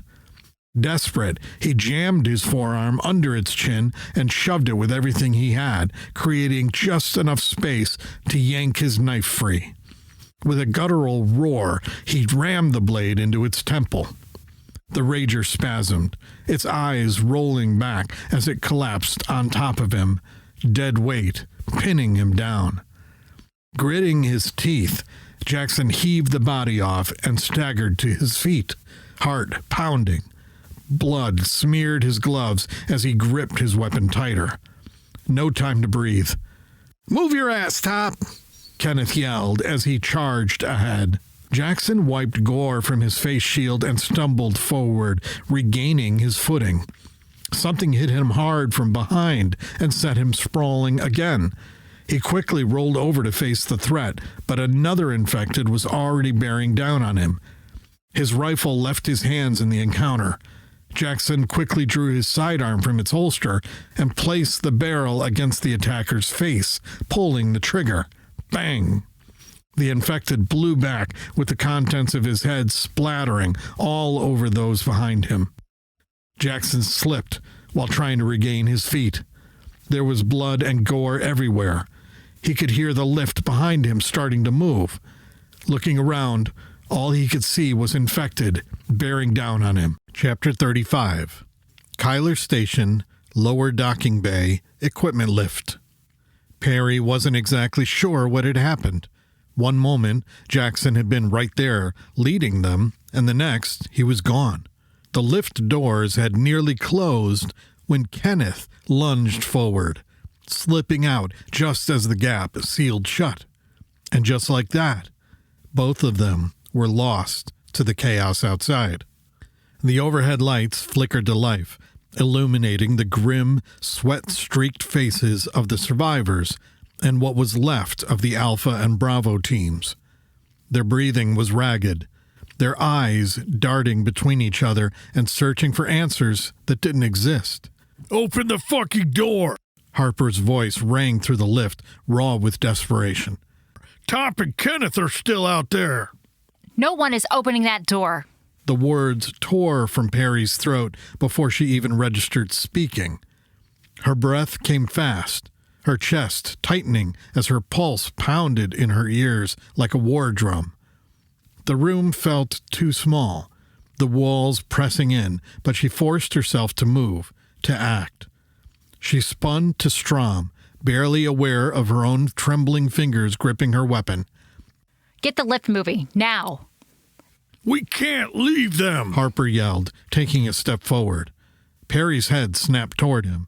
We are not opening that door. Let me go help them. His voice was wild, pleading, but fists clenched at his sides. Negative, Perry said, forcing steel into her voice. We have to get these people off this station. Even as she spoke the words, she felt sick. Every fiber of her being screamed to go back, to not leave them behind. But she knew. She knew. That was a death sentence. And Jackson would have never allowed it. We can't just leave them to die. Harper's voice cracked, his grief bleeding through the anger. Blevins turned on him, her rage simmering just beneath the surface. Get control of yourself. Opening that door doesn't save them. It kills all of us. Harper clenched his jaw, his body trembling with frustration. He spun, slamming a fist into the metal wall of the lift. Fuck! The impact echoed in the confined space, punctuating the thick silence that followed. The lift jolted as it began to rise, the sensation pulling at Perry's stomach. The shock of what had just happened started sinking in, pressing down on them like a crushing weight. Soft cries and muffled sobs broke out among the survivors, their relief at escaping colliding violently with the horror of what they had just endured. The soldiers of Alpha and Bravo weren't crying. They weren't speaking. They sat still, silent, staring at the blood-smeared floor, their expressions blank. But Perry could feel their pain. A raw wound that was only just beginning to bleed. Jackson, their Jackson, was gone. And Kenneth, one of their best operators, had been lost right alongside him. The losses were mounting, and with every mission, the cost grew heavier. A horrible thought slithered into Perry's mind. Had she made the right call? Should she have reopened the doors, tried to fight their way back? Had she just let them die? Leadership had always been a heavy mantle, but now it felt like a noose tightening around her throat. Every decision pressed down, each choice a potential misstep in the dark. Jackson had always been there, a steady force, a silent pillar she could brace against. His confidence had been her compass, his presence a tether to something solid. But now the space beside her was empty, and the questions clawed at her ribs. Without him, how was she supposed to find her way? Her hands curled into fists. Think. Focus. Alpha needed a leader. Now.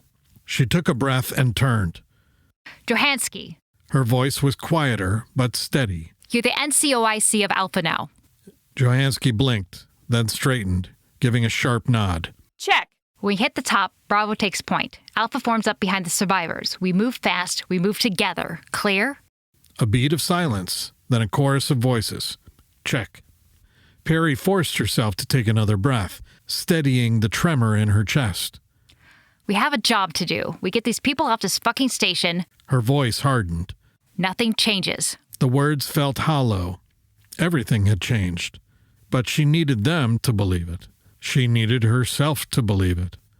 The team had never suffered a loss like this before. Jackson had been more than their leader. He had been their foundation, their rock. Without him, they were unmoored, drifting in chaos. But there was no time to grieve, no time to falter. Perry set her jaw and gripped her rifle tighter. This thing was starting to go pear-shaped. Chapter 36. Flight deck of the USS CN Tier. Fuck! Top and Kenneth just went down. Frank's voice was a desperate yell throughout the flight deck, cutting through the chaos like a blade. Shit! The word tore from Decker's throat as his stomach twisted, a sickening drop that left him breathless. The scene before him wavered, his mind struggling to process it, like a nightmare bleeding into reality. Too vivid to be a trick of the mind, too cruel to be real. Franks continued, his breath ragged. The team made it to the lift, but Top went down. Kenneth tried to jump in after him to save him. Now they're both in the middle of that mess. Are they still alive? Decker asked, though the answer sat like a stone in his gut. Franks hesitated. For the moment, their vital signs are through the roof. They must be fighting for their lives. Decker gritted his teeth. His mind raced, cycling through every possible outcome. Can you find them a safe way out? Franks barely hesitated before yelling into his mic. Jackson, Kenneth, head toward the next bay and get to Stairwell C. Silence. There was no response, not even static. Nothing that indicated they had heard him at all. He wasn't even sure they were still breathing, let alone able to fight their way free. Shit! I just lost the feed for their vital signs, said Franks. Do you have video coverage? Decker asked, his pulse hammering. Franks pulled up the feed, his fingers moving in a blur across the console.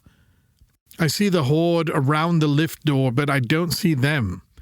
There are just too many infected freaks swarming in that direction. Decker clenched his fists, his knuckles white. Losing people was bad enough, but losing Jackson, that was unfathomable. He wasn't just a soldier. He wasn't just a leader. He was the backbone of the Tier's assault team, the rock upon which they had built their survival time and time again. He had seen more combat and waged war in more systems than the rest of them combined. Hell, probably more than half the damn fleet combined. Jackson didn't go down. He just didn't. Decker had witnessed him defy death so many times that it seemed like the laws of reality bent around him. Everyone aboard the Tier believed Jackson was some kind of unkillable machine, an unshakable force of nature that no amount of horror or hell could break. Even the fleet whispered his name like a legend. He was the kind of man who walked out of the fire while others burned. And now? Now he was lost in this chaos, swallowed by the nightmare that had turned this station into a slaughterhouse. Decker's throat tightened. He forced the emotions down, burying them beneath years of discipline. But this wasn't just a tactical loss. This wasn't just another casualty to chalk up in some grim tally. This was Jackson. This was Kenneth, two of the finest men he had ever served with. Two of the men who had held this team together when the universe had tried to rip them apart. Frank's voice was barely above a whisper now. I've got nothing. No response. The silence stretched, thick and suffocating. It was the kind of silence that crushed hope. Franks turned, eyes pleading. Should I send the team back in after them? Decker barely hesitated, his jaw locked, his voice hard. And get them killed too? No. They need to complete the mission. Get those people and themselves off that station.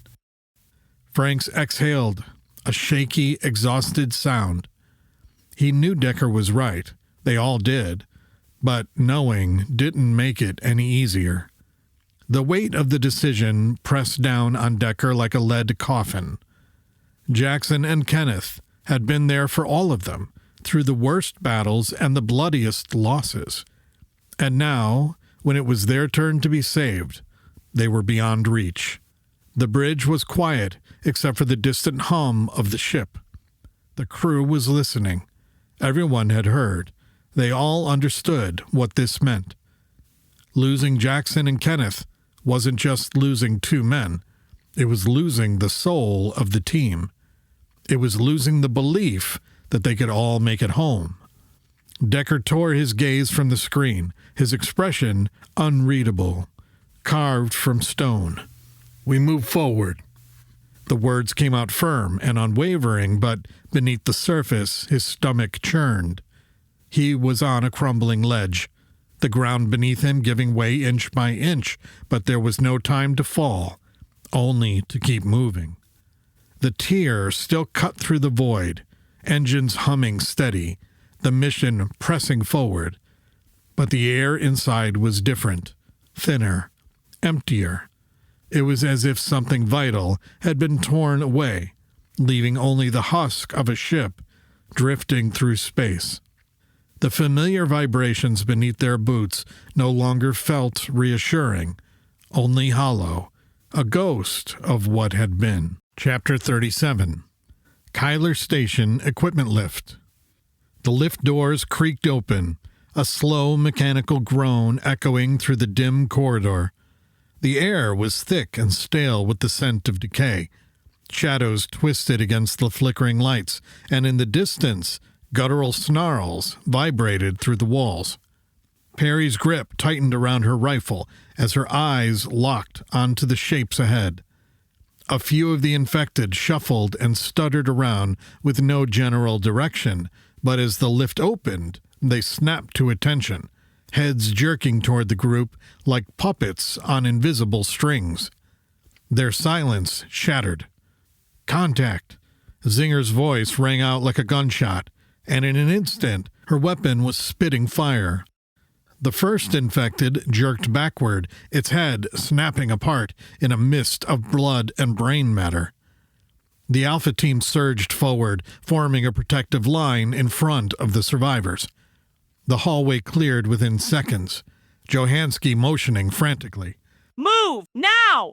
She yelled, her voice sharp with urgency. The group bolted down the hall, boots pounding against the grated floor. They barely made it 50 feet before all hell broke loose. From the right, a flood of twisted bodies poured into the intersection like a living tide. Their limbs flailed unnaturally, milky eyes glowing with hunger that defied reason. Contact, contact! Johansky's shout cut through the chaos. Strom, Blevins, secure that intersection! Check. Strom and Blevins said in unison, sprinting forward. They skidded to a halt, rifles raised, fingers pulling the triggers without hesitation. Muzzles flashed and bodies jerked, but more kept coming, relentless, driven by some primal, insatiable need. We've got lots of company, Blevins yelled over the gunfire, her voice strained. The oncoming wave was endless. Then the line cracked. Reloading! Blevins yelled. But before she could slap a fresh magazine into place, something slammed into her hard. She crashed onto her back, the breath blasting from her lungs. A blur of thrashing limbs and snapping teeth bore down on her. A woman, if she could even be called that anymore, was on top of her, clawing at her body armor, shrieking like a rabid animal. Her voice was frothing with bile and blood, splattering all over Blevins' face shield. She fought back, shoving with all her strength, but the infected strength was inhuman. Fingers like claws scraped against her face shield, trying to pry it off. The woman let out a guttural scream, saliva spraying as she lunged for Blevins' throat. Blevins struggled, punching but having a hard time landing her blows. But the creature didn't notice. It slammed her head against the metal floor, again and again, her vision flickering. She screamed, thrashing as she felt fingers closing around the seams of her armor. Then a knife sank into the back of the creature's skull. Blevins gasped as the infected woman went slack, collapsing on top of her like a sack of dead weight. She shoved the body off, her hands trembling. Looking up, She saw Perry standing over her, yanking her K-bar free from the corpse. Thanks, Chief. Blevins rasped, coughing, as she grabbed Perry's outstretched hand and hauled herself to her feet. Blood smeared across her armor, her heart hammering like a war drum. She wiped the knife against her leg before handing it back. No problem, Perry said, turning, already raising her rifle. Strom was still grappling with another infected, his grunts of exertion mixing with the guttural screeches of the thing trying to tear him apart. Perry didn't hesitate. She stepped up, raised her sidearm, and put a round through the infected's skull. The body slumped. Blood sprayed across the walls in a sickening arc. Next time, Perry said, holstering her pistol. Kill it before it gets that close. Strom exhaled sharply, giving her a nod. The fight wasn't over. Johansky and Zinger were still holding the hallway, gunfire roaring in rapid bursts. The infected came in waves, clawing, screeching, never hesitating, never stopping. Spent shells clattered against the ground. The air reeked of gunpowder and death. Blevins and Strom, still shaking from the fight, rejoined the line. Their rifles barked fire, bullets cutting down the infected with brutal precision. One after another, the horrors fell. But for everyone that dropped, 2 more seemed to take their place. The civilians were panicking, some turning back, others screaming. Fear was a disease spreading through them like wildfire. Harper, Phillips, Perry yelled. Keep the survivors together. No one breaks off. Harper and Phillips pushed through the civilians, forcing them to cluster. Stay with us or you're dead, Harper yelled at a man trying to flee back toward the lift. We move as one. The team kept fighting, but they were being pushed back. Slowly, the sheer numbers threatened to overwhelm them. Blevins fired until her weapon clicked empty again. She went to reload, but her hands fumbled. Her pulse was too fast, her breathing ragged. An infected slammed into her, knocking her back. She screamed, but before she could react, Johansky's rifle cracked, and the creature's skull exploded. Keep your head in the game! Johansky yelled, yanking Blevins to her feet again. Blevins nodded, swallowing hard. No time for fear. No time for mistakes. The hallway was starting to clear, but the echoes of the fight lingered. The moans of the dying, the scent of spilled blood, the distant haunting wails of more infected lurking beyond sight. The team reloaded, their movements methodical and practiced, but there was something different now, something that hadn't been there before. The silence wasn't just silence, it was waiting. You good? Perry asked Blevins as she slid another mag into place. Blevins exhaled. Yeah, they don't quit. Perry nodded. They never do. She glanced at the others. They were battered, breathing hard, streaked with blood and sweat, but they were alive for now. Let's round up the survivors, Perry said, her voice lower now. The fight was over, but the war wasn't, not even close. As they moved forward, the darkness of the station seemed deeper, the air heavier. Somewhere in the distance, something howled. Not human, not even close. And it was coming. Chapter 38. Aboard the USS CN Tier flight deck. The lighting on the flight deck aboard the USS CN Tier was low, the only illumination coming from the glow of the monitors that lined the walls. The air was thick with tension, the weight of bad news pressing down like an anvil. Frank stood near the main console, his arms crossed tightly over his chest. His jaw was clenched, his eyes fixed on the tactical display. The situation on Kyler's station was deteriorating faster than he dared admit. Decker didn't need an update to know how bad it was. He could see it in Frank's expression. He could hear it in the comms monitoring the team. He stepped closer, glancing at the monitor where red indicators were spreading like a plague across the station's schematics. "How bad?" Decker asked, though he already knew the answer. Franks let out a slow, measured breath before speaking. This is turning south pretty quick, sir. The team is barely holding their own, trying to protect the civilians and move through the station. The infected are everywhere. Every corridor, every goddamn maintenance shaft. It's like the whole station has turned against them. Decker ran a hand down his face, exhaustion seeping into his bones. Franks shook his head. So far they are moving, which is at least one shining light. It's going to get ugly if they get pinned down. Decker swore under his breath. He had seen tough fights before. He had seen impossible odds. But this was something else. This wasn't just a battle. It was a slow, suffocating collapse. One where hope dwindled with every second that passed. And Jackson? Decker asked after a beat, his voice quieter. He wasn't sure he wanted the answer. Franks exhaled sharply. Still no sign. It's been too long, sir. If he and Kenneth were going to make it back, they would have by now. Decker turned away, his eyes burning with frustration. Losing Jackson wasn't just a tactical blow. It was a gut-wrenching, soul-crushing loss. Decker just couldn't let himself give up hope. Hope. The word felt like a cruel joke. Decker closed his eyes, trying to shut down the creeping despair. The silence stretched between them, heavy and unyielding.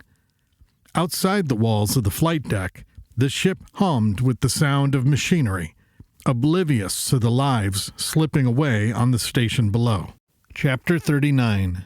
Kyler's Station Hallway. Perry advanced through the dim corridor, her rifle raised, every breath measured and controlled. The flickering overhead lights sputtered like dying embers, their erratic glow stretching shadows that twisted and lurched against blood-smeared walls. The air was thick, stagnant, heavy with the metallic tang of something long since spilled. Every step deepened the sense of entombment, the station less a place of refuge, more a graveyard waiting to claim them.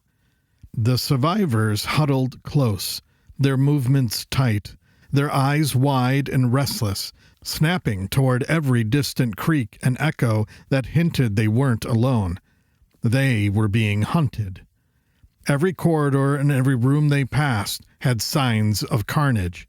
Smeared handprints, shredded clothing, and blood pooling in the metal grooves of the floor. The infected had turned this place into a slaughterhouse, and they were still here, lurking, waiting for fresh prey. We need to move faster, Perry said. The feeling of inevitability was creeping in. They had made it this far, but the station was a labyrinth of death, and sooner or later they were going to hit a dead end. Behind her, Johansky and Zinger were scanning their surroundings, their rifles tracking every shifting shadow. Contact left. Zinger's voice crackled through the comms. Almost instantly, the air filled with gunfire, the sharp cracks echoing through the metal hallways.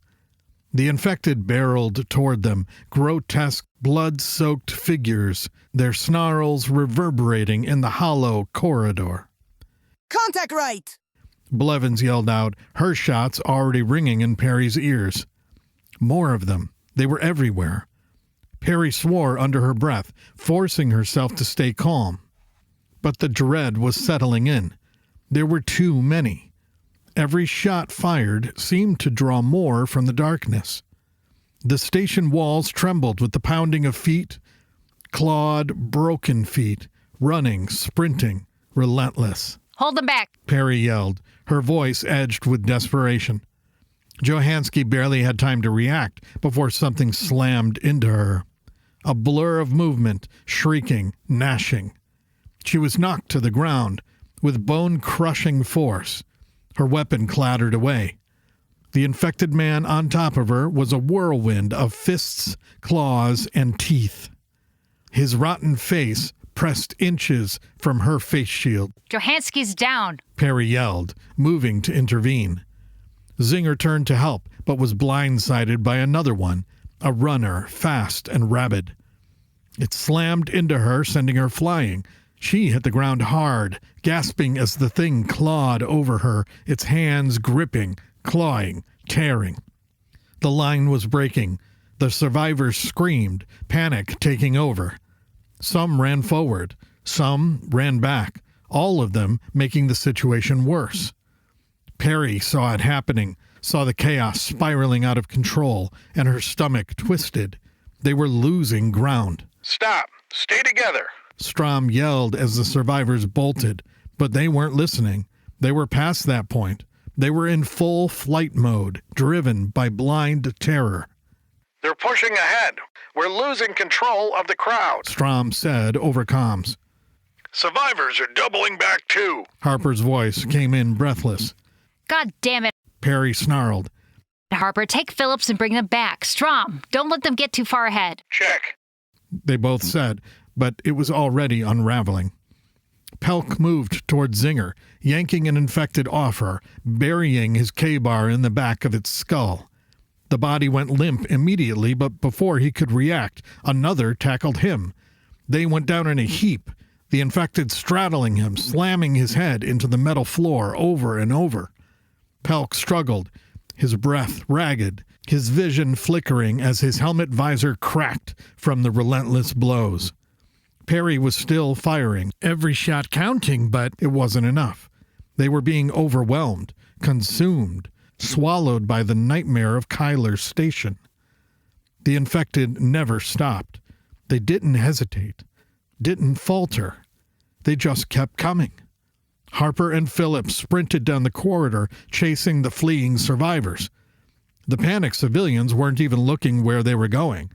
By the time Harper saw what was waiting at the next intersection, it was already too late. A fresh wave of infected crashed into them. Screams filled the hallway. Check! Harper barely had time to raise his weapon before the survivors were dragged down, torn apart in seconds.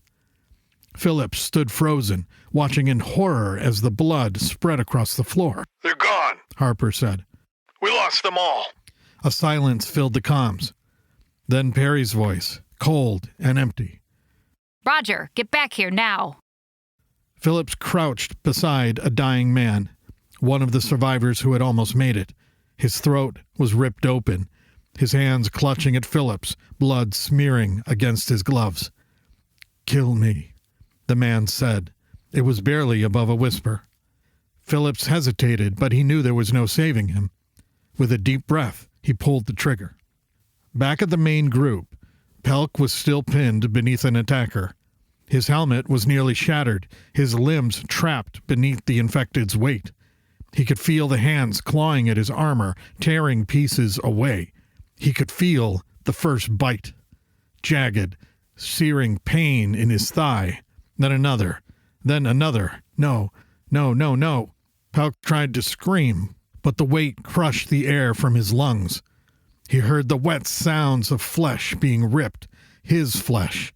He felt his own body being torn apart, piece by piece, and then nothing. Perry didn't have time to mourn. She was still fighting, her sidearm barking as she carved a path forward, but she was losing. She could see Zinger struggling between two infected. Johansky was down. Pelk. No comms. No movement. Nothing but the bodies piled on top of him. Pelk was gone. A gut-wrenching certainty that settled in her stomach like lead.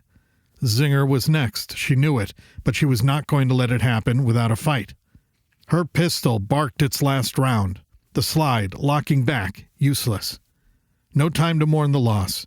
She smashed the magazine release, her free hand already plunging her K-bar into the skull of an infected lunging for her. Bone cracked, warm blood sprayed. She let the blade go, her fingers scrambling for a fresh magazine from her vest. In one swift motion, she slammed it home. The inertia dropped, sending the slide forward just as the body in front of her crumpled to the floor. Before it had even hit the ground, she yanked her K-bar free, ripping it from the ruined skull in a single brutal motion. She turned, pushing forward, desperate to get to Zinger, but the infected were closing in, their mangled hands reaching, teeth gnashing. Point blank she fired, again. Heads snapped back. Skulls exploded, blood spraying the walls like obscene artwork. But for every one she dropped, another surged forward, a churning mass of hunger and madness. It was endless. I can't get to her. The thought beat against her skull like a war drum. I can't get to her. Johansky was barely holding the line, struggling back to her feet only to find herself surrounded. The dead pressed in, relentless, swarming, their guttural moans deafening. Her rifle spat fire, but it wasn't enough. It was never enough. She could hear gunfire behind her. Someone was still alive, still fighting, but she didn't know how much longer that would last. Just keep fighting, she told herself. Just keep fighting. Zinger couldn't breathe. The weight of the dead was crushing, pressing her into the cold metal floor. They tore at her armor, their nails scraping, peeling, ripping it away like scavengers at a fresh corpse. Her screams rang through the chaos, raw and broken. No, no, no, no, no. She struggled and thrashed, but there were too many. Pain erupted through her body as teeth sank into her flesh. A searing, white-hot agony. Something was being torn away. Her. They were taking her, piece by piece. Perry was spent. Her muscles screamed, her lungs burned, but she wouldn't stop. Couldn't. She could hear Johansky's rifle still barking somewhere, beyond the writhing mass of infected, but she couldn't see. She could see Zinger, though. She could see what was left of her, buried under a frenzy of snapping jaws and flailing limbs. This was it. Perry knew she was next.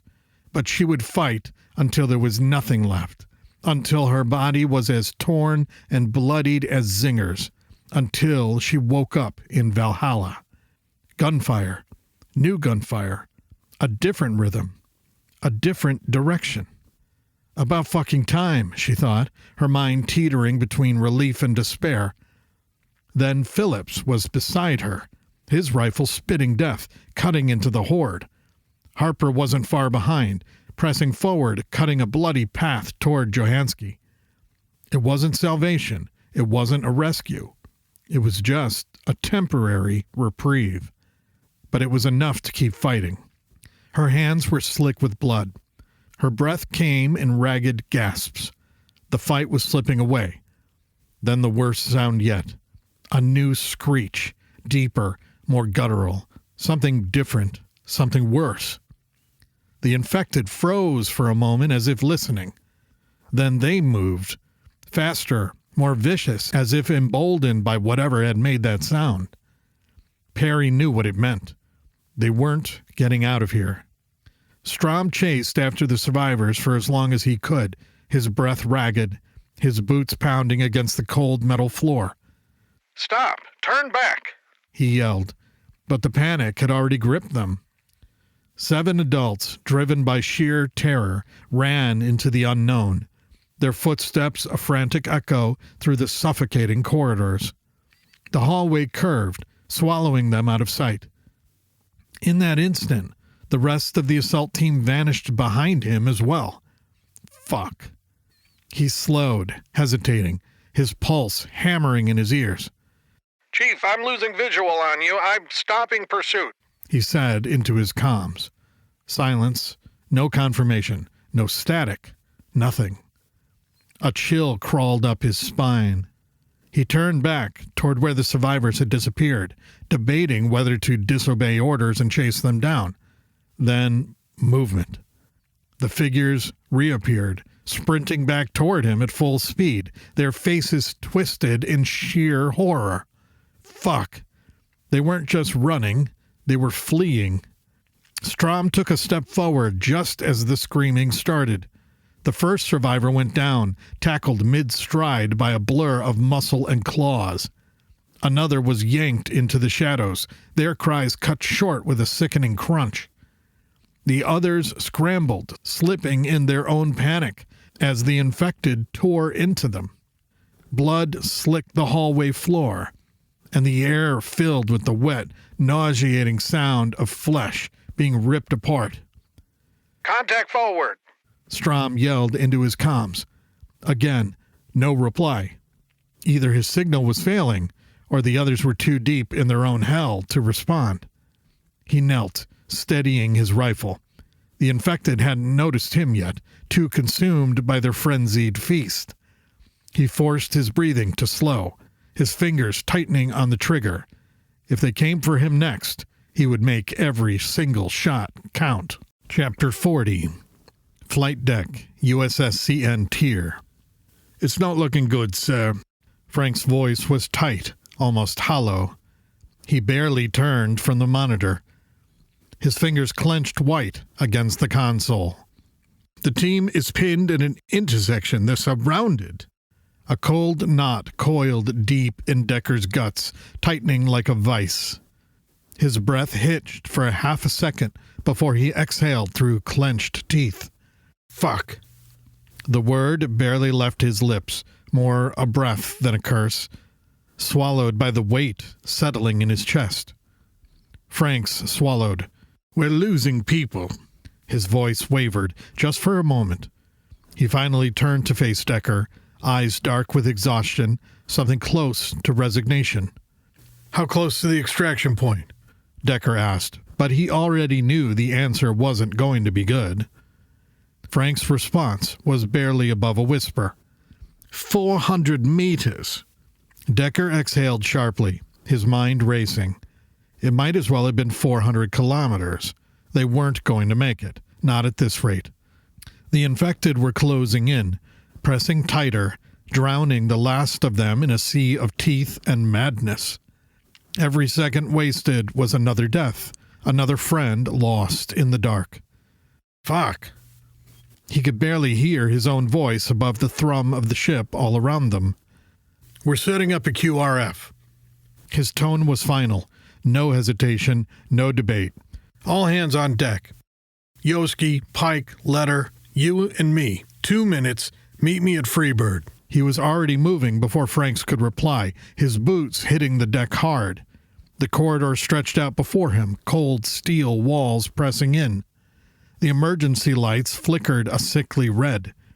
It felt as if the ship itself was suffocating under the weight of what was happening with the team on the station beyond.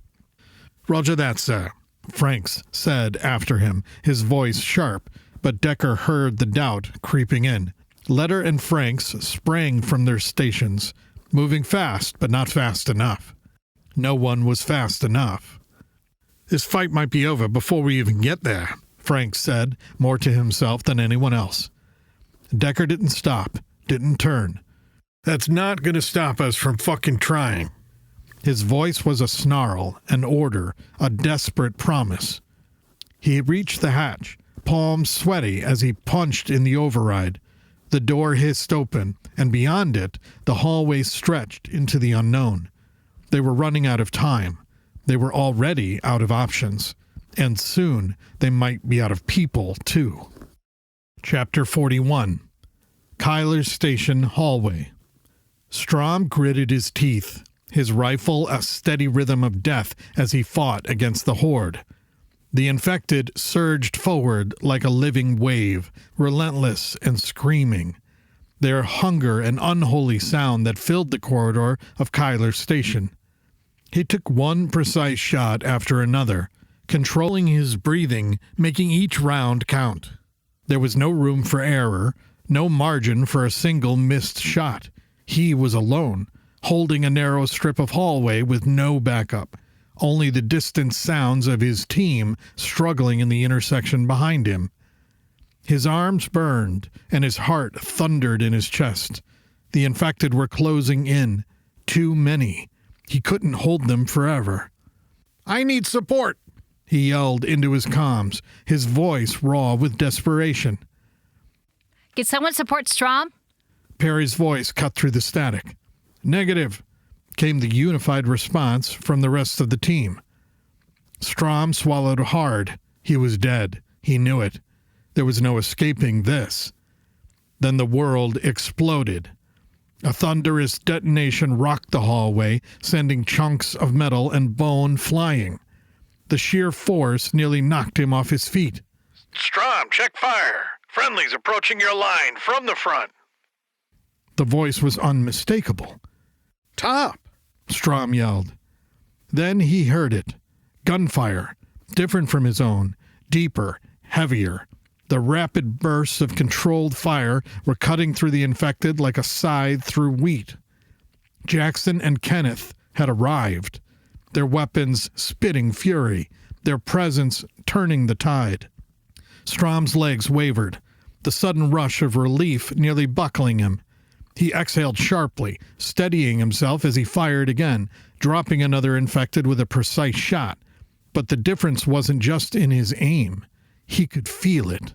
The weight on his shoulders lifted, and the crushing isolation cracked. He wasn't alone anymore. Thank God you're alive! Strom yelled into his comms, dropping another target. For the moment, anyway. Kenneth said. There's a hell of a lot of these fuckers. Perry's voice crackled over the comms, thick with emotion. Top, Kenneth, you're... Not dead yet. Jackson cut in. But we're not out of this. Let's move. Hearing them sent a renewed surge of determination through Perry. She had been fighting just to survive, just to hold on to what little ground they had left. Now they had a way forward. Jackson and Kenneth were clearing a path towards Strom, cutting through the infected with ruthless efficiency. It was just enough to push forward. Keep up the pressure, Jackson yelled, his voice sharp, commanding. Harper and Phillips fell back to Perry's position, faces grim. Johanski's gone, Harper said, his voice barely above a whisper. They didn't have time to mourn. The infected were still pressing, still clawing at them. Collapse to Strom's position, Perry yelled, pushing through the panic, through the chaos. Strom was still on one knee, still firing, but the tide was turning. Perry reached him, dropped beside him, adding her fire to his. They're close, Strom panted, blood running down his face. We just need... A sudden shift. The infected hesitated. Then they began to drop, fast. They looked like sacks of potatoes falling to the ground. Jackson and Kenneth were nearly on them, and the monsters that had been an unstoppable force just moments ago were suddenly caught between two lethal fronts. Perry could see them now, moving through the carnage, firing in controlled bursts. The infected twisted and fell, the horde thinning in seconds. Then, silence. A heavy, suffocating silence. Perry sucked in a breath, shaking. Jackson stood before her, rifle lowered, scanning the hallway, his face grim. Kenneth was just behind him, panting but alive. I'm so fucking glad to see you. Perry exhaled, hardly believing it. Glad to be seen, Jackson said. He glanced behind them, taking in the survivors, the blood, the exhaustion. How bad is it? Perry looked back at what remained of her team. Bad. Jackson already knew. His HUD had confirmed the deaths of Johanski, Pelk, and Zinger. Still, hearing it spoken out loud made it worse. His jaw was clenched. He'd failed them. He hadn't been there when they needed him most. Strom, give me a head count, he said, his voice tight. Check, Strom said, turning to assess what was left of the survivors. Jackson switched channels. Blevins, sit rep. Rear line's holding for now, Blevins said. but there's too many of them. We won't last forever. We need to move while we still can.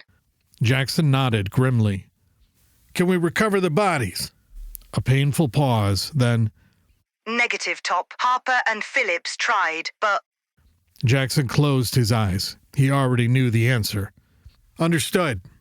Strom returned. 8 survivors, Top, out of 27. Jackson's heart sank. Fuck. He turned toward his battered, exhausted team.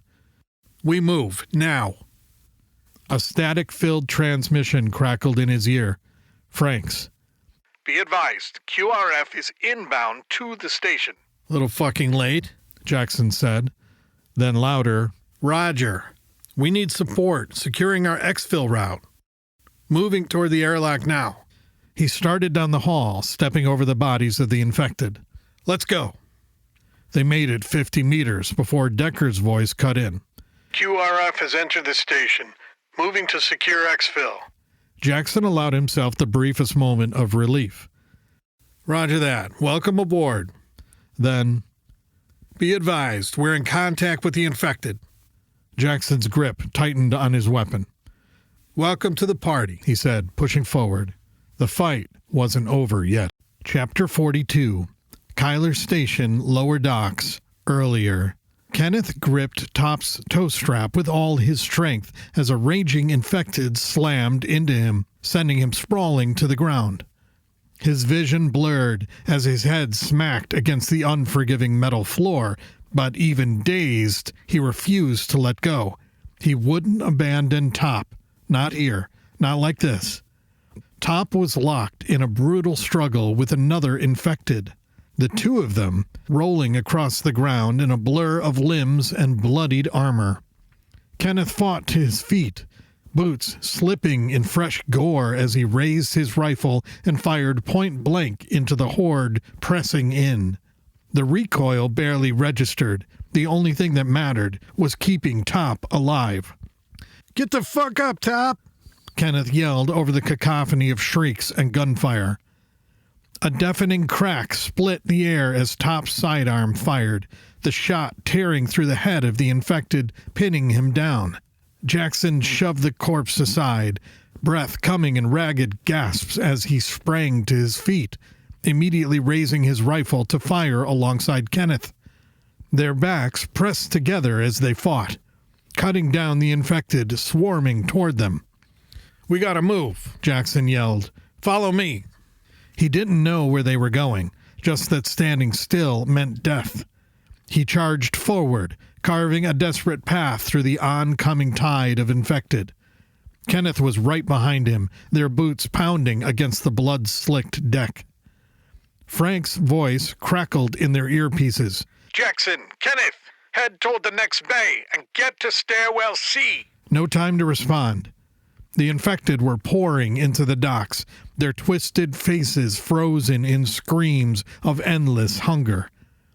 Jackson lowered his shoulder and barreled into the swarm, gunfire ripping through the air. The infected barely reacted. So many were fixated on the lift, clawing and pushing in their blind fury. The chaos gave them an opening. They moved fast, weaving through the mass of bodies, cutting down anything that got too close. Jackson was breathless. His heart was pounding in his ears. Every step forward felt like an eternity. The corridor between bays became a nightmare bottleneck. The walls pressed in as the infected swarmed tighter. "Frag out!" Kenneth yelled, hurling a grenade into the crush ahead. The explosion rocked the hallway, sending bodies and viscera flying in all directions. Smoke and dust choked the air, but Jackson didn't hesitate. He pushed forward, kicking through the ruined corpses, his rifle never stopping. "There, I see Stairwell C," Jackson yelled. Kenneth pulled another grenade from his chest rig, readying it for use to clear more space. He grinned, his breath ragged. "Fuck, we might actually make it." Something hit him, hard. He barely had time to register the impact before he was airborne, slamming into the floor with bone-jarring force. His grenade rolled free, bouncing toward the feet of the encroaching horde. "Cover up!" Kenneth barely had time to scream before the world went white with another explosion. The force sent them both sprawling. The bodies of the infected and their own body armor absorbing the worst of it, but their heads rang. Their bodies ached, and the pounding of approaching infected filled the silence left in the blast's wake. Kenneth coughed, forcing himself up, hauling Jackson with him. Blood ran down his face, inside his face shield, but he didn't care. They had to move. Reloading. Jackson yelled, slamming a fresh magazine into his rifle. Kenneth mirrored him, hands shaking as he reloaded, his fingers fumbling on the magazine release. He could hear them, dozens, maybe hundreds, scraping, growling, closing in. Jackson lunged for the stairwell hatch, pulling it with all his strength. Open the fucking hatch! Kenneth yelled. Kenneth didn't hesitate. As soon as Jackson pulled open the hatch, he jumped into the stairwell. Jackson was right behind him, spinning to slam it shut just as the first infected reached them. The impact rattled the metal, the door shuddering under the force of dozens of bodies slamming against it. They collapsed against the wall, heaving for breath. The pounding continued, fists and claws scratching at the door, the sound of the damned refusing to fade. Kenneth let out a choked laugh, half hysteria, half exhaustion. Holy shit, we just lived through that. Jackson didn't answer right away. The adrenaline was wearing off, and the reality was setting in. They had made it, for now. But the rest of the team, the station, the horror wasn't over, not by a long shot. Finally, he turned to Kenneth, exhaling. Yeah, that was crazy. Kenneth met his gaze, the ghost of a smile fading fast. They think we're dead. Wouldn't you? Jackson glanced at the hatch, then back at Kenneth. Then we better prove them wrong. He started to make his way up the stairs. Chapter 43. Aboard Buff dropship en route to Kyler's station. Earlier. The comms crackled, static cutting through the tense silence before Frank's voice came through, tight with urgency. Top! Shit, I'm glad you're alive. Is Kenneth with you? A brief pause, then Jackson's voice weary but strong. Affirmative. Still breathing, for now. Decker exhaled, relief washing over him. He had fought in countless hellholes and seen good men torn apart, but the thought of losing Jackson had settled into his chest like a lead weight. The old war dog had cheated death more times than Decker could count, but even legends had limits. Apparently, today wasn't the day Jackson met his. Where the hell are you? Franks pressed, his fingers gripping his jump seat on the dropship. We're in Stairwell C, right where you told us to be, Jackson said. Franks let out a breathy chuckle, shaking his head. You could have at least acknowledged me sooner. I was getting a little worried. What do you think I'm doing now? Jackson shot back. Where's my team? They're on deck 15, pushing toward extraction, Franks said, glancing at his tactical display in his HUD screen. The green dots representing the survivors and remaining squad members flickered like candle flames in the storm of red that marked the infected closing in around them. Roger that, Jackson said. Don't hold the bus. We'll catch up. Franks exchanged a glance with Decker, both men allowing themselves the first semblance of relief since the nightmare started. Jesus, Franks said. Thank God. Decker, with a rare grin tugging at his lips, said, Top, this is Decker. Hurry the fuck up. It's beer 30 and you're late. He hesitated for a beat, then said, I want you both off that station ASAP. This whole op is starting to give me heartburn. Jackson's response was immediate. Roger that, sir. We're moving. As the comms cut out, Decker leaned back, rubbing his hand over his face. He wasn't one for superstition, but if anyone had guardian angels watching their six, it was Jackson. That bastard never ceases to amaze me, Decker said. In all my years, I've never seen anyone pull the shit he does and walk away from it. Franks huffed a laugh, shaking his head. He's the best I've ever seen. His voice softened slightly. Thank God he's on our side. The two men sat in silence for a moment, the hum of the dropship's engines a steady reminder that the fight wasn't over yet. Jackson and Kenneth were alive, for now, but they still had to insert on the station as a quick reaction force to help get everyone off that goddamn station. Chapter 44. Kyler's Station Airlock. Present. QRF.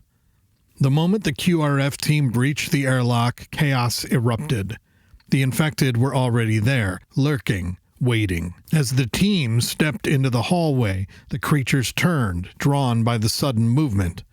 Then came the sound, the guttural moans of the damned as their vacant, ravenous eyes locked onto fresh prey. "Contact!" Yoski yelled, snapping his rifle up and firing without hesitation. The first infected dropped.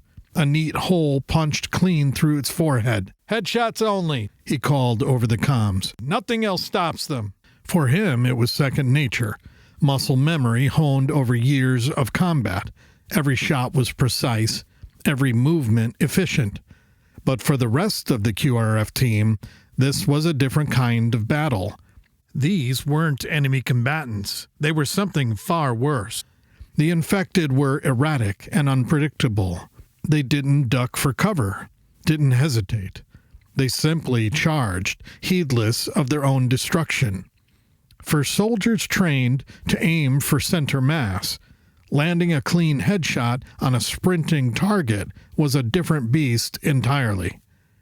The first shots rang out, some finding their marks, others punching into torsos, doing nothing to slow the monsters down. "Shit, they're fast!" Letter gritted his teeth as his rifle rounds failed to put down one of the infected barreling toward them. Yoski and Franks, the best shots in the group, were holding the line, but then the worst happened. One of the infected broke through. Letter barely had time to react before it slammed into him with bone-crushing force, sending him sprawling to the floor. The thing was on him instantly, clawing, shrieking, snapping its bloodied teeth just inches from his throat. He fought back, struggling against its unnatural strength, but it was like wrestling a demon. "Letter's down!" Franks yelled. Decker didn't hesitate. He lunged forward, grabbing the infected by the collar of its tattered jumpsuit and yanking it off Letter. The thing twisted, shrieking, its teeth gnashing as it redirected its fury toward Decker. Before it could lunge, a single shot ran out and the infected went limp. Yoski had put a round clean through its skull. "Thanks," Decker panted, nodding toward Yoski. Yoski didn't even acknowledge him, already shifting his aim down the hallway, firing methodically, cutting down more of the incoming infected. Decker turned toward Letter, gripped his arm, and hauled him back to his feet. "You good?" Letter nodded, his face pale, his breath ragged. "Yeah, I think so. They're strong. Too strong." "Best not to let them get to you," Yoski called over comms, still firing. "I learned that the hard way, too." "Great tip," Decker said. "No charge." Yoski shot back. A grin flickered across his face before he took down another infected. Within moments, the immediate threat was neutralized. The hallway, once a frantic battlefield, was now littered with twitching, bloodied corpses. But Yoski wasn't taking any chances. He moved methodically from body to body, putting an extra round in the skulls of any infected that still had so much as a flicker of movement left. Decker watched, gripping his rifle tighter. "How many more do you think are ahead?" Franks exhaled sharply. "Too many." Yoski finished his grim work and straightened, rolling his shoulders. "Then let's get moving. We're not done yet." They weren't, not by a long shot. Chapter 45. Kyler's Station Hallway. Assault Team. "Leaving them behind doesn't sit right with me." Kenneth's voice was sharp, nearly shaking over the comms. "It doesn't sit well with me either," Jackson said, his tone hard but steady. "But look behind you." The hallway was packed, a seething tide of infected, clawing and snarling, their grotesque faces twisted with unrelenting hunger. They slammed against the rear line, their bodies crashing into each other as they clawed their way forward, desperate to consume the last of the team and the 8 remaining civilian survivors. The team fired falling back in controlled bursts, each step bought with blood and bullets, but it wasn't enough. More of them kept coming. Kenneth clenched his teeth. We don't fucking leave people, he yelled. No man left behind. Jackson knew the creed and lived by it, but the reality was staring them in the face. If they went back, none of them would be getting out. If we don't, we all die here. Jackson shot back. His voice was tight, reluctant. We have to move. We can't afford to lose anyone else, and we have civilians to protect. Kenneth's pulse pounded in his ears. The thought of abandoning their fallen was unbearable. His whole life had been built around the team. Leaving their brothers and sisters behind was breaking the one unbreakable rule. We can figure something out, Kenneth yelled, desperation creeping in. Shut the fuck up, Kenneth, Jackson yelled. This is not a goddamn democracy. Kenneth bit down hard, anger and grief boiling in his gut. He knew he was overstepping, but he couldn't shake the weight of it.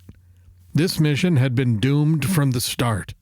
Now it was just getting worse. Jackson exhaled sharply, trying to ease the tension.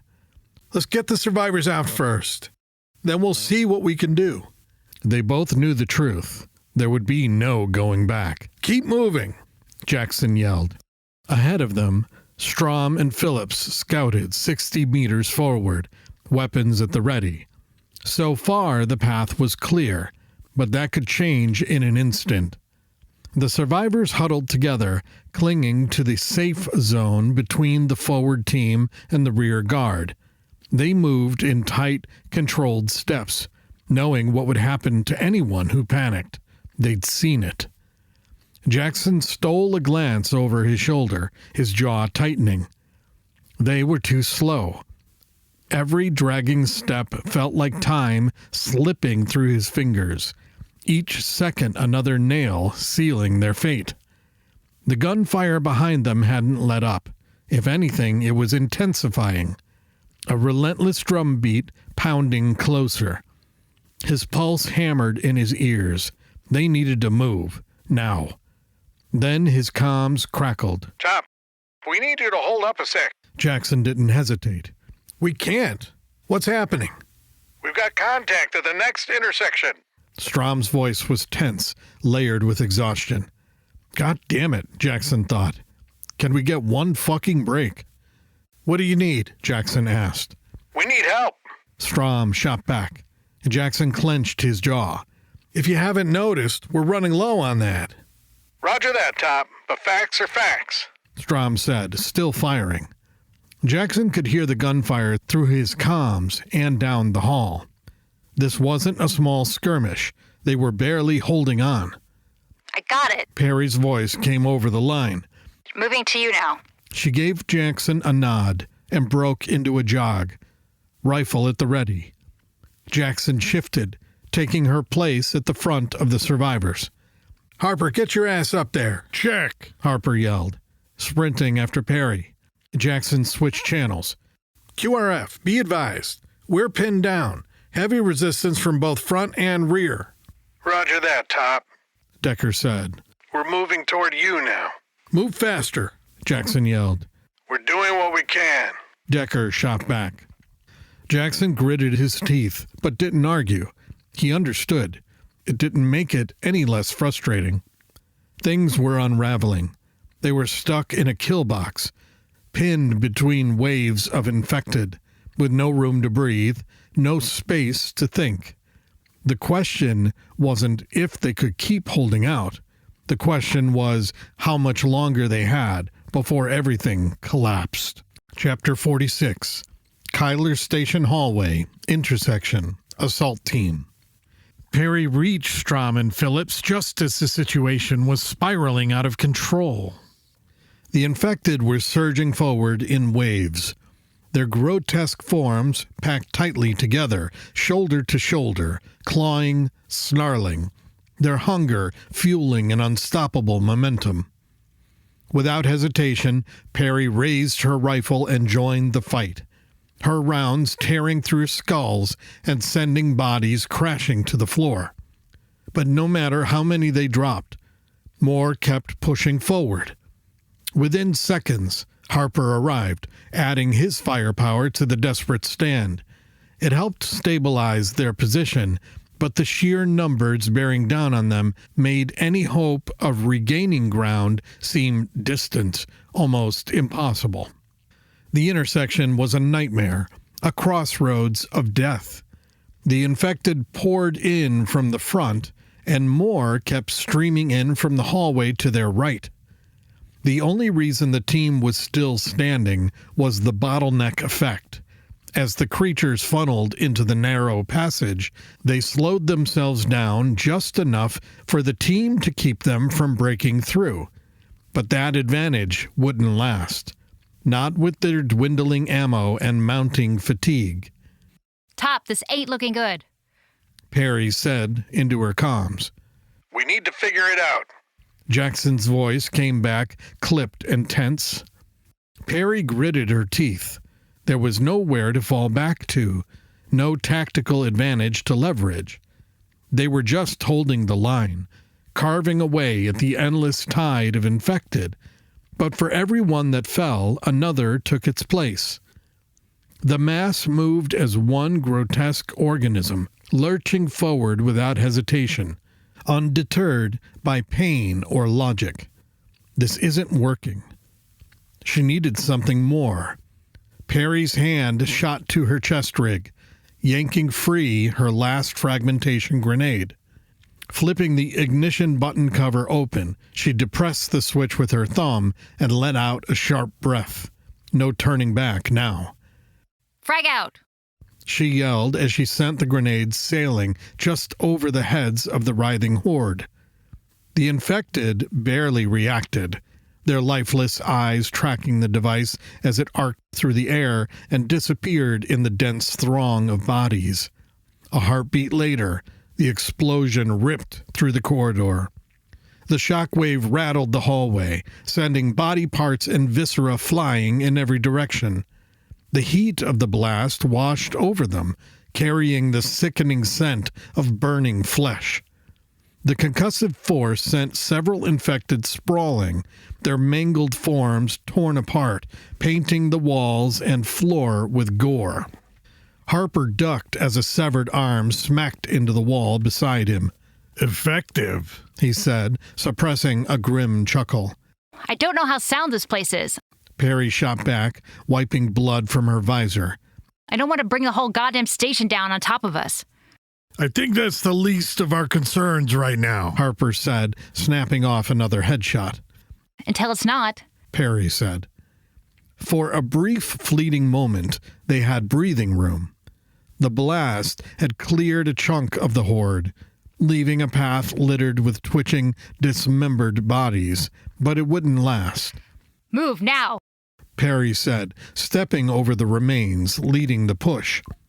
Harper followed, his rifle spitting fire at anything still moving on the floor. Strom and Phillips pressed forward, covering their flanks as they advanced inch by bloody inch. The corridor beyond the blast zone was momentarily clear, but the infected weren't stopping. Already fresh horrors were clawing their way through the wreckage, their bodies slick with the blood of their fallen. Then, from the right, another surge. "Contact, right side!" Strom yelled, swinging his rifle toward the new threat. Perry pivoted, her heart hammering as she saw them, a fresh wave pouring in from the side corridor, moving faster than the others. They weren't just shambling corpses, they were runners. "Fuck!" Harper cursed, opening fire immediately. The bullets ripped through them, but they barely slowed. Perry didn't think, she acted. Her rifle roared as she emptied half a mag into the oncoming rush, but they were closing too fast. Back up, fall back to cover, she yelled. Strom slapped a fresh mag into his rifle, his hands slick with sweat and grime. "They're too fast. We need another bottleneck." Perry's mind raced. They couldn't get pinned here, not when they had just made ground. They needed a way to slow them. Her eyes flicked to a set of emergency supply crates stacked against the wall near the intersection. It wasn't much, but it might be enough. Harper, Strom, push those crates into the hall. Block them in. They didn't hesitate. As Perry and Phillips laid down suppressing fire, Harper and Strom shoved the heavy containers into position, creating a makeshift barrier. The infected crashed into it. Their snarls turned into enraged howls as they clawed and slammed into the obstruction. Not gonna hold long, Harper yelled, panting. Doesn't have to. Perry shot back. Just needs to buy us time. More gunfire erupted from behind them, the rear guard still holding the line. The weight of the mission pressed on Perry's chest. They were running out of options, running out of time. Keep moving, she yelled, pushing ahead. Every step felt heavier, every breath harder, but they weren't dead yet. Not yet. Chapter 47, Kyler Station Hallway, QRF. The station groaned around them, metal protesting under unseen stress. The overhead lights flickered, casting erratic, sickly yellow beams down the corridor before plunging them into near darkness again. Shadows twisted and stretched with each flicker, playing tricks on already strained minds. The cold, artificial air smelled of gunpowder, blood, and something else, something rotting. What the fuck was that? Frank said, his voice tight as his eyes darted along the corridor. A tremor ran through the ground beneath them, subtle but undeniable. Frag grenade, Yoski said, voice level despite the chaos ahead. They must be deep in it right now. A sporadic crack of sidearms echoed through the hallway. Yoski knew exactly what that meant. The assault team was too pinned down to reload their rifles, resorting to their last line of defense. That was the sound of desperation. Frank's chest tightened, a slow, constricting knot of dread. The team was still out of sight, but every step felt like wading deeper into a battlefield already soaked in blood. The air hung heavy, thick with the weight of something unseen, pressing against his lungs, making each breath feel like a struggle. The silence wasn't empty. It was waiting.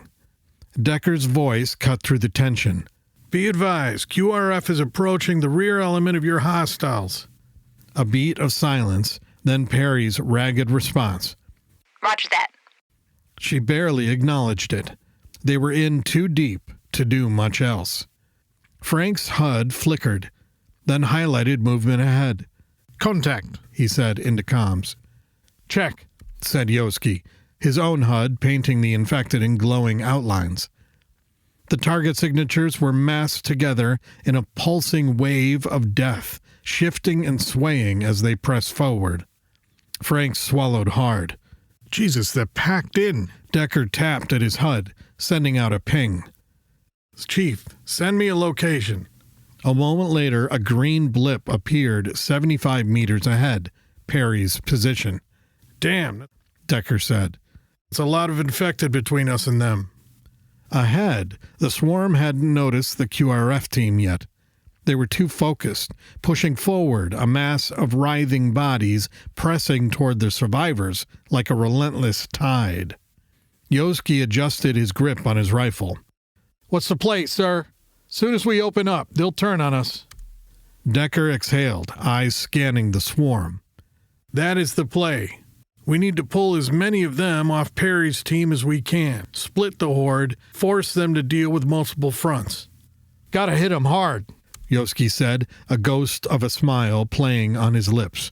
Maximum damage, Decker said. We drop as many as possible in the first wave, then fall back slow, string them out, make them chase us while we thin them down. Yoski nodded. Let's get closer. The QRF team moved forward, careful to make their steps light. Every second felt stretched too thin, every breath too loud. Franks wished he could wipe the sweat from his brow, but his helmet didn't allow for it. His nerves were wound so tight, They threatened to snap. The first infected caught their scent, or whatever made them notice the QRF team. A slow, jerky turn, its milky eyes locking onto them. Then another and another.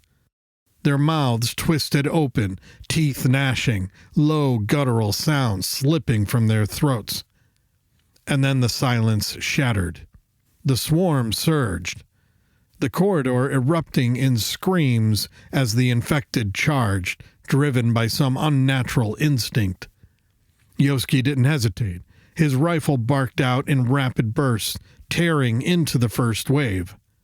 The round chewed through flesh, spraying blackened blood across the walls. Franks and the others followed suit, gunfire roaring in the enclosed space. Bodies dropped, but it wasn't enough. The infected came faster, some crawling over their fallen, their bodies twisted and broken but still moving, still reaching. A bloodied woman, her jaw hanging loose, sprinted forward, arms flailing. Franks put 2 rounds through her skull, but she barely slowed. The third shot finally took her down. Jesus Christ, Franks said, stepping back as another wave crashed forward. Fall back, Decker yelled over the gunfire. Pull them with us. They moved in controlled steps, firing, reloading, firing again. The air grew thick with the metallic tang of blood and burnt flesh. The walls trembled as bodies slammed into them, the infected mindless in their pursuit. More kept coming. Dozens turned into hundreds. The corridor beyond them was already slick with blood and bodies, yet the infected showed no hesitation, no fear. Yoski reloaded, his fingers moving on instinct. His rifle clicked forward just as an infected broke through, lunging at Franks. Fuck! Franks barely had time to react before the thing was on him, its fingers clawing at his armor, teeth snapping inches from his face. Yoski swung his rifle like a club, smashing the stock into the creature's skull, then fired point blank. The thing's head jerked back, but still it moved. Franks shoved it off and emptied half a mag into its head before finally dropping it. Keep moving, Decker yelled. They staggered back, breath ragged. Every step was harder, the horde pressing in. The plan was working, sort of. The infected were splitting. Some still moving toward Perry's team, but a growing number were now turning their attention toward the QRF squad. The problem, there were too many. A fresh wave hit them from the left corridor, pouring into the hallway like a dam had broken. Franks fired blindly, feeling his rounds chew through bodies, but it wasn't enough. They were being overrun. Decker made a split-second decision. Grenades! Now! Franks and Yoski didn't hesitate.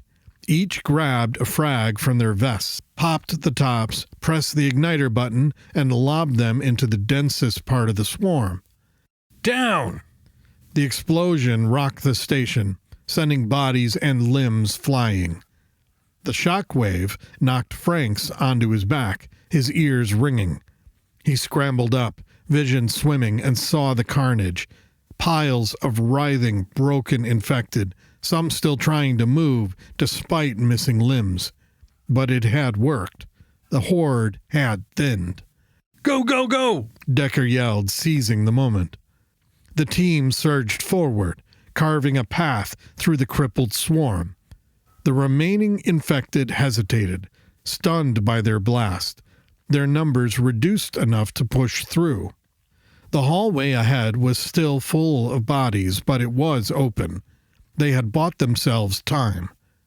But Perry's team was still ahead, still fighting, and the infected were far from finished. Chapter 48. Kyler Station Hallway, Assault Team. Chief, what's the fucking holdup? Jackson yelled into his comms, his voice barely cutting through the chaos. We can't hold the rear much longer. Static. Then Perry's strained voice. Roger that, Top. Nothing else. Jackson clenched his teeth. What the fuck does that mean? Top, we need to fucking move. Kenneth's voice cracked with urgency. Jackson hesitated the briefest moment, but he already knew what had to be done. Let's move, he yelled. We can't stay here. The infected were pressing harder, their dead piling waist-high in the corridor, a grotesque barricade of rotting flesh and broken bodies. Kenneth, Blevins, and Salamore stood firm, their rifles barking as they cut down anything that climbed over the mound, but it was barely holding. The dead rolled forward in waves, toppling onto the team, forcing them to give ground inch by bloody inch. Jackson turned, pushing through the chaos to the survivors huddled behind them. They were paralyzed, some shaking, others crying, a few gripping their weapons with pale, sweat-soaked hands.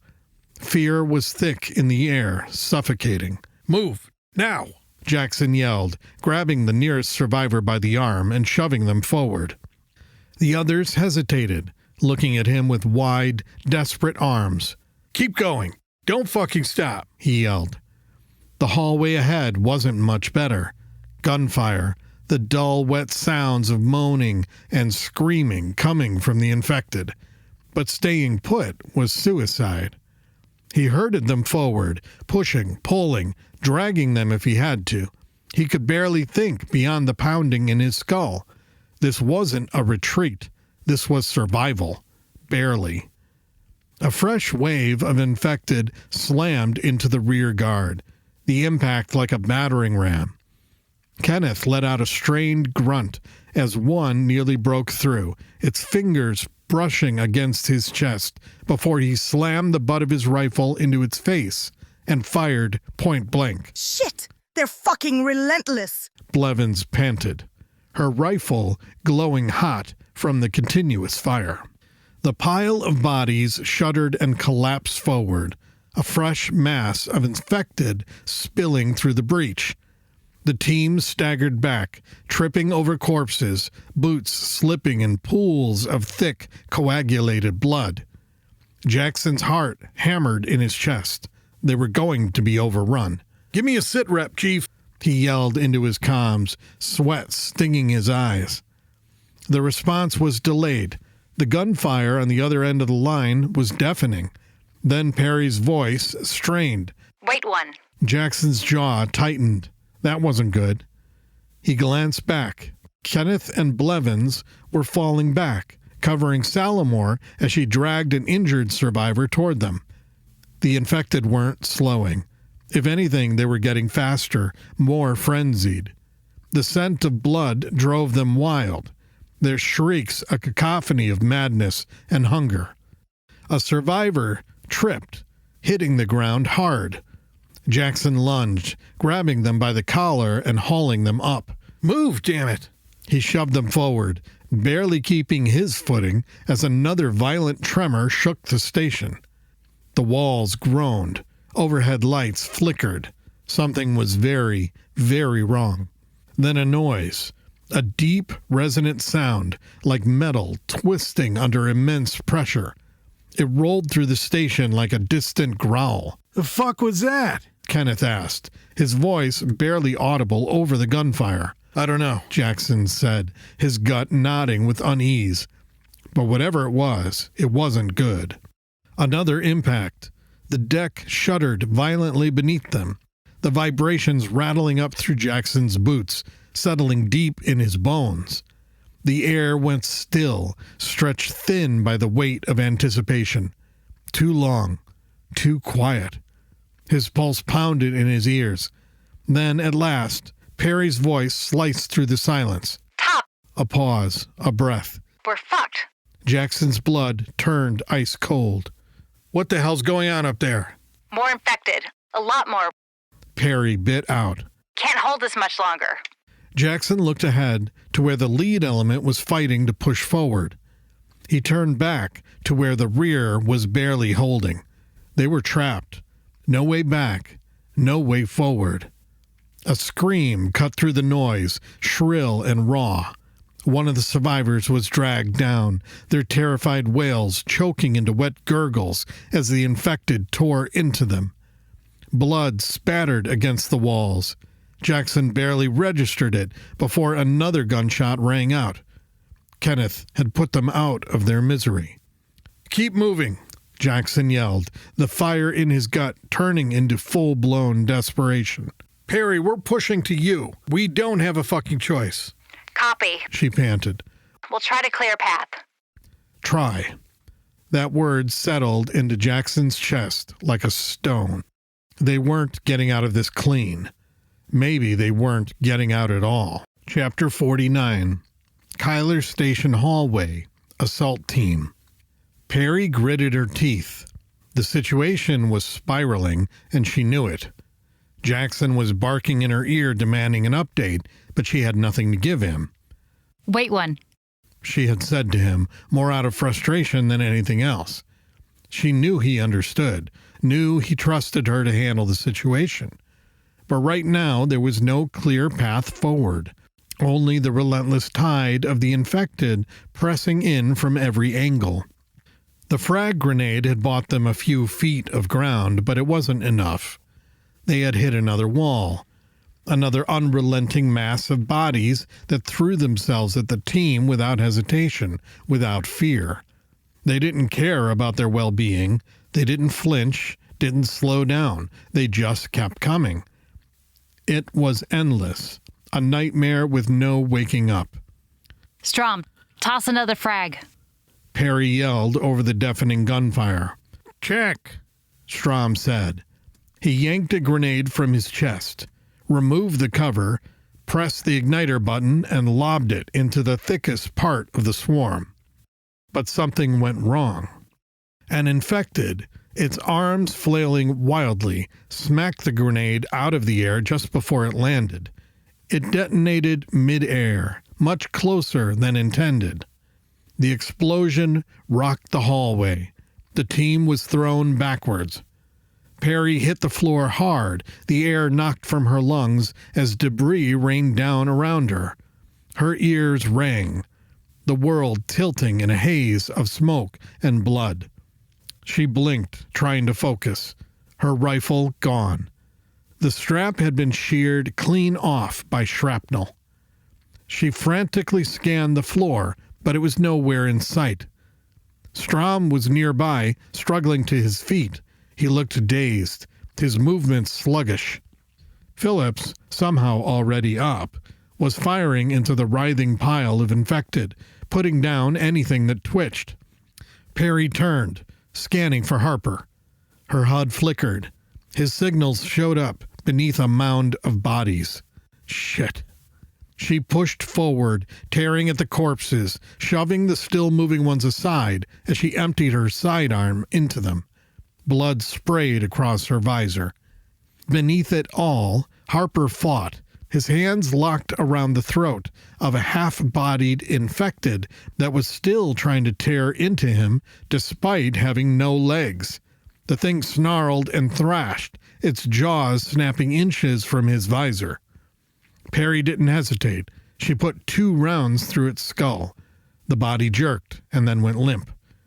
She grabbed Harper's vest and yanked him to his feet. You good? She yelled. He staggered but nodded. "I'm good." The fight wasn't stopping. The infected just kept coming. Perry turned back to the team and saw that the gap they had blown open was already closing as more infected poured in. They had gained ground, but they were losing it just as fast. "Chief, I don't know how many more of those we can use," Phillips yelled out, his voice tight with worry. "Much more of that, or we're going to compromise the whole fucking hallway." Perry glanced at the walls.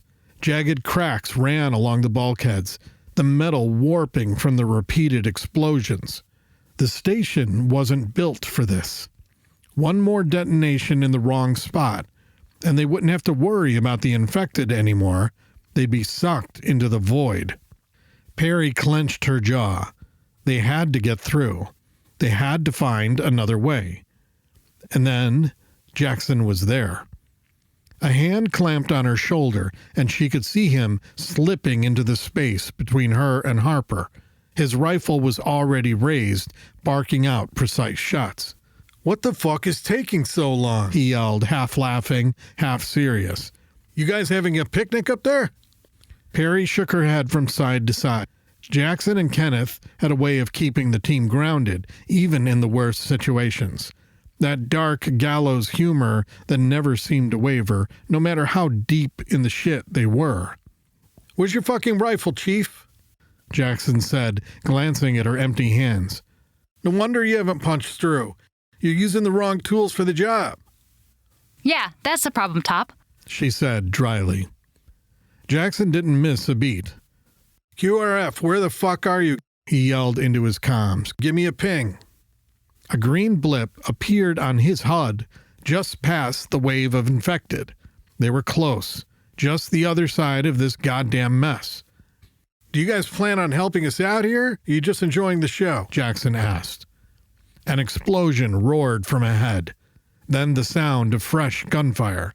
The QRF had arrived. QRF, be advised. Frag grenades are starting to compromise the structure of the station, Strom said.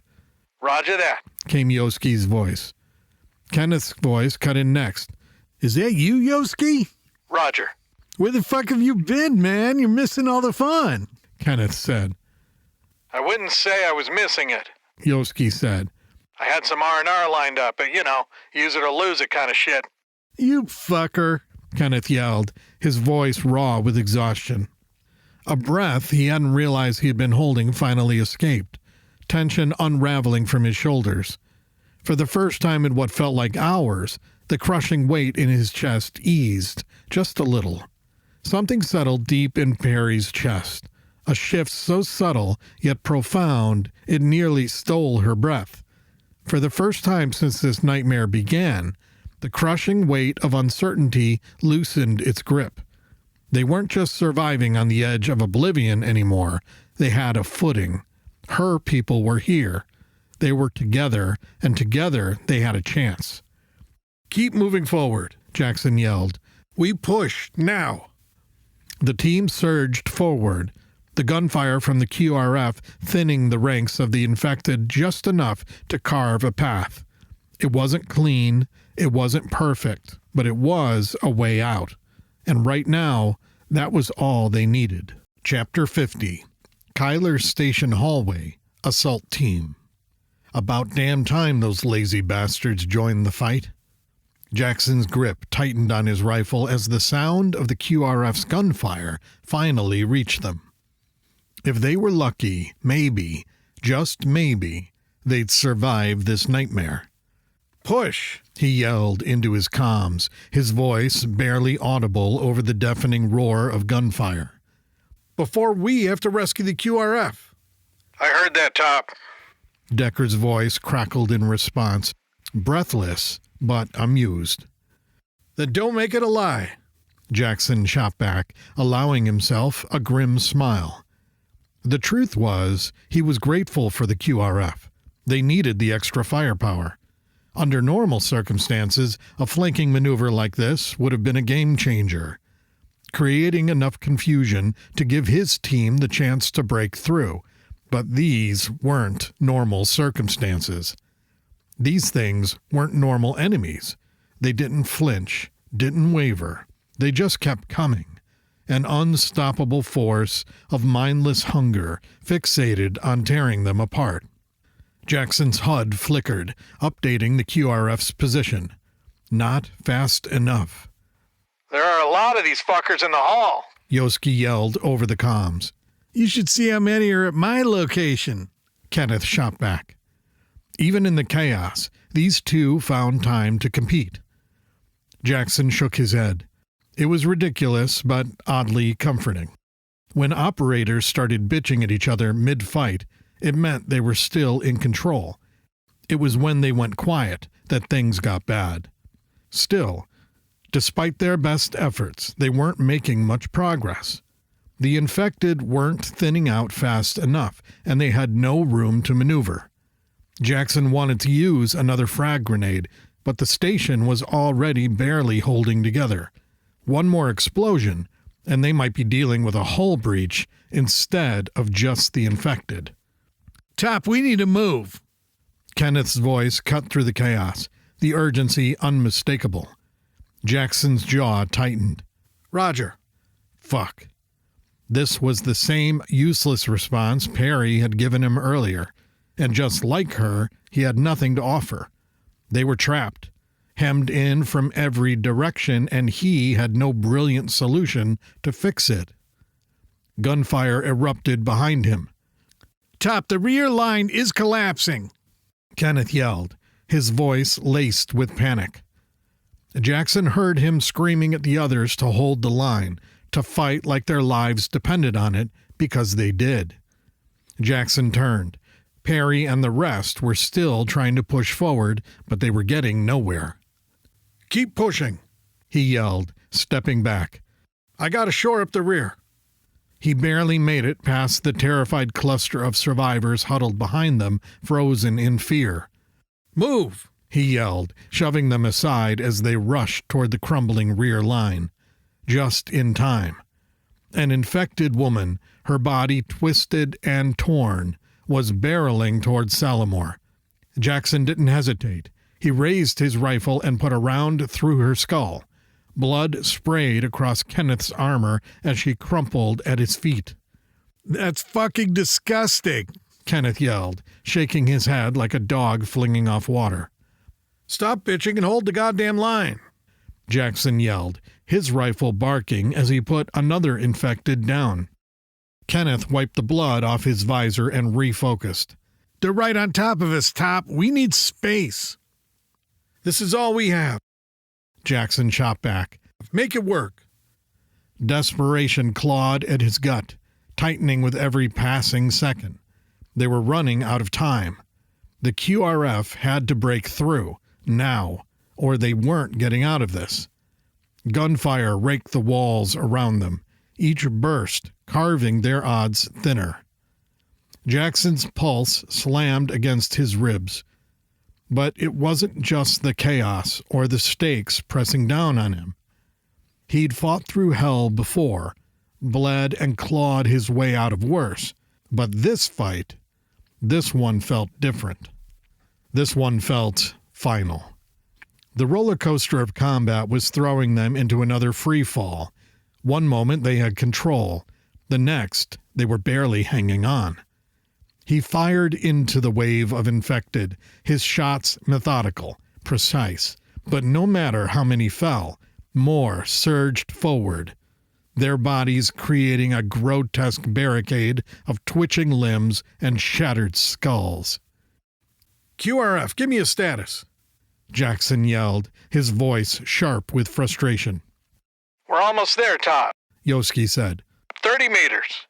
Pick up the pace, Jackson yelled. Wait one. Yoski shot back. Jackson clenched his teeth. Here we go again, he said under his breath.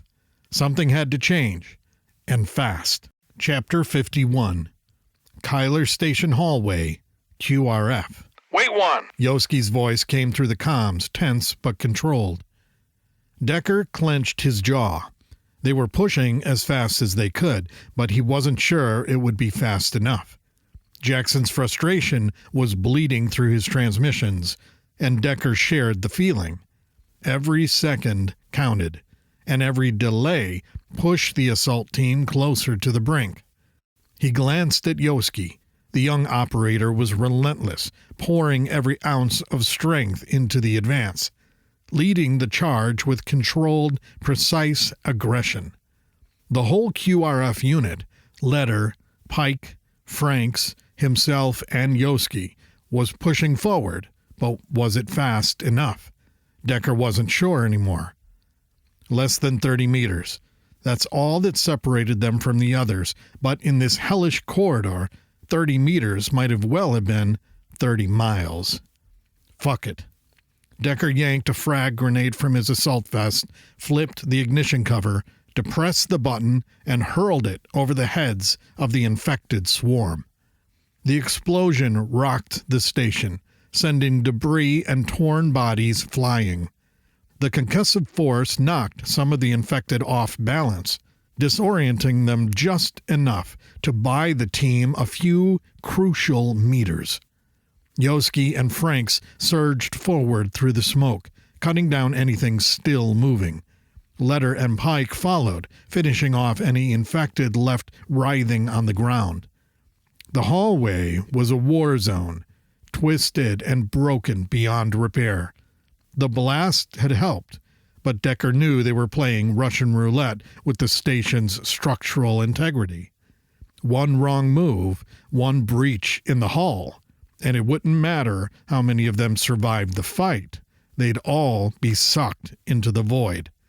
But there was no other choice. The display on his HUD flickered. 50 meters. The explosion had done more than clear bodies. It had thrown the infected into disarray. For the first time in this brutal engagement, Decker saw hesitation.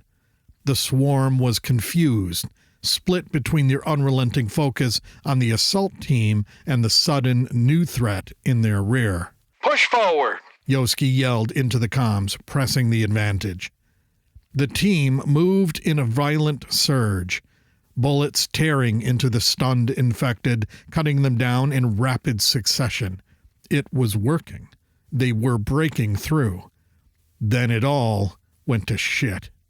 Franks slipped in the blood-slicked corridor, his boot skidding in the gore left behind by the explosion. Before he could react, he was down, hitting the ground hard.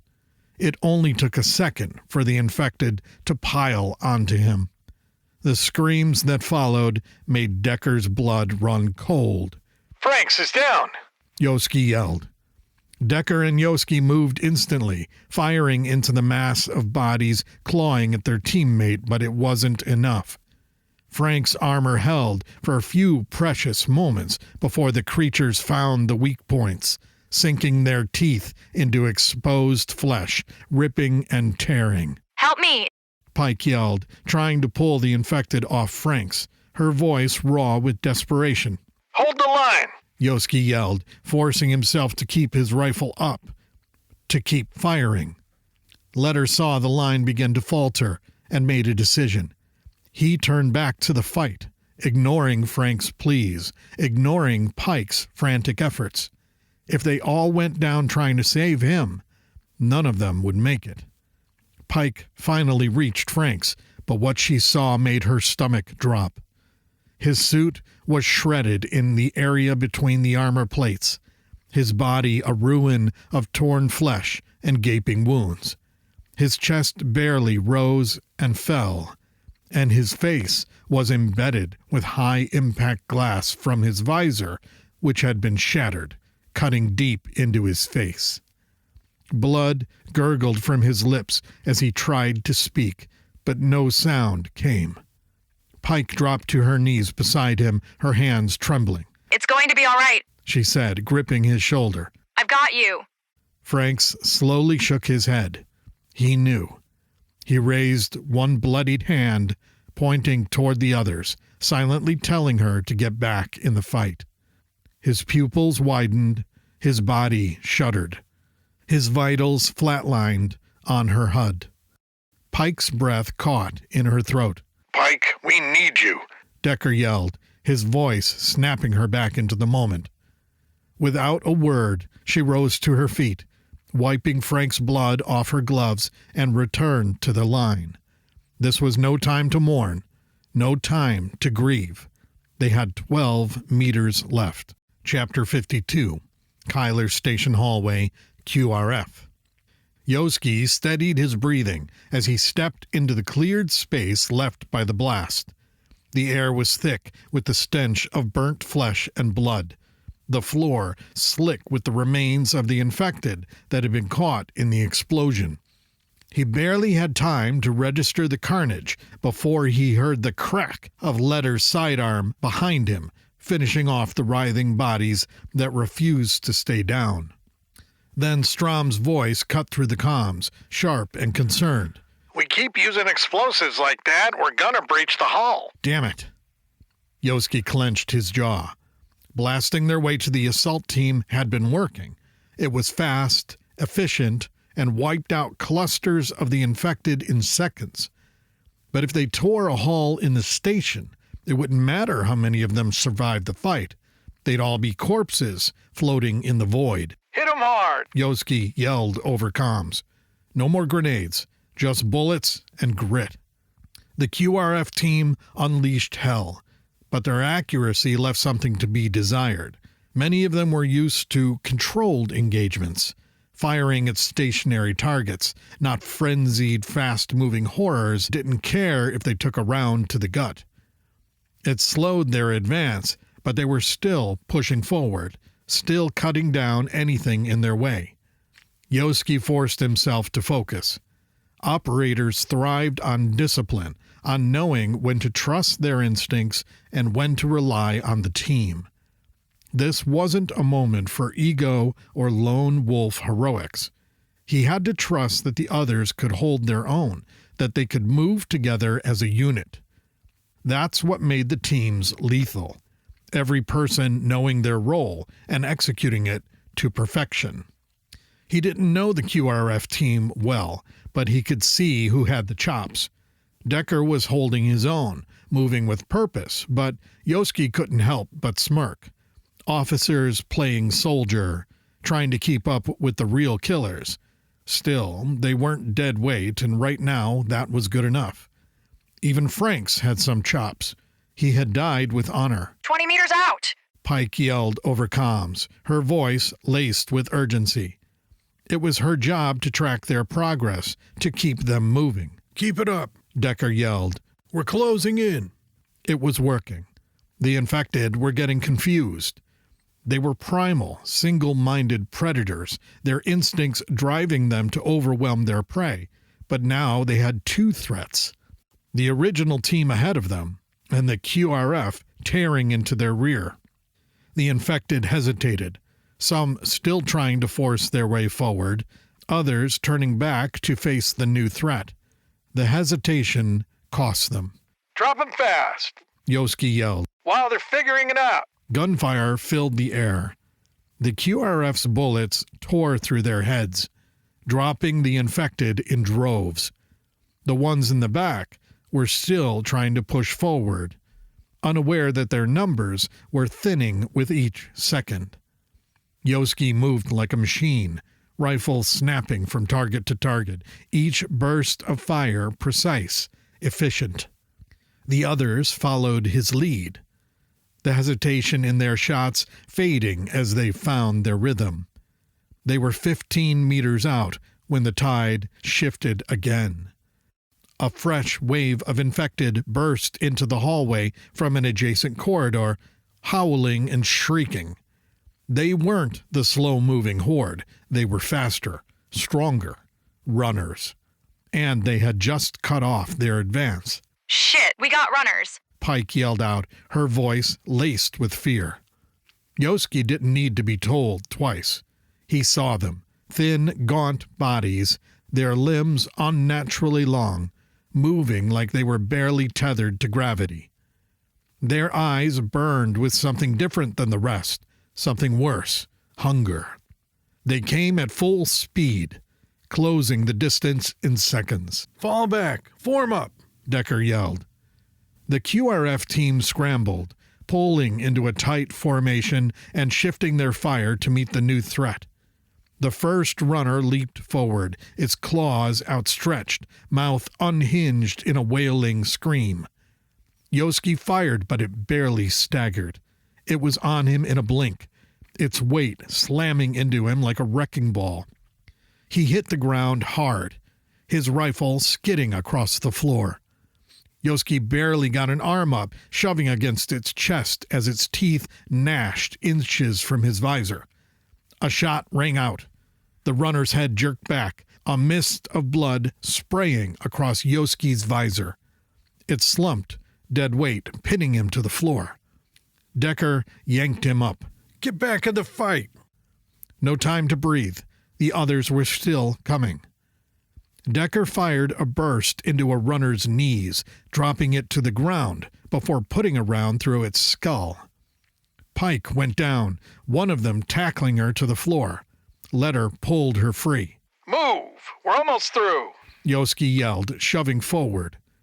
The QRF redoubled their efforts, firing everything they had. The runners were faster, but they weren't invincible. Headshots worked, and they started landing more of them. The tide turned again, this time in their favor. The last of the runners dropped, twitching to the floor, its skull cracked open like a melon. Silence for half a second. Then Pike exhaled sharply. 10 meters! She yelled. They could see the assault team now. Perry, Jackson, Kenneth. They were still fighting, still holding their ground. The infected were thick around them, but the moment the QRF pressed forward, their backs were no longer against the wall. Jackson saw them first. About damn time, he yelled over the gunfire. Chapter 53.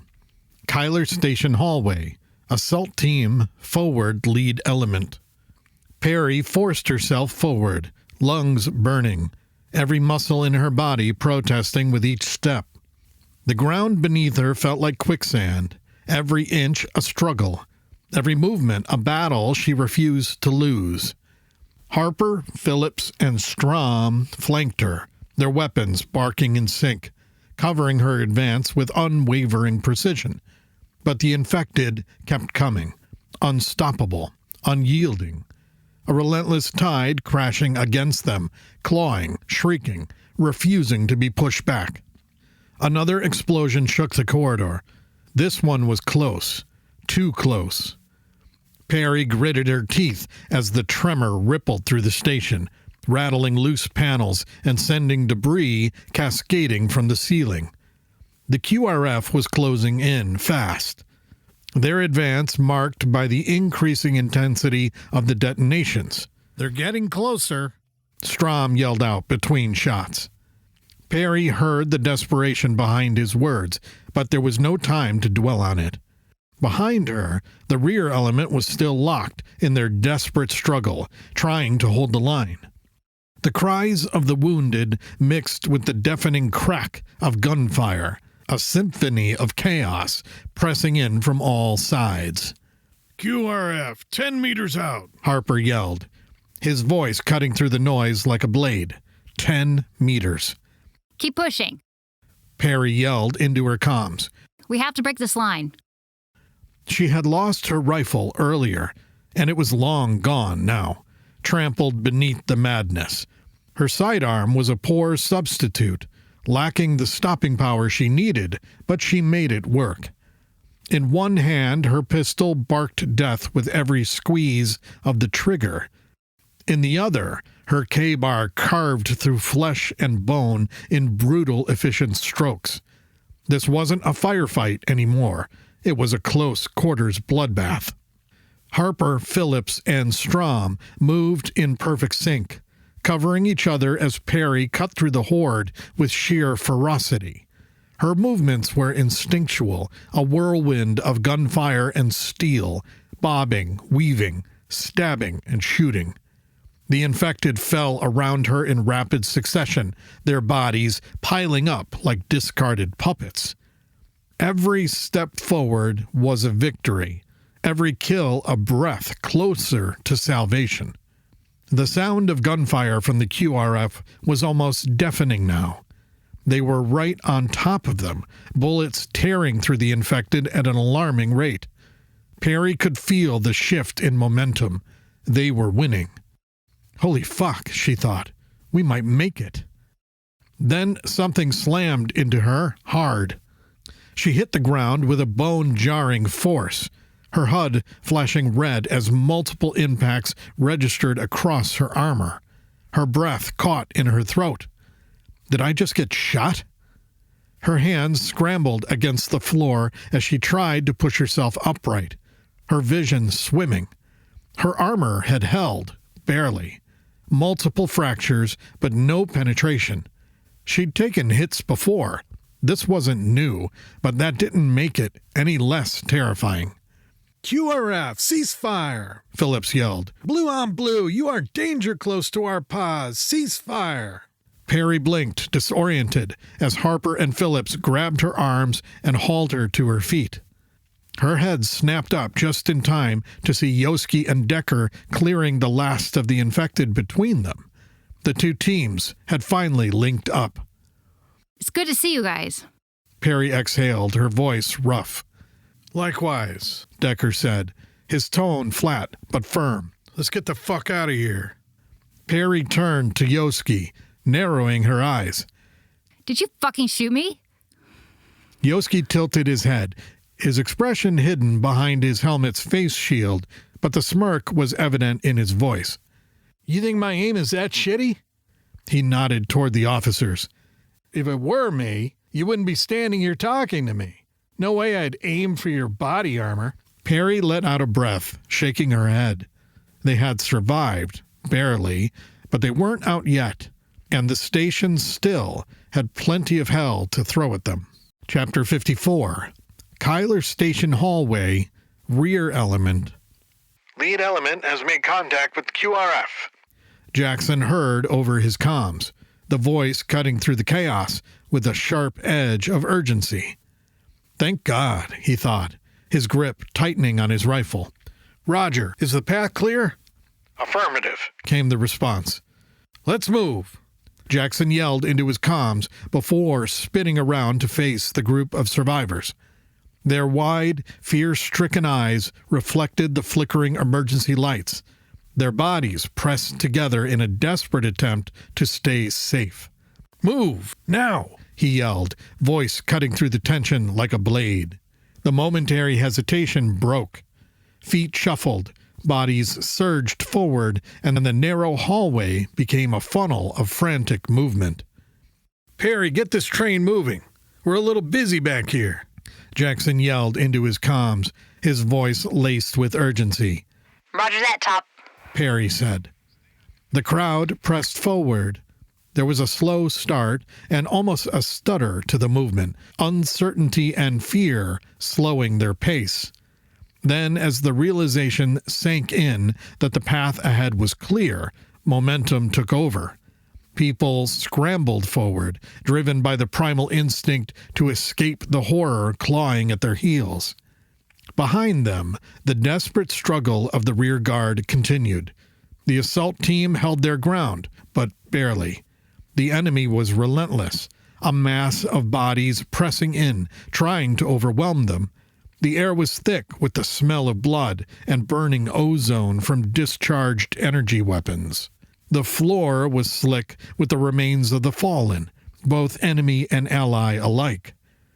Jackson stayed near the rear, his rifle raised, his eyes sweeping over the ever-shifting chaos. Every few seconds, he turned to ensure the survivors kept moving. There was no room for hesitation, no room for second-guessing, just survival. Hold the line, Jackson yelled to his team, his voice barely audible over the cacophony of gunfire, screams, and the guttural growls of the enemy. Keep moving. Stay on your feet, he yelled. The hallway was a nightmare. The walls splattered with blood. The floor a tangle of limbs and debris. The assault team was being forced back, step by step, each retreat measured and precise, but the line was thinning. They were running out of time. Jackson, we got movement ahead. Perry's voice crackled through his earpiece. Friendly? Affirmative. We're linking up with the QRF now. Relief flooded Jackson, but it was short-lived. A guttural roar erupted from the enemy's ranks, followed by a fresh surge of bodies. They came harder this time, faster, fueled by whatever dark force drove them.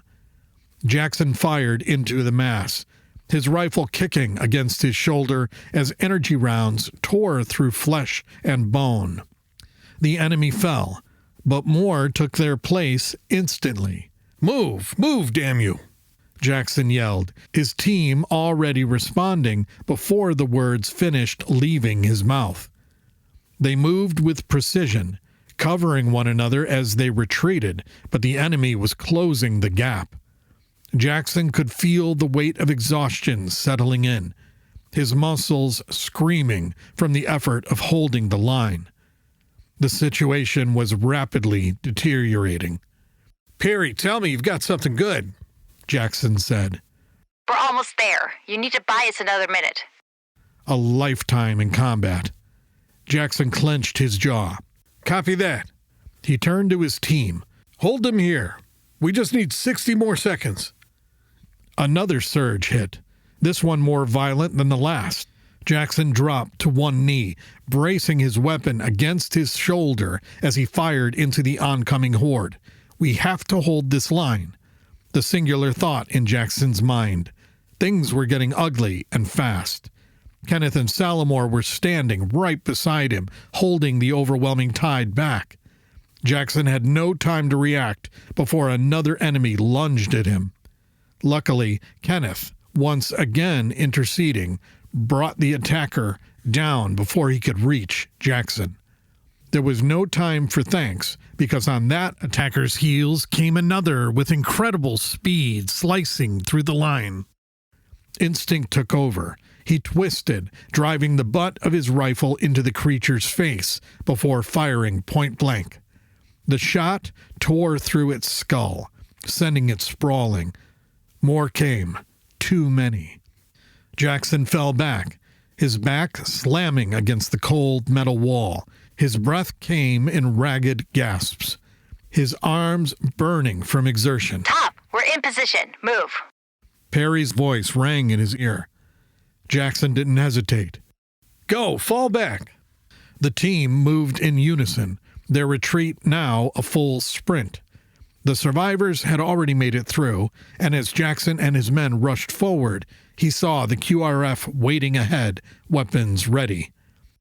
Get clear, someone yelled. Chapter 55. Kyler Station Hallway, Lead Element. Decker surveyed the situation quickly, then made his decision. Letter, Pike, fall back to the rear element and help hold the line, he yelled, his voice sharp over the chaos. The two of them gave quick nods before peeling away, weapons at the ready as they disappeared into the smoke-choked corridor behind them. When Yoski reached Frank's body, he barely hesitated. His rifle dangled from its sling as he crouched beside him, reaching for his vest straps. Yoski, don't. Perry's voice was tense, sharp with warning. Yoski didn't look up, not leaving him. He might turn. Perry stepped closer. You've seen what happens. He hasn't turned. Yoski's jaw tightened. He's dead. You don't know that. Perry said. It could be minutes, hell, seconds. You want to be carrying dead weight when he wakes up and attacks you? Yoski swallowed hard. He knew Perry was right. Knew that even now, Frank's might be changing. It had happened before. But the weight of the code was heavier than the risk. We don't leave our own, Yoski said, gripping Frank's vest tighter. That code won't mean shit if he rips your throat out, Perry said. Yoski exhaled, his hands steady despite the fear gnawing at his gut. Then I'll deal with it when it happens. Perry stared at him, disbelief etched across her face. This is suicide. Maybe, Yoski said, hefting Frank's onto his shoulders in a fireman's carry. But it's the only call I can live with. Perry cursed under her breath, but didn't argue. The gunfire was getting closer. Then move your ass, she said, turning back toward the group. Yoski adjusted his grip.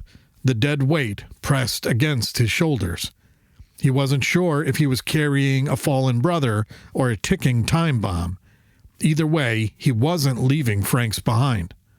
Gunfire echoed behind them, a relentless reminder that the enemy were still pressing in. The survivors and the remaining assault team pushed forward, every step carrying them closer to their only chance at escape. As far as Decker could see, the hallway ahead was clear. No enemies, no movement, just a dimly lit tunnel leading to the airlock. Decker turned to Perry. Lead us out of here, Chief. Perry gave a sharp nod. Check. She looked at Yoski, then signaled to Strom, Harper, and Phillips.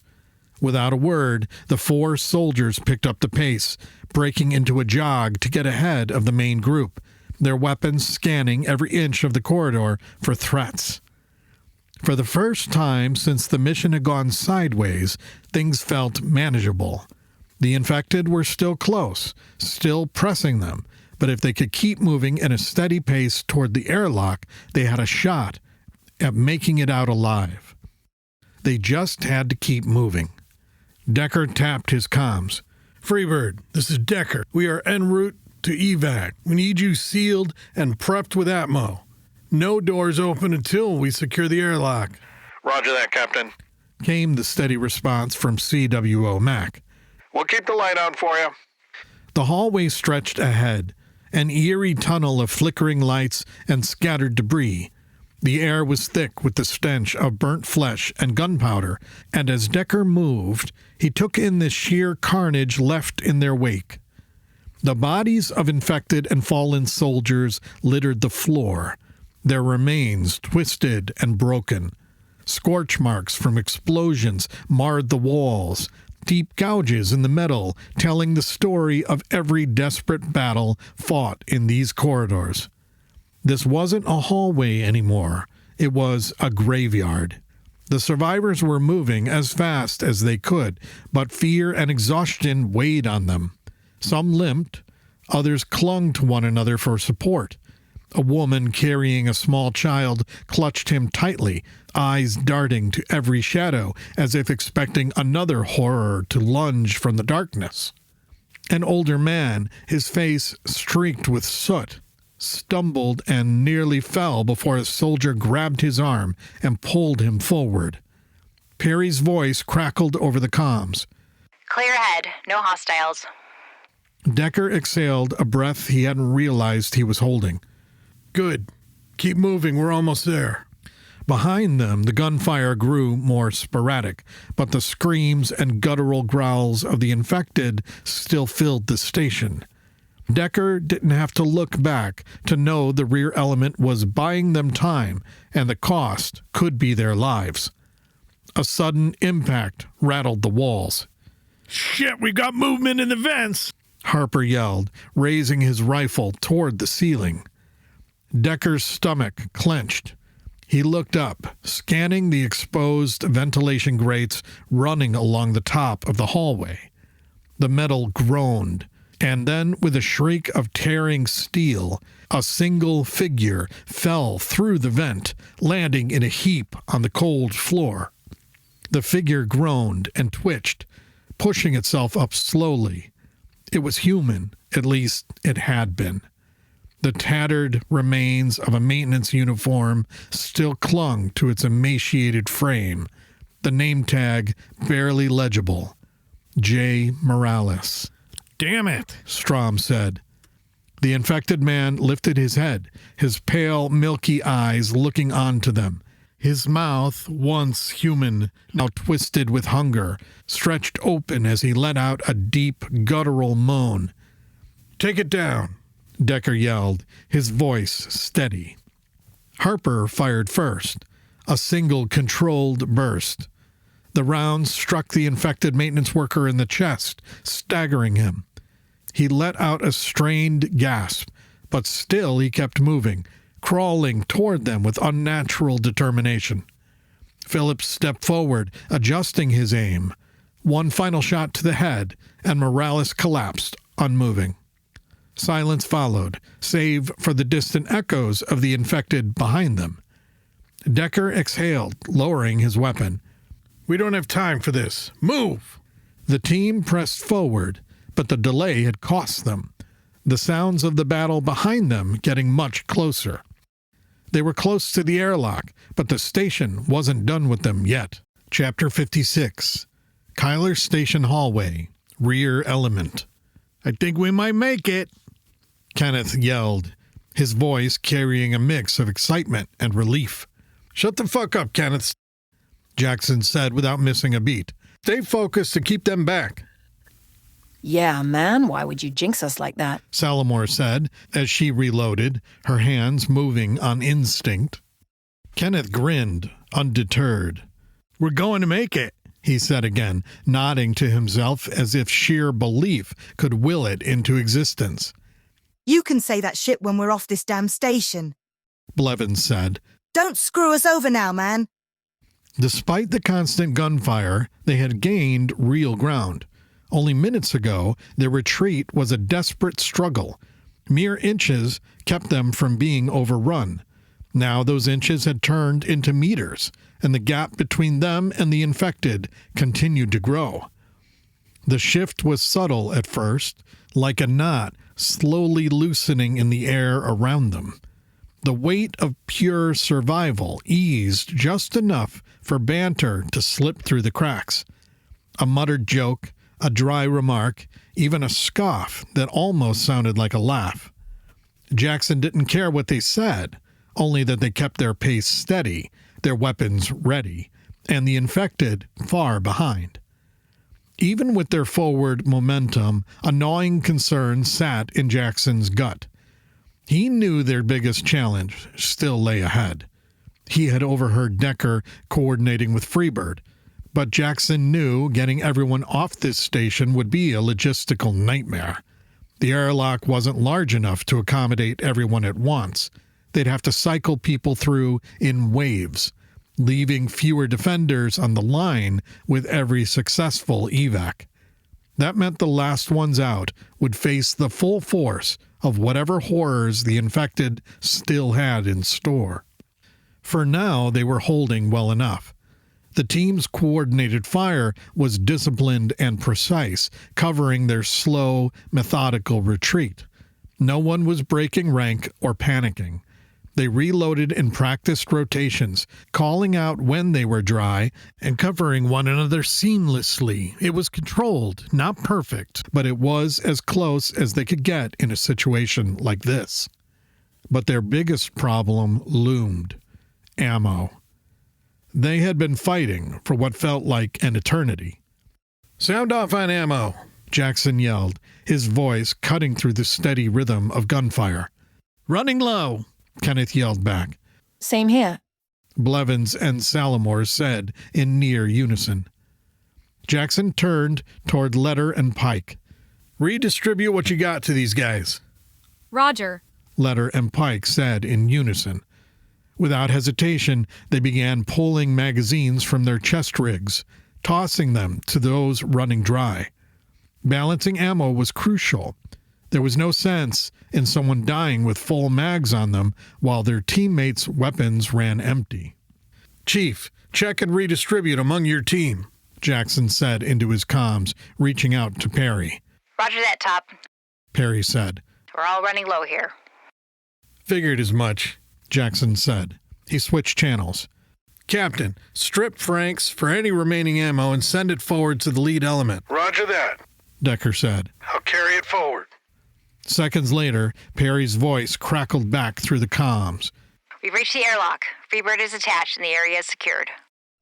Jackson exhaled, barely allowing himself a second of relief. "Good. Start moving the survivors through immediately." Already on it, Perry said. Even with the airlock secure, their situation was growing more precarious by the second.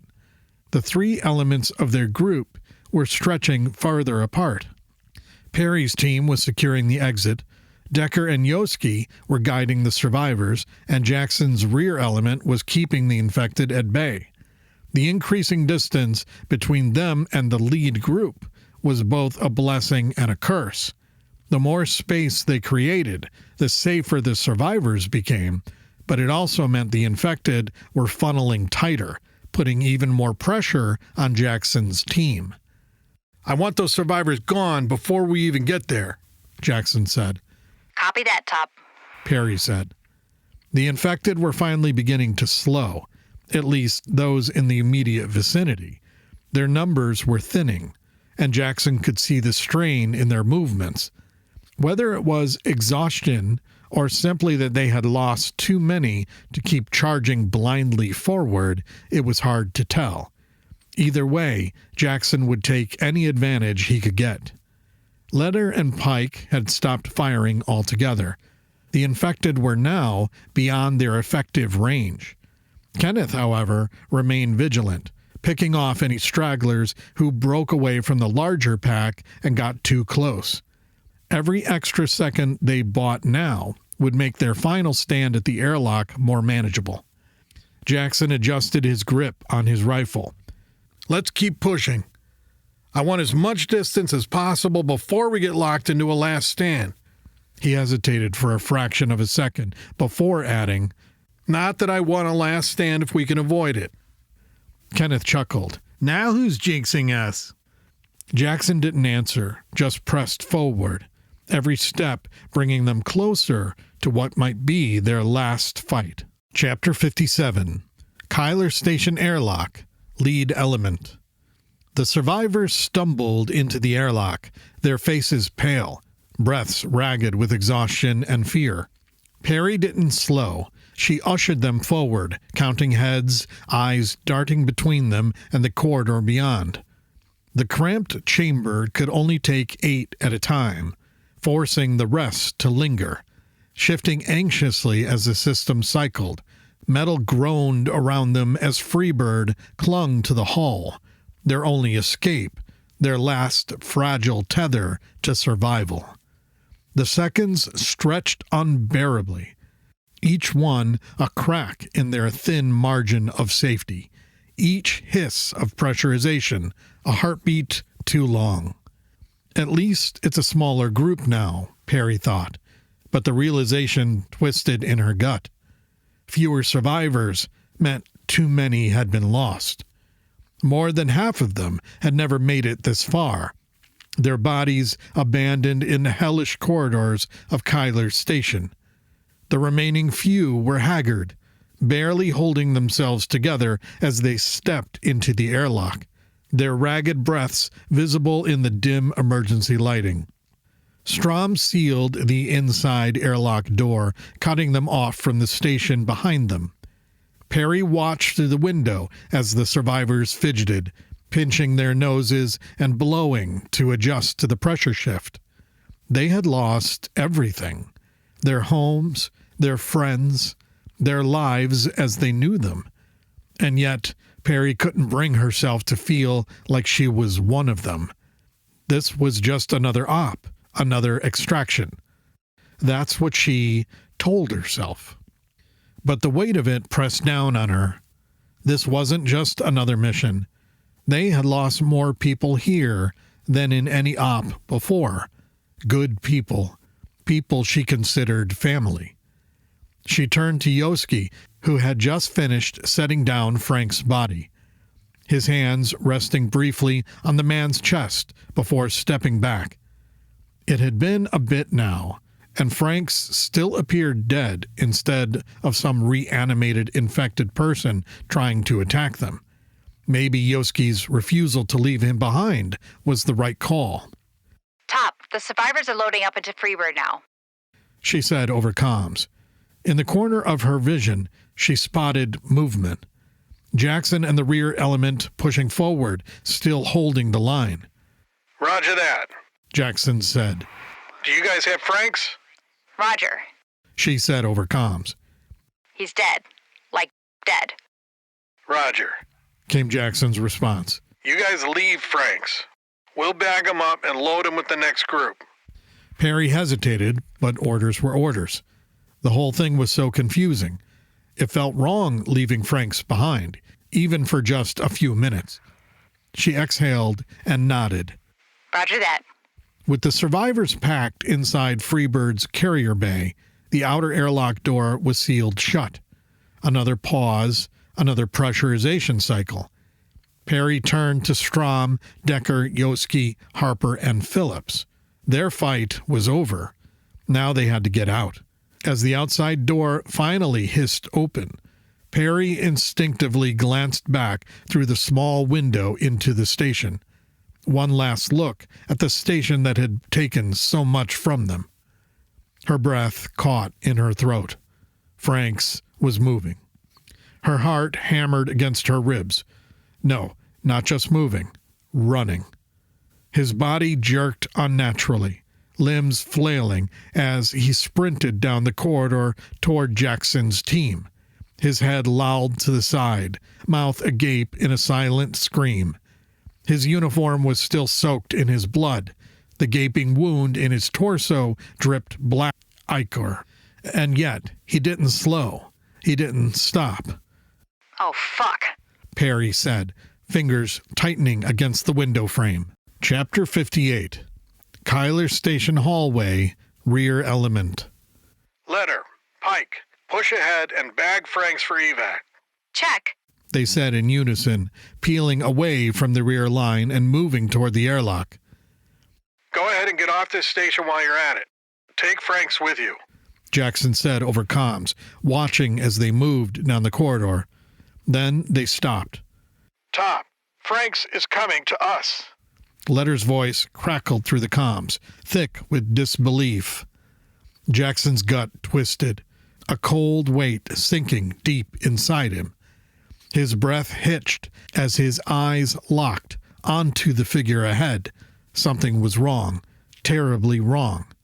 His pulse pounded in his ears, drowning out everything else. Then it hit him, sharp and brutal, like a freight train to his chest. That ain't fucking Franks, he yelled, his voice raw with alarm. Everything went to hell in an instant.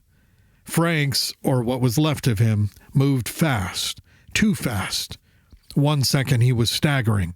The next, he was on Pike, slamming her into the deck with bone-crushing force. His movements weren't just violent and full of rage. They seemed calculated, efficient. He knew how to use his weight, his armor, his training. He wasn't some mindless hulk. He was something worse.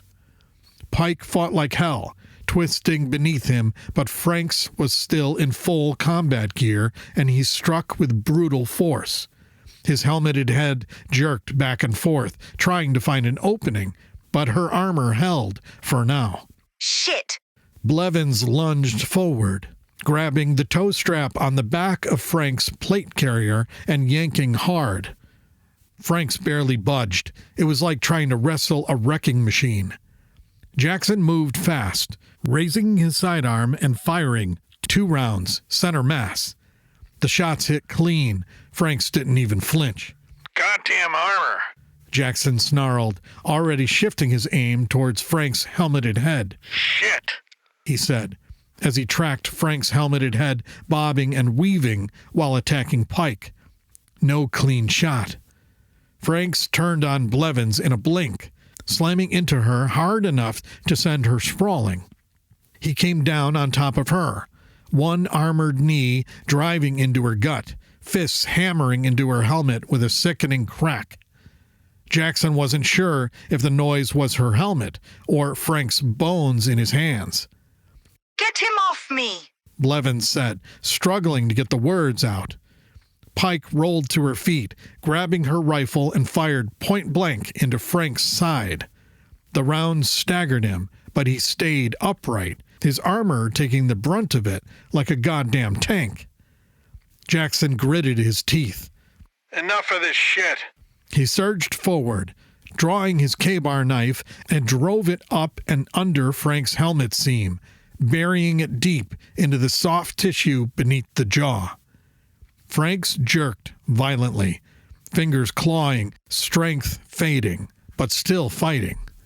Jackson growled, twisting the knife, and shoved hard. The body finally went limp. For a long second, no one moved, just heavy breathing, the sharp stench of sweat and blood thick in the air. Pike pushed herself up, her breath ragged. What the actual fuck? Jackson yanked the knife free and wiped it on Frank's vest. Nothing is ever fucking easy. Then, with a weary sigh, he looked at Blevins. You good? Blevins groaned. Ask me in 5 minutes. Then he looked over at Pike. You good? Yeah. She exhaled, shaking her head. Just caught me off guard. Jackson turned back to Blevins. Bag him. Blevins hesitated. Top, he's infected. You sure you want to... He's dead. Jackson cut her off.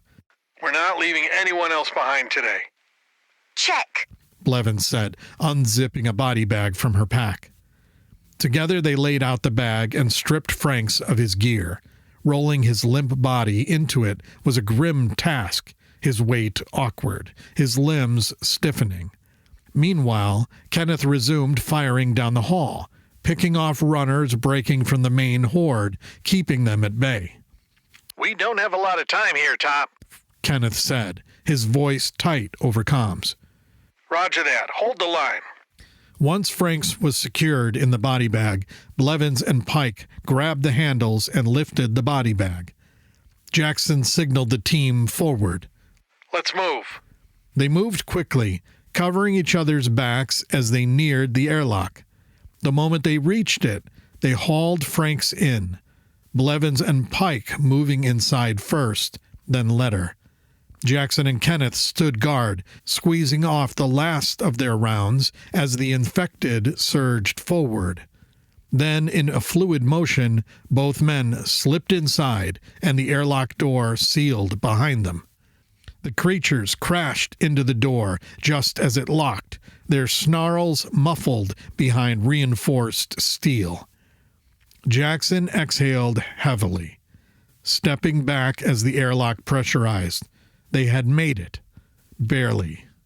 As the outer door opened, they rushed into Freebird, Jackson being the last to step off the station.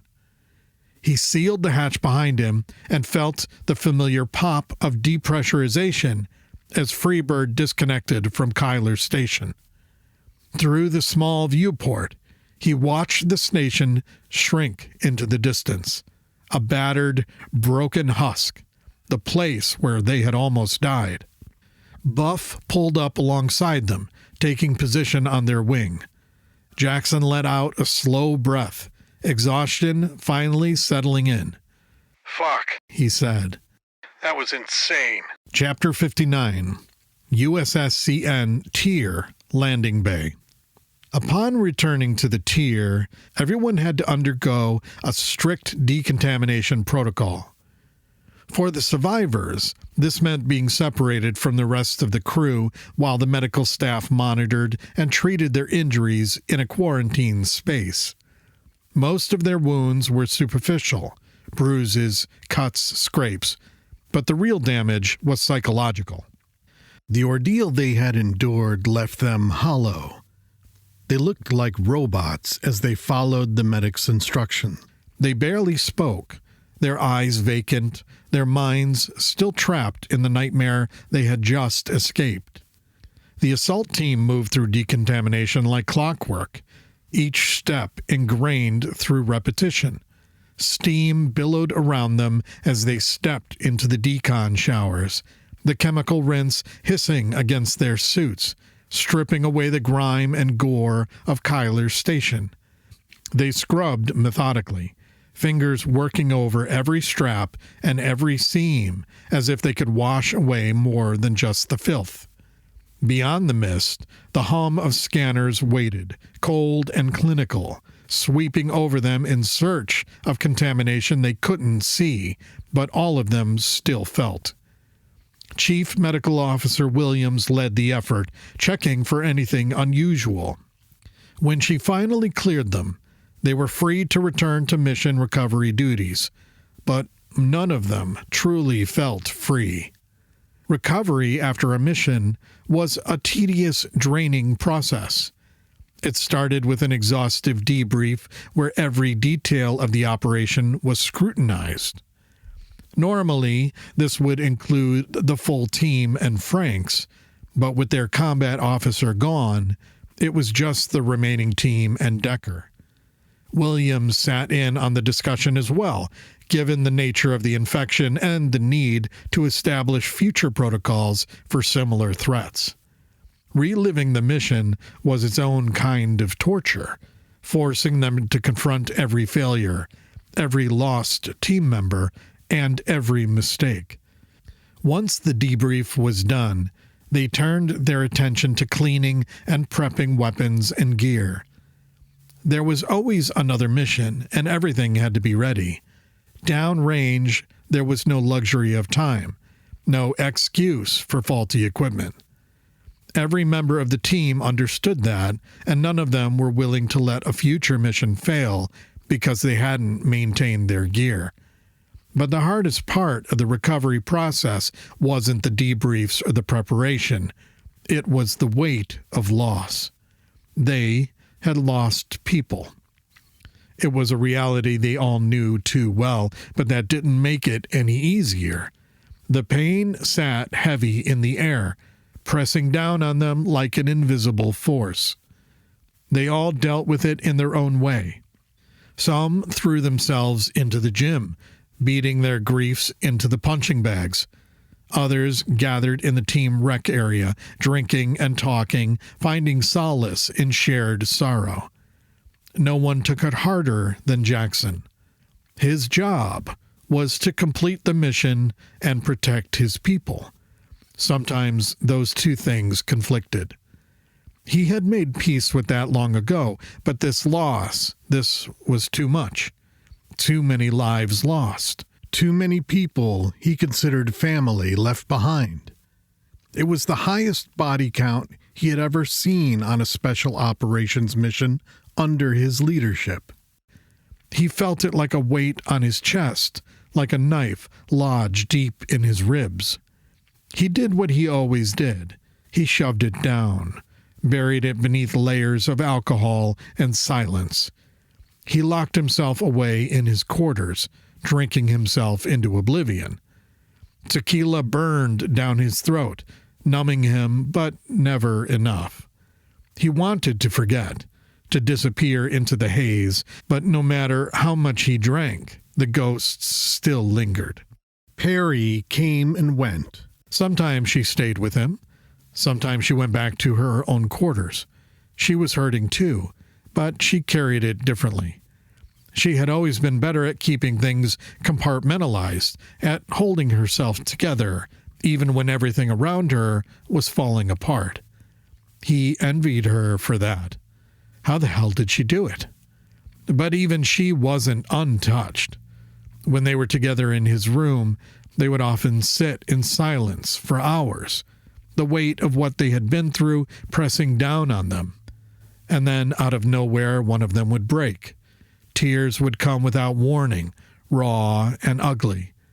Then the silence would return.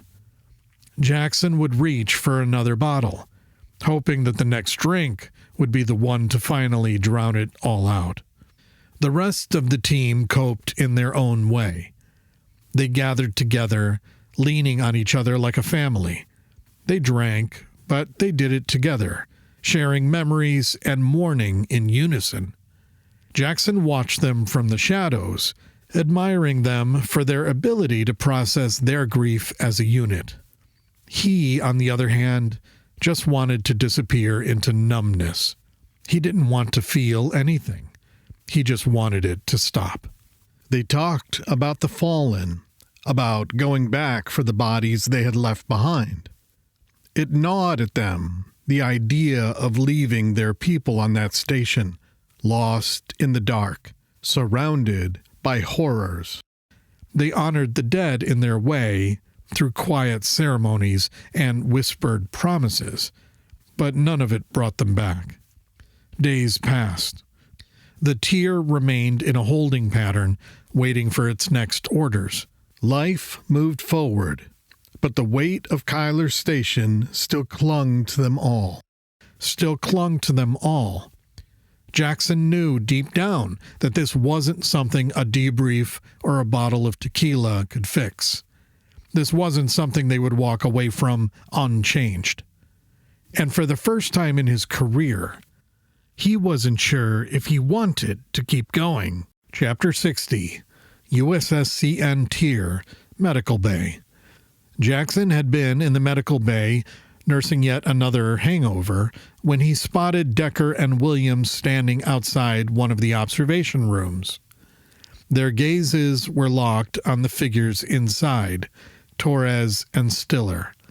The two infected crew members stood still. Their vacant eyes stared into nothing. Jackson felt a deep unease settle in his gut.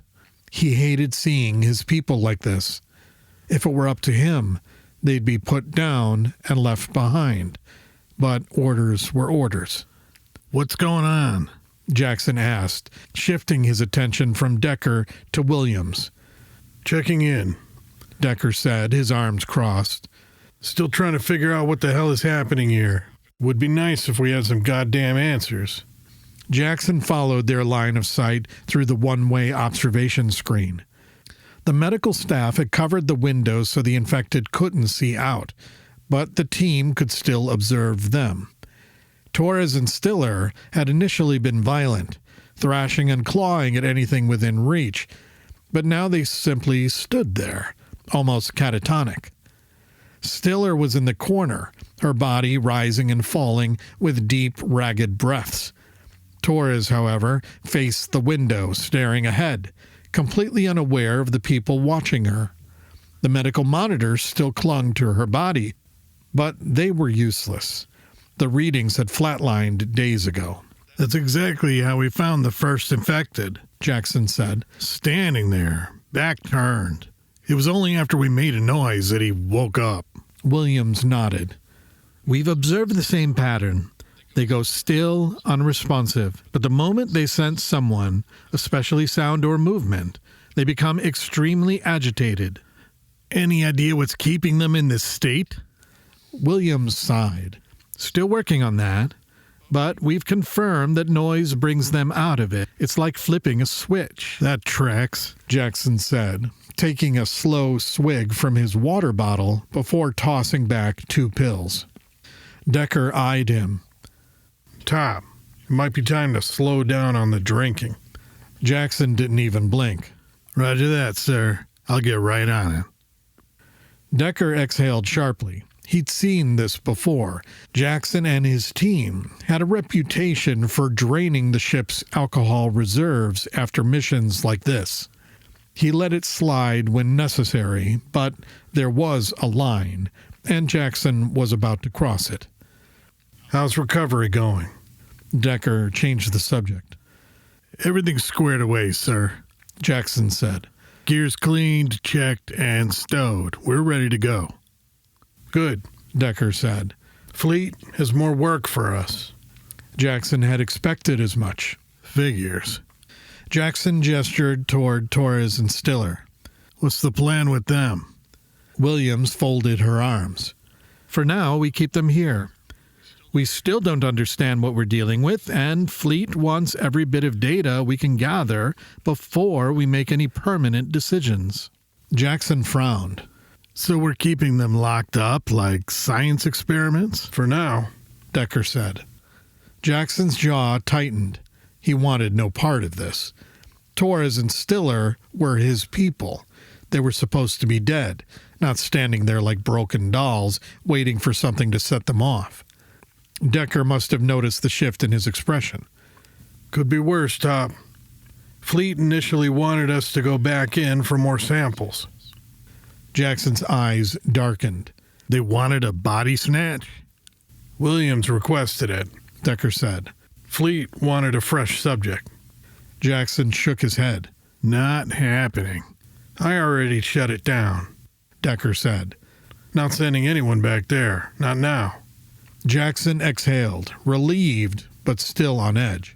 "The team's been asking about retrieving our missing," he said. Decker studied him. "Do they really want to go back in there?" "No," Jackson said. "But they do it for their brothers and sisters." Decker's expression hardened. "That's a hard no for now. Tell them it's my call. They can be pissed at me instead of you." Jackson nodded. "I wouldn't like it much, but I'd go back for them too." "I get it," Decker said. "But we know where they are. They're not going anywhere." Jackson clenched his jaw, then finally gave a reluctant, "Roger that, sir." He pulled another pill packet from his pocket, tossed 4 into his mouth, and washed them down with a swig of water. Williams frowned. "Top, the dosage is 2 pills." Jackson gave her a tired smirk. 2 won't cut it, ma'am." Then he turned and walked down the hall, leaving the 2 of them staring after him. Chapter 61. USS CN Tier, Captain's Ready Room. Captain Decker, Commander Williams, Jackson, Perry, and CWO Letter sat around the cramped table in the captain's ready room. The air was heavy, the weight of their last mission still pressing down on them. But Decker had called this meeting to shake them out of it. It was time to refocus, time to get back in the fight. Fleet hit me up early this morning, Decker said, his voice level but firm. Things are not looking good. For us or someone else? Jackson asked, arms crossed. Our initial models were dead on, Decker said. Whatever this is, it's spreading. Reports are starting to come in from other systems. He exchanged a grim look with Williams. We've been going through them all morning. Fuck, Jackson said. Williams gave a curt nod. Yeah. I've been monitoring communications traffic, Letter said. There's a lot of disruption. Systems aren't completely dark, but we're seeing similar events. Communication failures, sporadic outbreaks, mass confusion. Whole solar systems going black? Jackson pressed. Not quite like here, but it's escalating, Letter said. When Williams and Franks first modeled this out, they predicted it had a likely spread beyond this system, Decker said. Turns out they were right. Where exactly has it shown up? Perry asked. Letter leaned forward. A handful of stations, a couple of planets in a neighboring system, some long-haul transport ships. Shit, Jackson said. Are we thinking the system is the start of it all? Perry asked. Can they trace everything back to here? It's still too early to say with certainty, Williams said. But right now, this system is considered Ground Zero. Ground Zero? Jackson scoffed. What the hell does that mean? This could be the beginning of a galactic-scale pandemic, Williams said. Galactic what? Jackson shot back. The fuck are we talking about? Decker narrowed his eyes. Has anything like this happened before? Pandemics are as old as time, Williams said, but nothing on this scale. There have been planetary-level outbreaks, and occasionally a virus has made its way off-world, but they've always been contained before they could spread system-wide. Most viruses burn out, Williams said. They evolve to become less lethal over time. Otherwise, they kill off their hosts too quickly. This thing, she trailed off. What about a virus that kills people just so it can use them? Perry asked. Williams shook her head. That's something new, at least in humans. Are we sure this is a virus? Decker asked. Williams hesitated. It meets all the markers. Viruses need to reproduce to survive. They do that by spreading to new hosts and adapting as necessary. Whatever this is, it's aggressive, it's efficient, and it doesn't behave like anything we've encountered before. How do we fight it? Perry asked. Traditionally, vaccines and containment, Williams said. If a virus can't spread, it dies. But we don't have enough data to develop a countermeasure yet. What are the chances this thing is a bioweapon? Jackson asked. Williams exhaled. It's possible. We've seen bioweaponized viruses before. One hell of a weapon, Perry said. It sure as hell kicked our asses. Who could pull that off? Letter asked. Decker leaned back. Us, the Giraldi, maybe some rogue factions. There are enough terrorist groups out there with the motive. How is Fleet categorizing this? Jackson asked.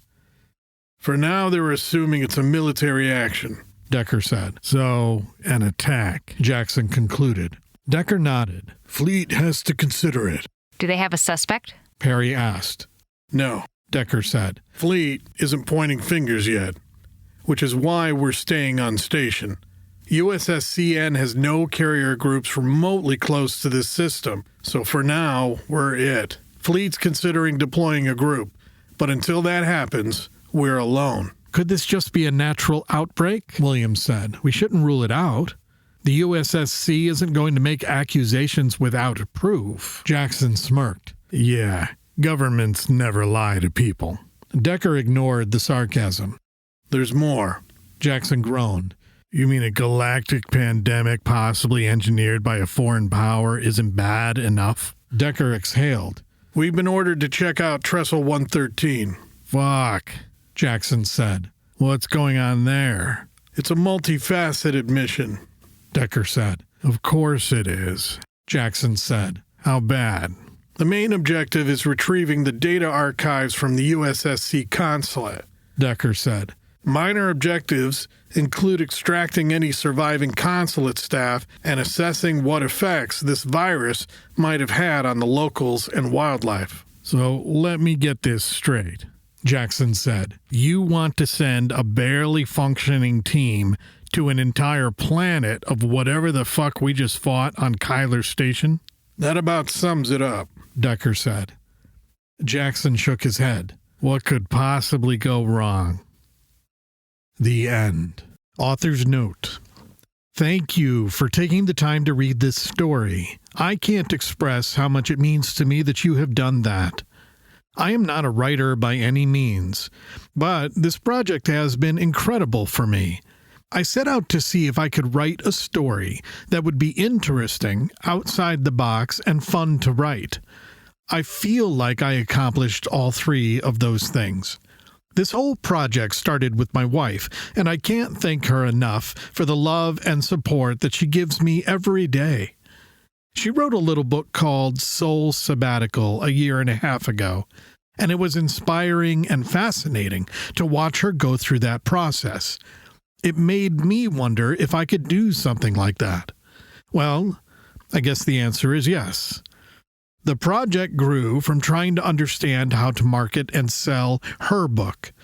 I felt like I was learning a lot of stuff, and I needed to play with the concepts a little bit in order to test them. I wrote Veho, a backstory, as a testing mechanism that allowed me to play around with writing, publishing, editing, audiobooks, book cover design, marketing, audience building, community engagement, and more. Veho gave me so much. I used it to tell the backstory of what has become this book. I am a person who often needs a creative outlet. I love science fiction and horror stories. Writing has never been my go-to when it comes to creativity, but I wanted to play around with it a bit. To date, this whole process has taken me over a year. That is a long time for me to dedicate to a personal project, but it has been so fun and rewarding. The feeling of typing the words "the end" was very emotional. I felt like I had conquered the world. Then I realized there was so much more work to do in editing this manuscript. That process almost broke me, but here we are. As someone who has served in the United States military, I wanted to honor that feeling with my work. I know what it is like to find yourself in a war zone far away from home. There's nothing quite like that, and those who have not experienced it will never totally get it. It seems crazy to relate this story, set in a fictional zombie science fiction world, to being in the military and serving in a war zone, but I wanted those who have served to feel a sense of familiarity. I wanted the interaction between the characters to have that feel, the action to be intense, and I couldn't leave out the gallows humor that only people who have served would understand. Where do we go from here? We continue to tell this story. Jackson and Perry, along with the rest of the crew of the Tier, have become family to me. I feel like there's more to tell. I have already started laying out what would be a follow-up to this book. I am hoping that what I have learned from this project will make it go so much faster and smoother going forward. Also, a budding author like myself could use your help. If you liked this story, consider leaving a review on Amazon. It makes a huge difference to the success of something like this. Stay tuned, because there is more to come. You can follow the journey and keep up with updates at the following locations. My website, shamanwrites.com. You can also join the mailing list where I put out information on at least a monthly basis. Find me at Blue Sky at shamanrights.com and on X at @shamanrights. Shaman. This has been Dead Station, a military zombie apocalypse space opera, Humanity Shattered, Book 1. Written by Shaman Harper. Narrated by Anthony Aiello, with Lori Faith Gibson as Perry. Copyright 2025 by Shaman Harper. Production copyright by Shaman Harper. Audible hopes you have enjoyed this program.